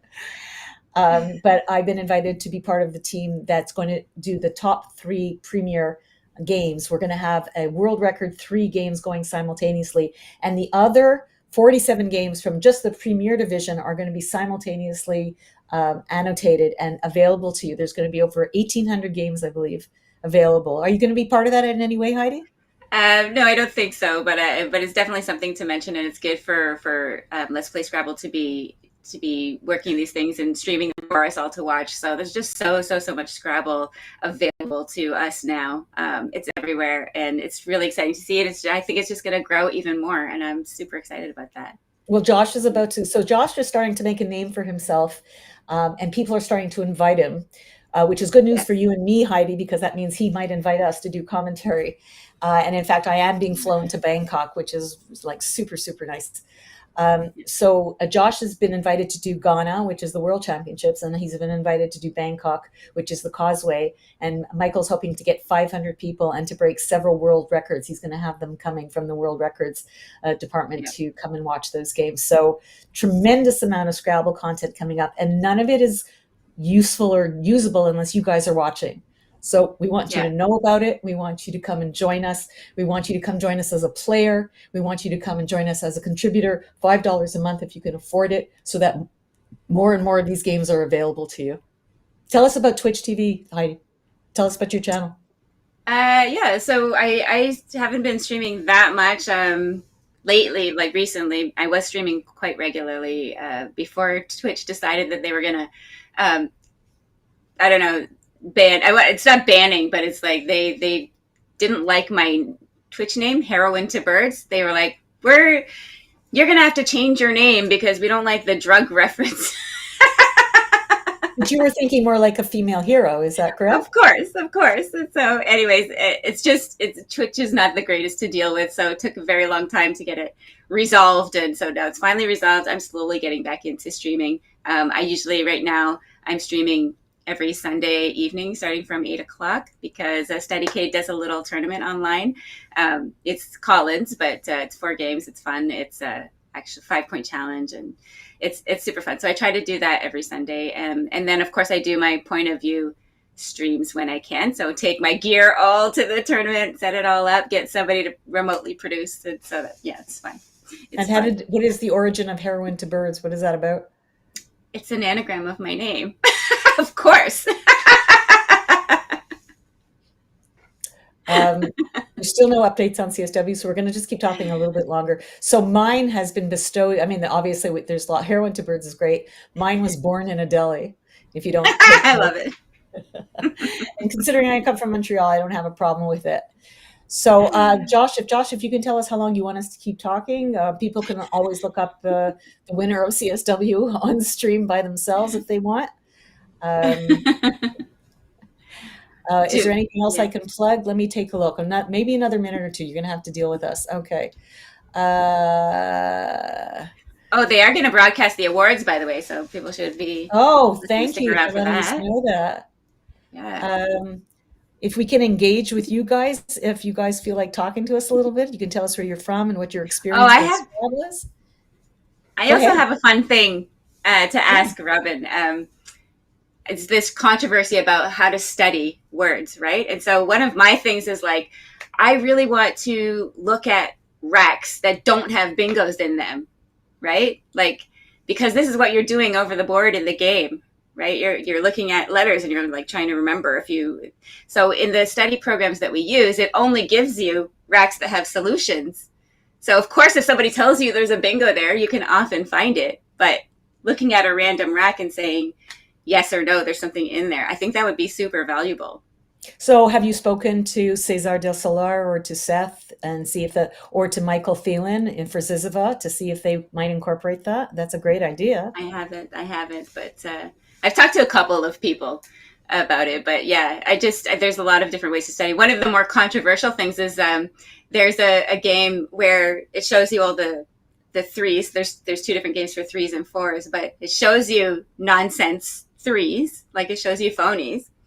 And you have to go yes or no, it's good or not, right? But then somebody was saying, don't study words that are phonies, right? Because then you just think, no, never study words that are phony. But I think one solution to your issue is on Aerolith from Cesar del Solar, where you do it's a blank bingo, or it's just you have to do anagrams of everything that's in that rack.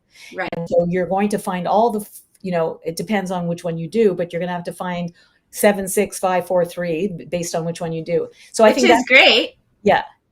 But I think that the trick is it tells you how many solutions there are. right?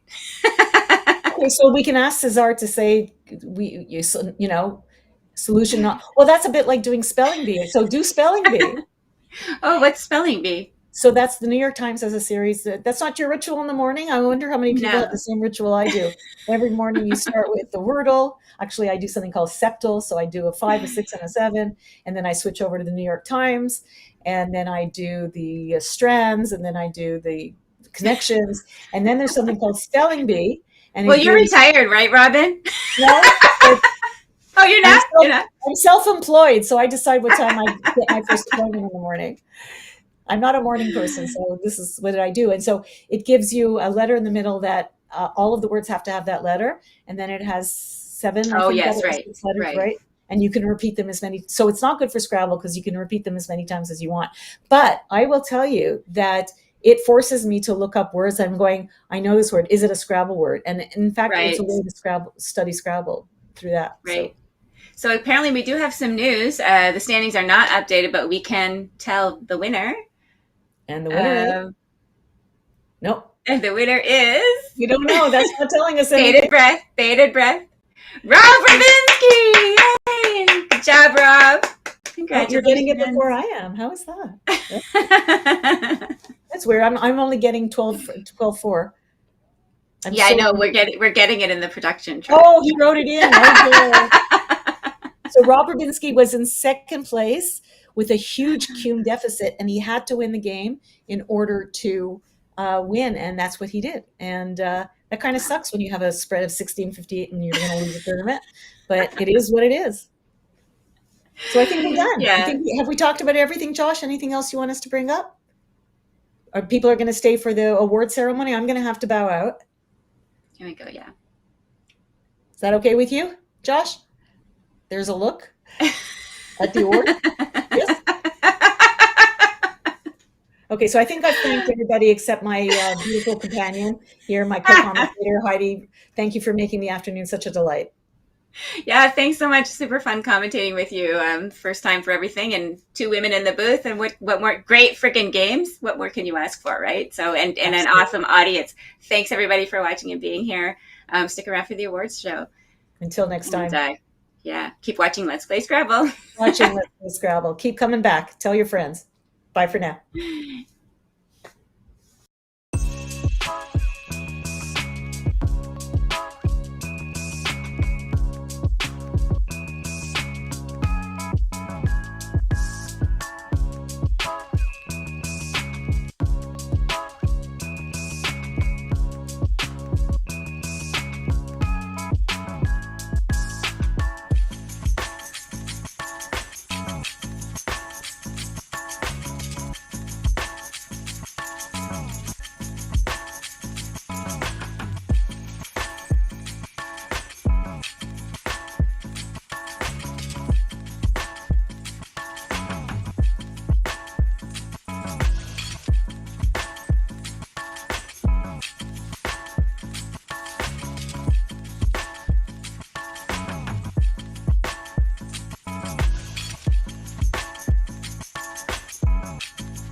Oh, did you find it? Oh, you found it? It was there all along. Yeah. It was a tag. I have a white seat. Oh, I thought. Oh, I was looking at Yep, very easy. I have a white seat for tomorrow morning. It's my brain.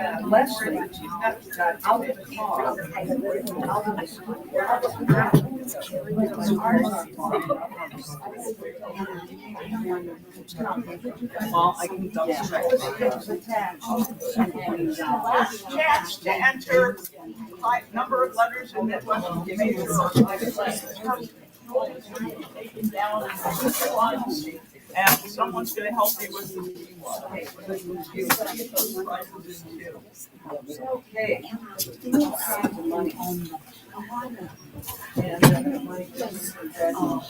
Mary, tell me in the minor.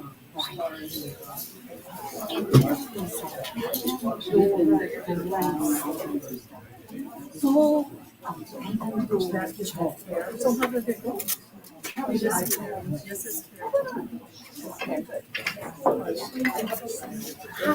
mean, these are the on the last batch.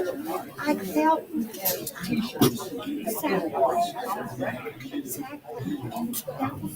Well, maybe I got half the money. You want those two or something? Thank you. Sure.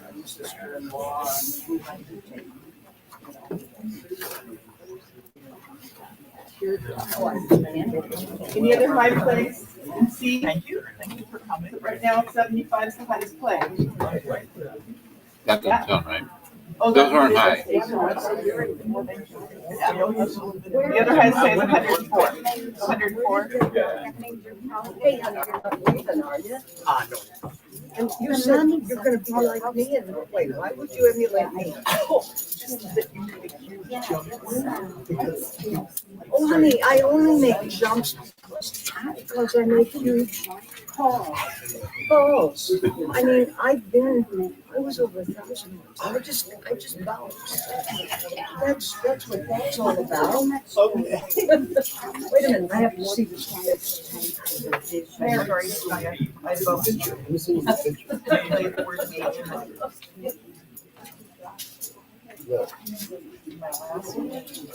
Who's fourth place?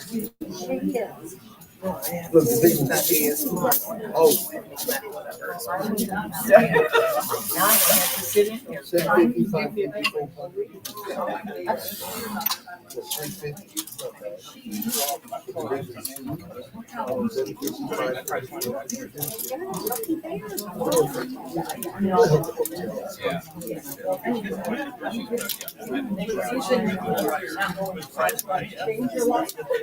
And you must always remember me when you someone's gonna be like, oh, Mike, you know, Mike Johnson is on it. You got it for me. So for the rest of my playing Scrabble, I will always see this. I don't think oh, that's good. I wish my grandchildren. It's every turn that I've played either or you. And I said it was a C, but I never said it was a C. Which is, we're going to change next. It was close. I want to go to Omaha. Not this time, it wasn't. Oh, that was so well. That was a very Terry beat him when he was Terry beat him when he was even after I Yeah, right.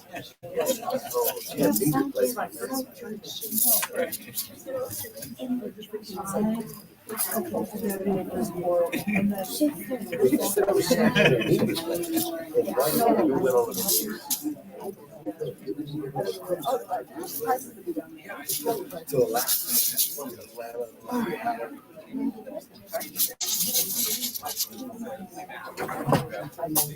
yeah.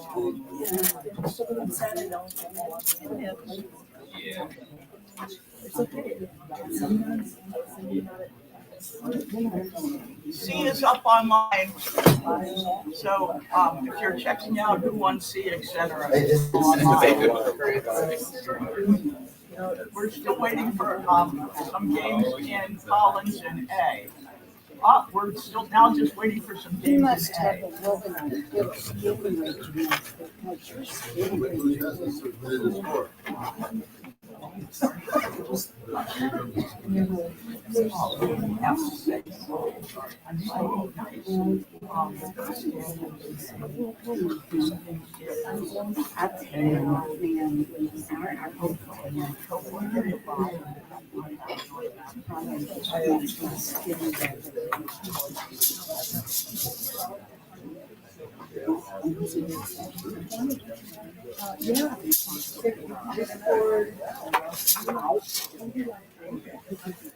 And I have all the other scores.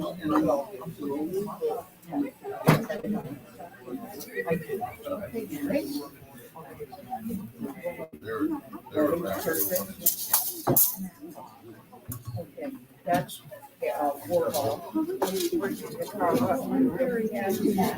Take your money now.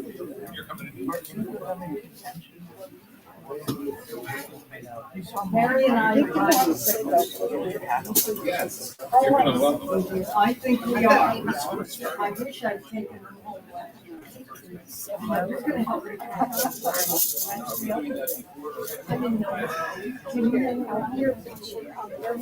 Oh my goodness. In the craziest possible way.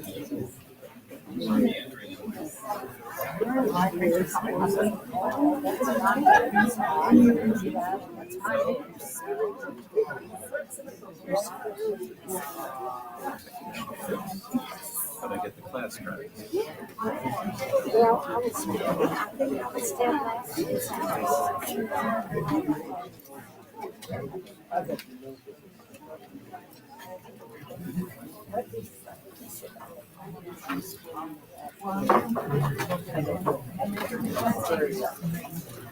I don't want to say it because I used to car.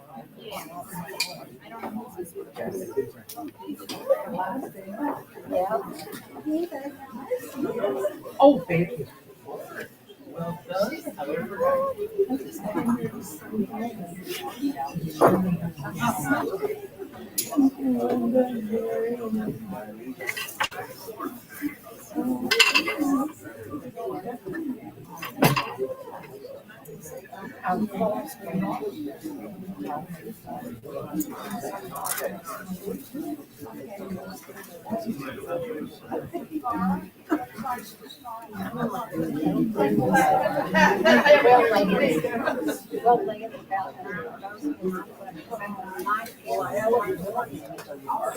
Oh, Stephen Mary, you guys were just secretary. I know, but I mean, like, I saw you once, you know, like usually you know, guess what? For being there, I was like,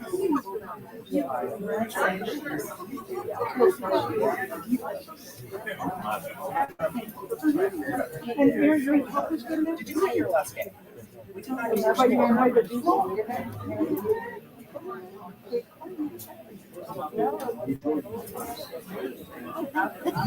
Yeah, that sounded like such an ordeal. Y'all were named after the virgin, right? And how did it go?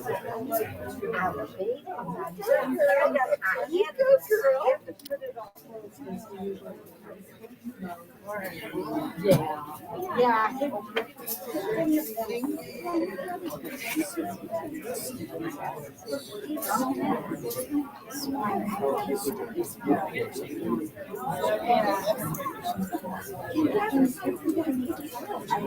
So how many years is that? How many years have you played this?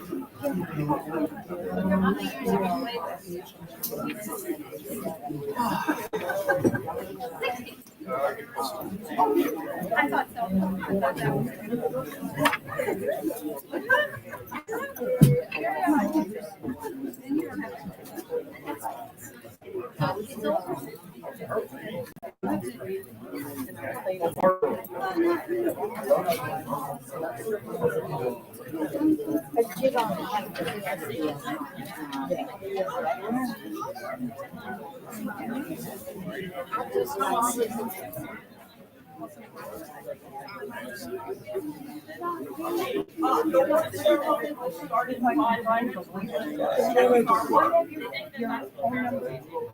The prizes should be online. Please confirm that your standings are correct.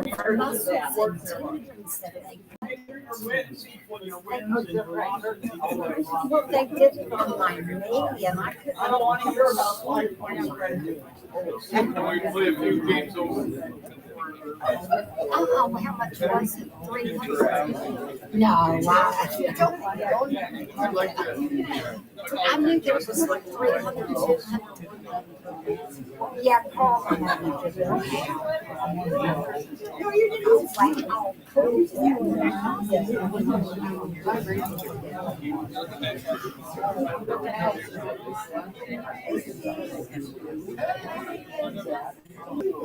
You guys are matching Packers.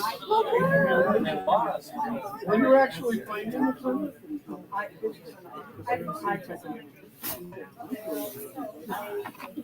I was planning on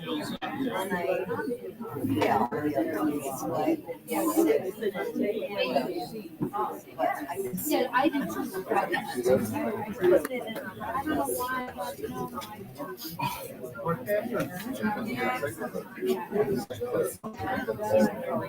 Oh, Bears coming.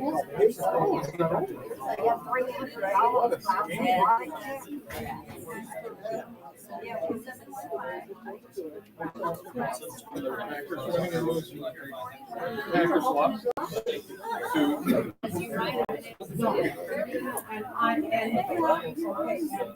The Bears are about to win. Well, yeah, but aren't they on the? Oh, they're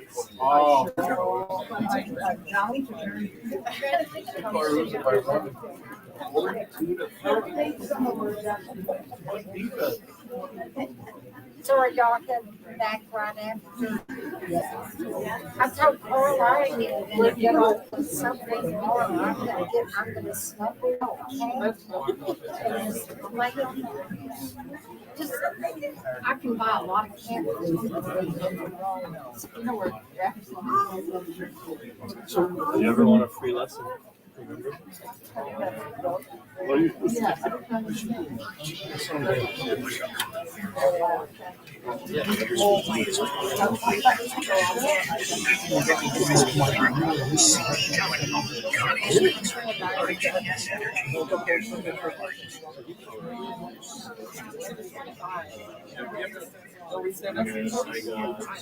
To prove I'm cool.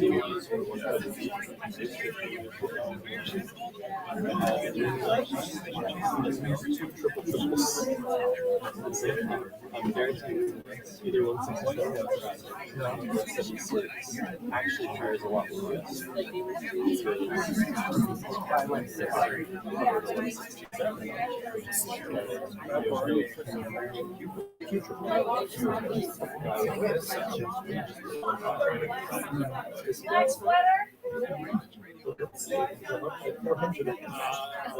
What could possibly happen?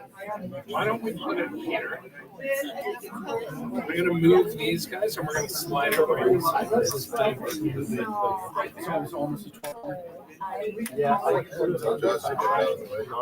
Watch out, guys. Coming through. Like right here. Thank you. Do I get a chocolate from my work? Yeah. He also. Uh-oh. There's a letter O. Is this yours? No. Probably. There's another. Right here. Mark, could you grab the edge here and just pull it back? Yeah. Awesome. Thank you. Yeah.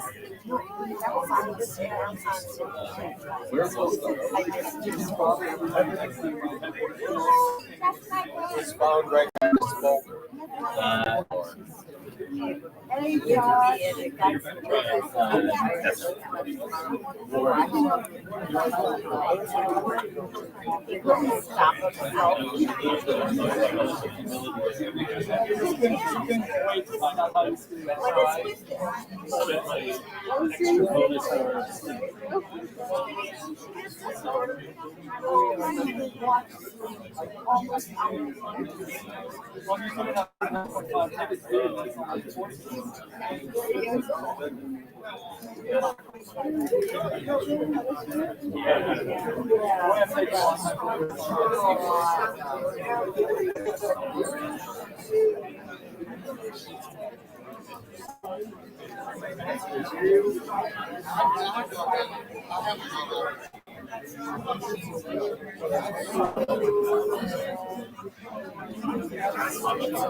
Thank you all for coming. See you again next year.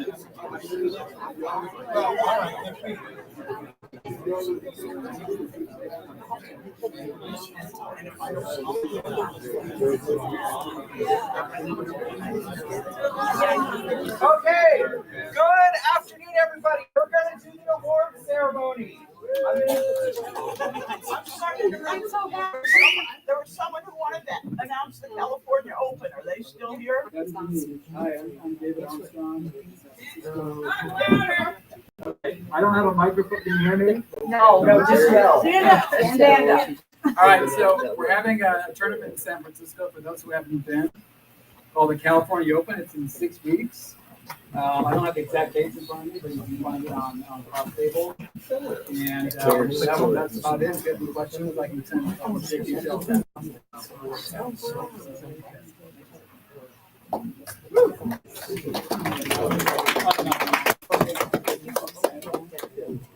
Okay, so we're going to start with a couple of fun prizes.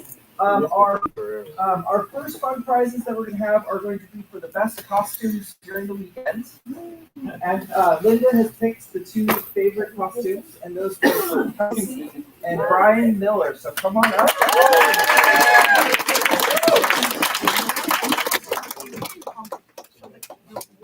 Camera is there, so if you guys we can plan. So Is the award camera facing? So awesome.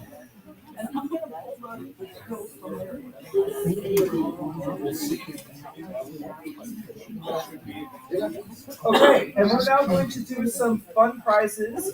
These were for the most letters in Midwest Major and the high play. And so I'm going to call everybody up all at once. So can we have Tina? I'm assuming that's Tina Yates. Yes. And Ben in Division C. Guessing then M. And in Division B, we've got Julia Swaney and Brian M. And in WOW, we've got Jason. Hold on. And Peter. So come on up. And then Collins, we've got Mike and Rob Robertson. We almost had the theft of the century. There was almost no prize money to donate. The camera's here, guys. Everybody, let's face it real quick. Somebody over there, let's do what the word. Look at us. I'm going to tell you that. So just real quick pose. Yay! Great camera. Oh, okay. Okay, wonderful.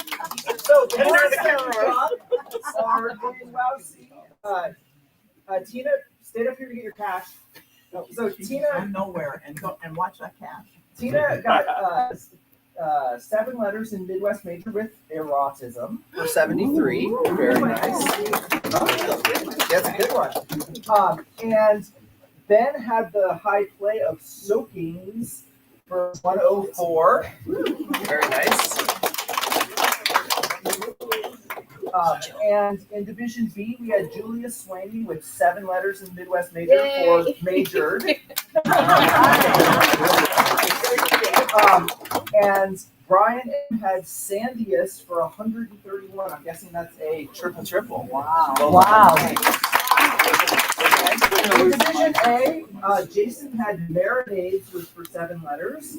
Midwest Major. And Peter had buoyist for a whopping 176. And that was tied for, there was a Collins play where Josh Vogel had 176 points for Wingnuts as a triple, which would have won the prize, except for immediately afterwards, I played Antiques for 307.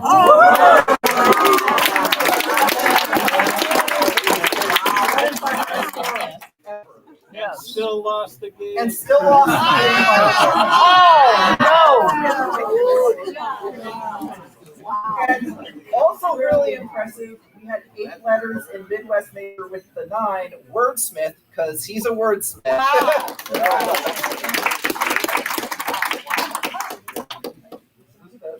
And now we're going to do we've got some additional fun prizes that we're going to be doing. These are going to be for the high division win, the second high division win, the high loss, the low win, and the best ratings upset.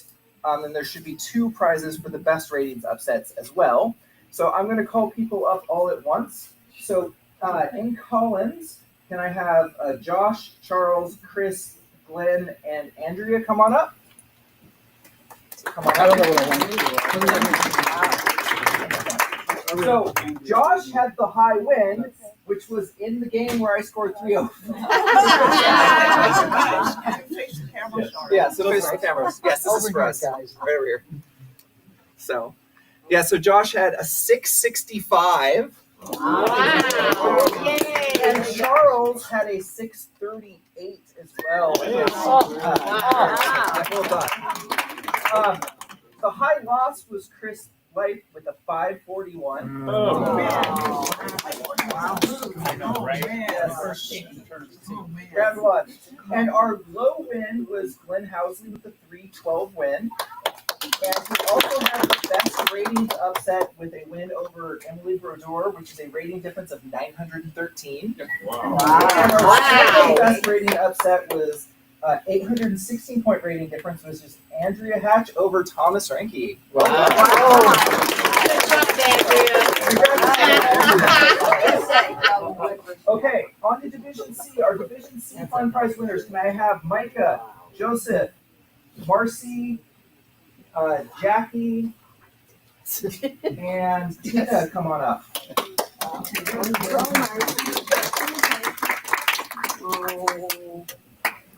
Oh, good.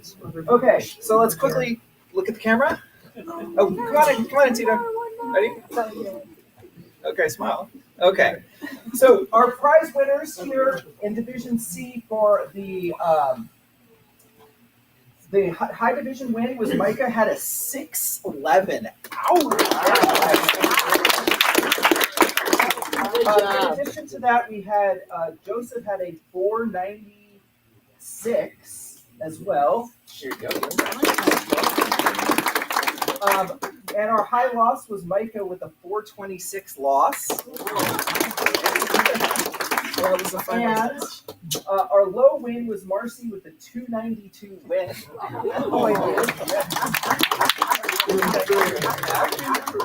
And our best ratings upset win was Jackie with a win over Hannelore with a ratings difference of 404. Very nice.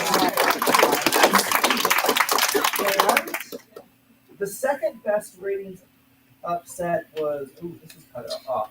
David Crown. Oh, sorry. You were the person on the other side. Sorry. No, sorry. Okay. Thank you.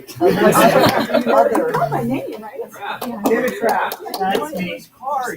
Oh, there he is. Come on in.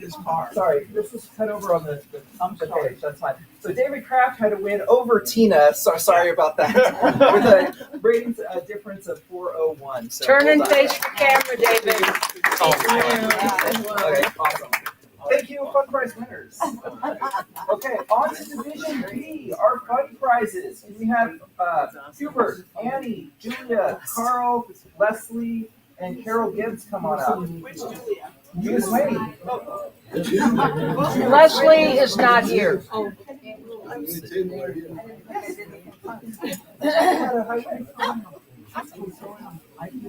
Yeah, and I win my iPad back. So our two high wins were. Look, quick. Let's take a quick look at the. Come on up here, Chris. And look at the camera. Okay. Oh, here we are. Okay, awesome. Our two high wins were Hubert had a 550, very nice, and Brandon had a 539. Our high loss was Julia Swaney with a 458. So 458. Sorry, 460. Our low win was Carl Davis. Is he here? Yeah. Yeah, come on up, Charles. You got some money coming your way, brother. So he had the low win with a 330. And Carol Gibbs had Leslie had the high upset win, and the second high upset win was Carol Gibbs with a win over Brian Miller, the 1 seed, with a 347. All right, where you go?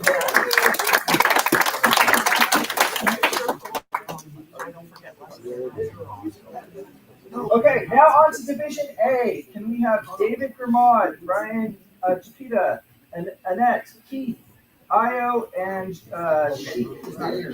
So come on down. Io, you got some money. Got it. Okay, come on. Anybody else? Keith, are you here too? Okay, let's look at the camera real quick. Okay, that's awesome. So our high win was David Grimmaud with a 619. Wow. Awesome. It was against Io. Our second high win was a 590, and that was Ryan Chapita. He's not here, but that's cool. Okay. And it was against also Io.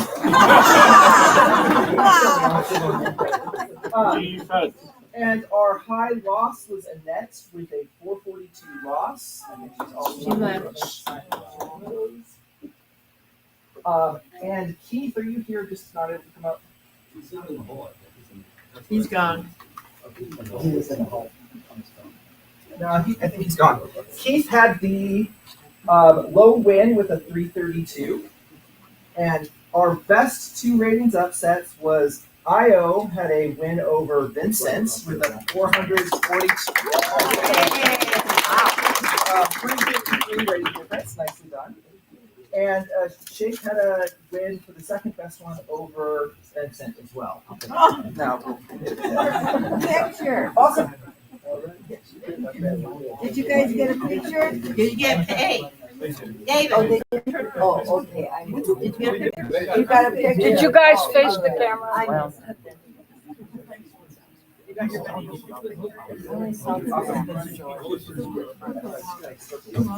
You're going to make certain that all the cash prize winners use their cash over at that table. Oh, wait, I don't know. It's late. And usually, we used to give, all the time, we used to have sad sack awards. And that sad sack used to go to the. I got one. You got one? Years ago. Years ago, right? And now you're a contender. So we have a sad sack award for Kelsey, but.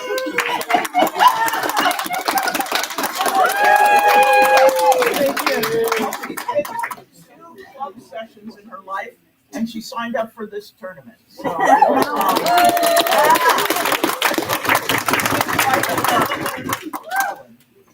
Helen didn't like the bags that were left, so she says see her, and she's got a special bag for you at club. Oh, thanks, Helen. Thank you for coming. Yeah, thanks for Thank having you us. Okay, now on to the place prizes.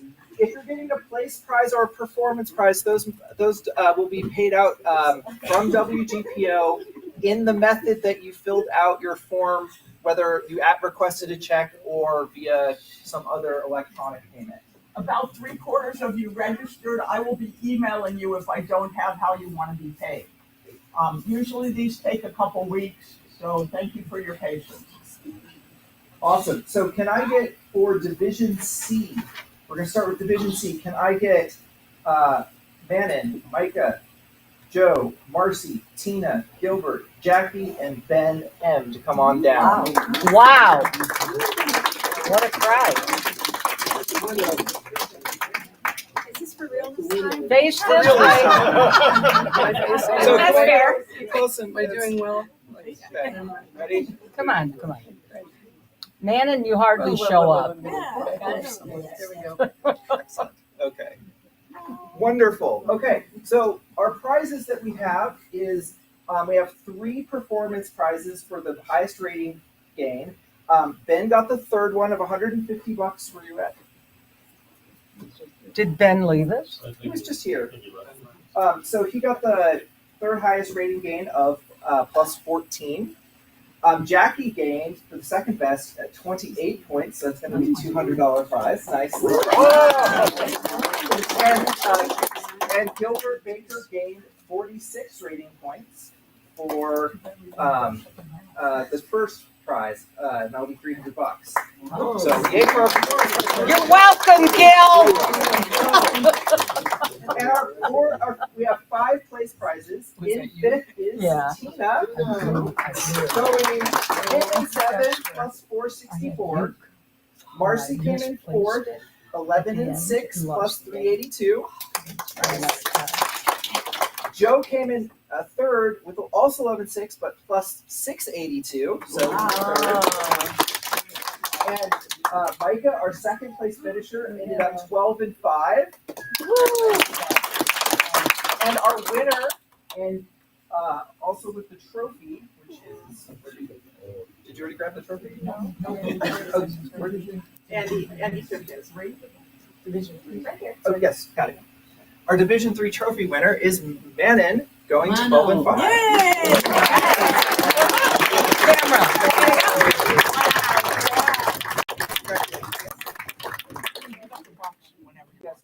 There's a box for it for travel. So congratulations to our Division C winners. Good job,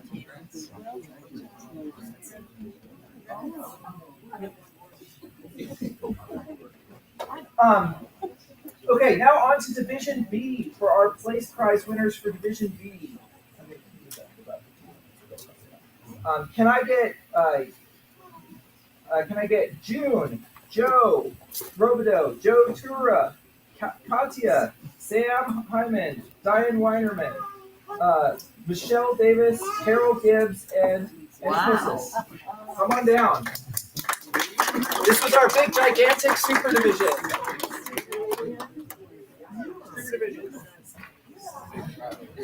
Let's get all together and we're going to get the baby in. Get the baby in. Michelle, get up front. We can't see you. Yes, I did. Michelle, stand up. Get in front of it. Keep it coming. Katya, bring the baby. Smile. Bring the baby. No baby, Ellen. Smile, everybody. 1, 2, 3. Okay.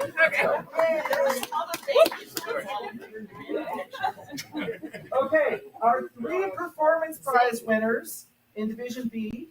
We had Annie, who gained 43 rating points, getting 3rd place. Well done.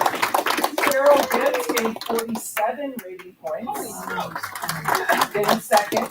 And Michelle Davis gained 88 rating points.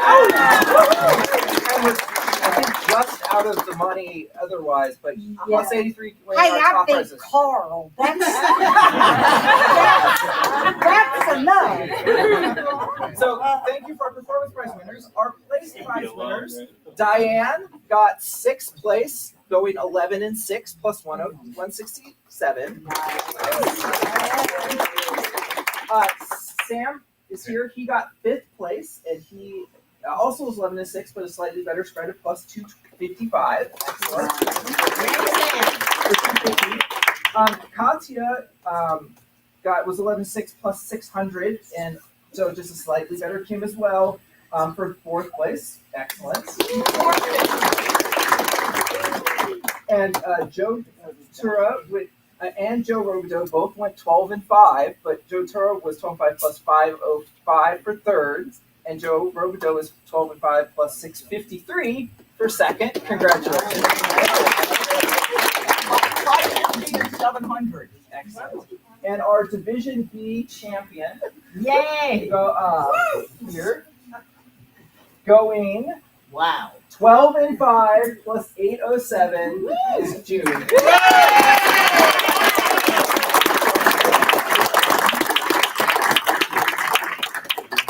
Congratulations, June. Excellent. Awesome. And we will be seeing you in Division 1 at some point. We'll see. I have two quick things to say. One is, please admire my adorable granddaughter. And two is, can we just give it up for these three right here who did so much?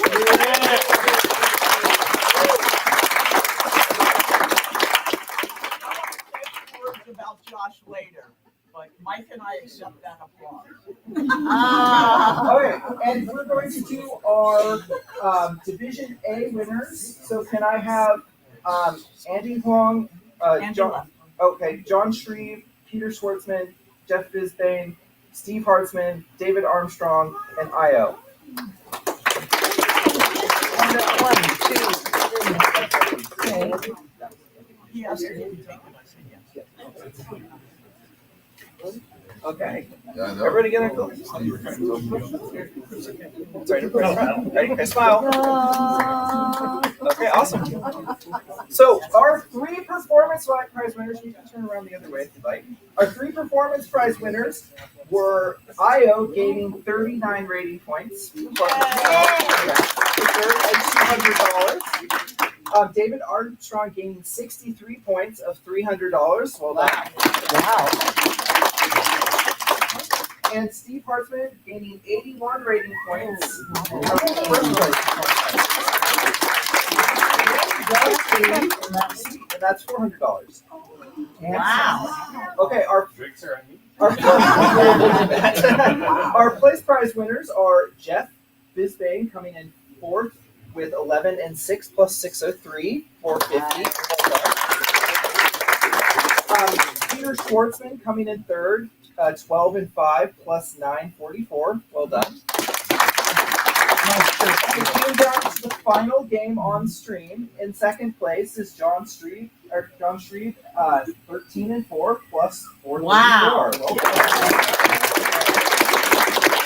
And our Division A winner, who could not be here because they had to leave, is Andy Huang, 13-4 plus 1,100. Wow. Yay! Whoa!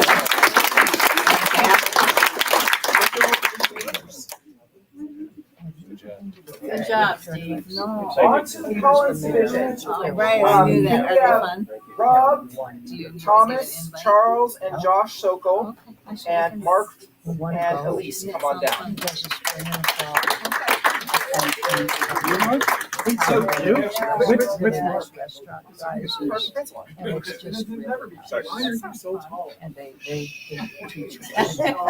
Let Rob Robinski show. 1, 2, 3, smile. Charles. Okay, awesome. So our Collins prize winners, we have our top two Collins Division prize ended up both plus 45, which is we're gonna have to figure out what we're gonna do. We're probably just gonna cut the prize in half and split it. So just average it like they do in golf. Half of 450. Yeah, so it's 225 instead of 200, 250. So we're gonna split it that way. So our tie for performance prize is Mark Francelon and Elise Becker. They both came like your first tournament. Mostly against me. All right. In fourth place, going 11-6 plus 834. Wow, that's a big spread. Is Josh Sokol. Congrats. This is just like the W's on my scorecard. The L's? Yeah, it's like the L's. Thank you. Sideways W's or something like that. And third place, also 11-6, but plus 1317 is Charles Ranke. Wow. 12-5 plus 1620 is Thomas Ranke in second for 700. Wow. Going 13-4 plus over 1,000, winning the Collins division is Rob Rubitsky.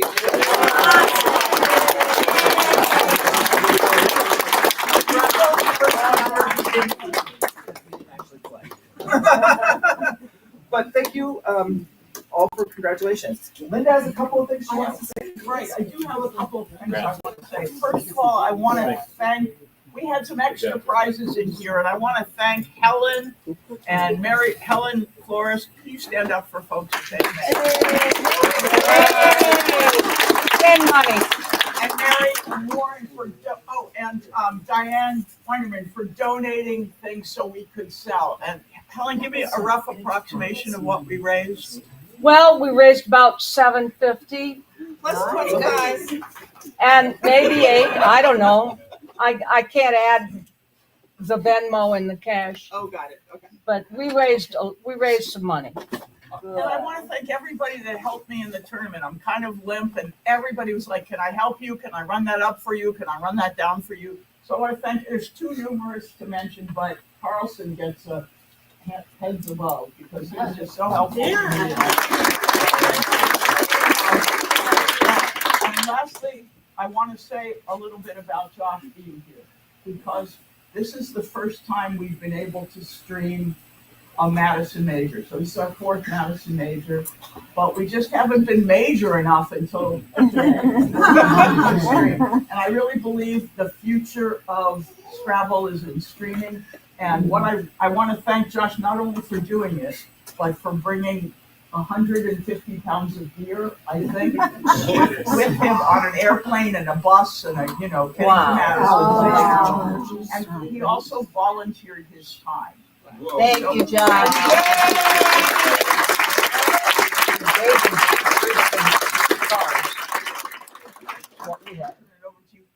And what I want to say is because of all the funds that were raised, we're going to do a little bit of accounting and we're going to pay him an honorarium, but I'm just not smart enough to figure that out right now. So we'll settle with you later.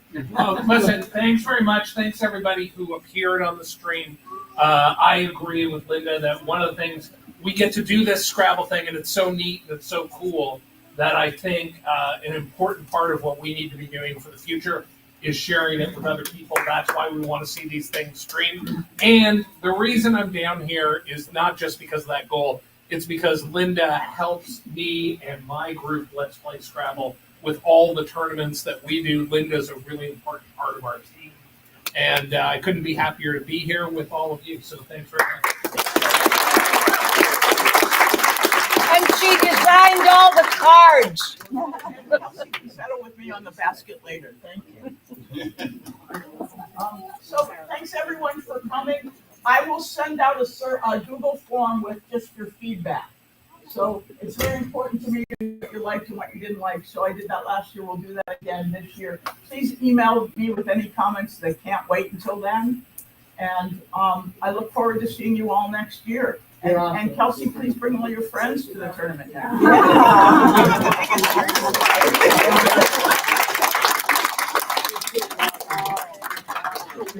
What a good group. You must come. I'm serious. Well,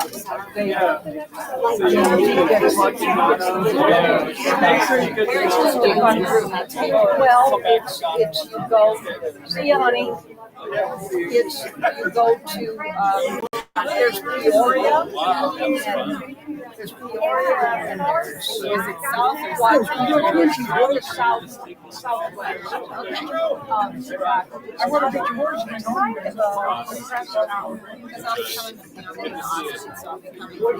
Moving to Austin, Texas. Next week. I took time off. Well, he's trying to get he's getting a train station. He just ran for the election and was won soundly against the developer. And he works as a earth sciences job. Hey, congratulations on good performance. Made with the big guys this time. He should have a spring place. And there's usually 2 one-day tournaments. But I mean, Nice to see you. like, how nice is it? Like some Canadians and all that. and it's really a nice tournament. Are you the one selling the t-shirts? I'll sell t-shirts. Okay, I'm gonna get the Starry Night one. Oh, If do it's it. just one that's fit my What size. size do you want? I need a large. I'll find you one. That's for the table right now. Where's that? You have your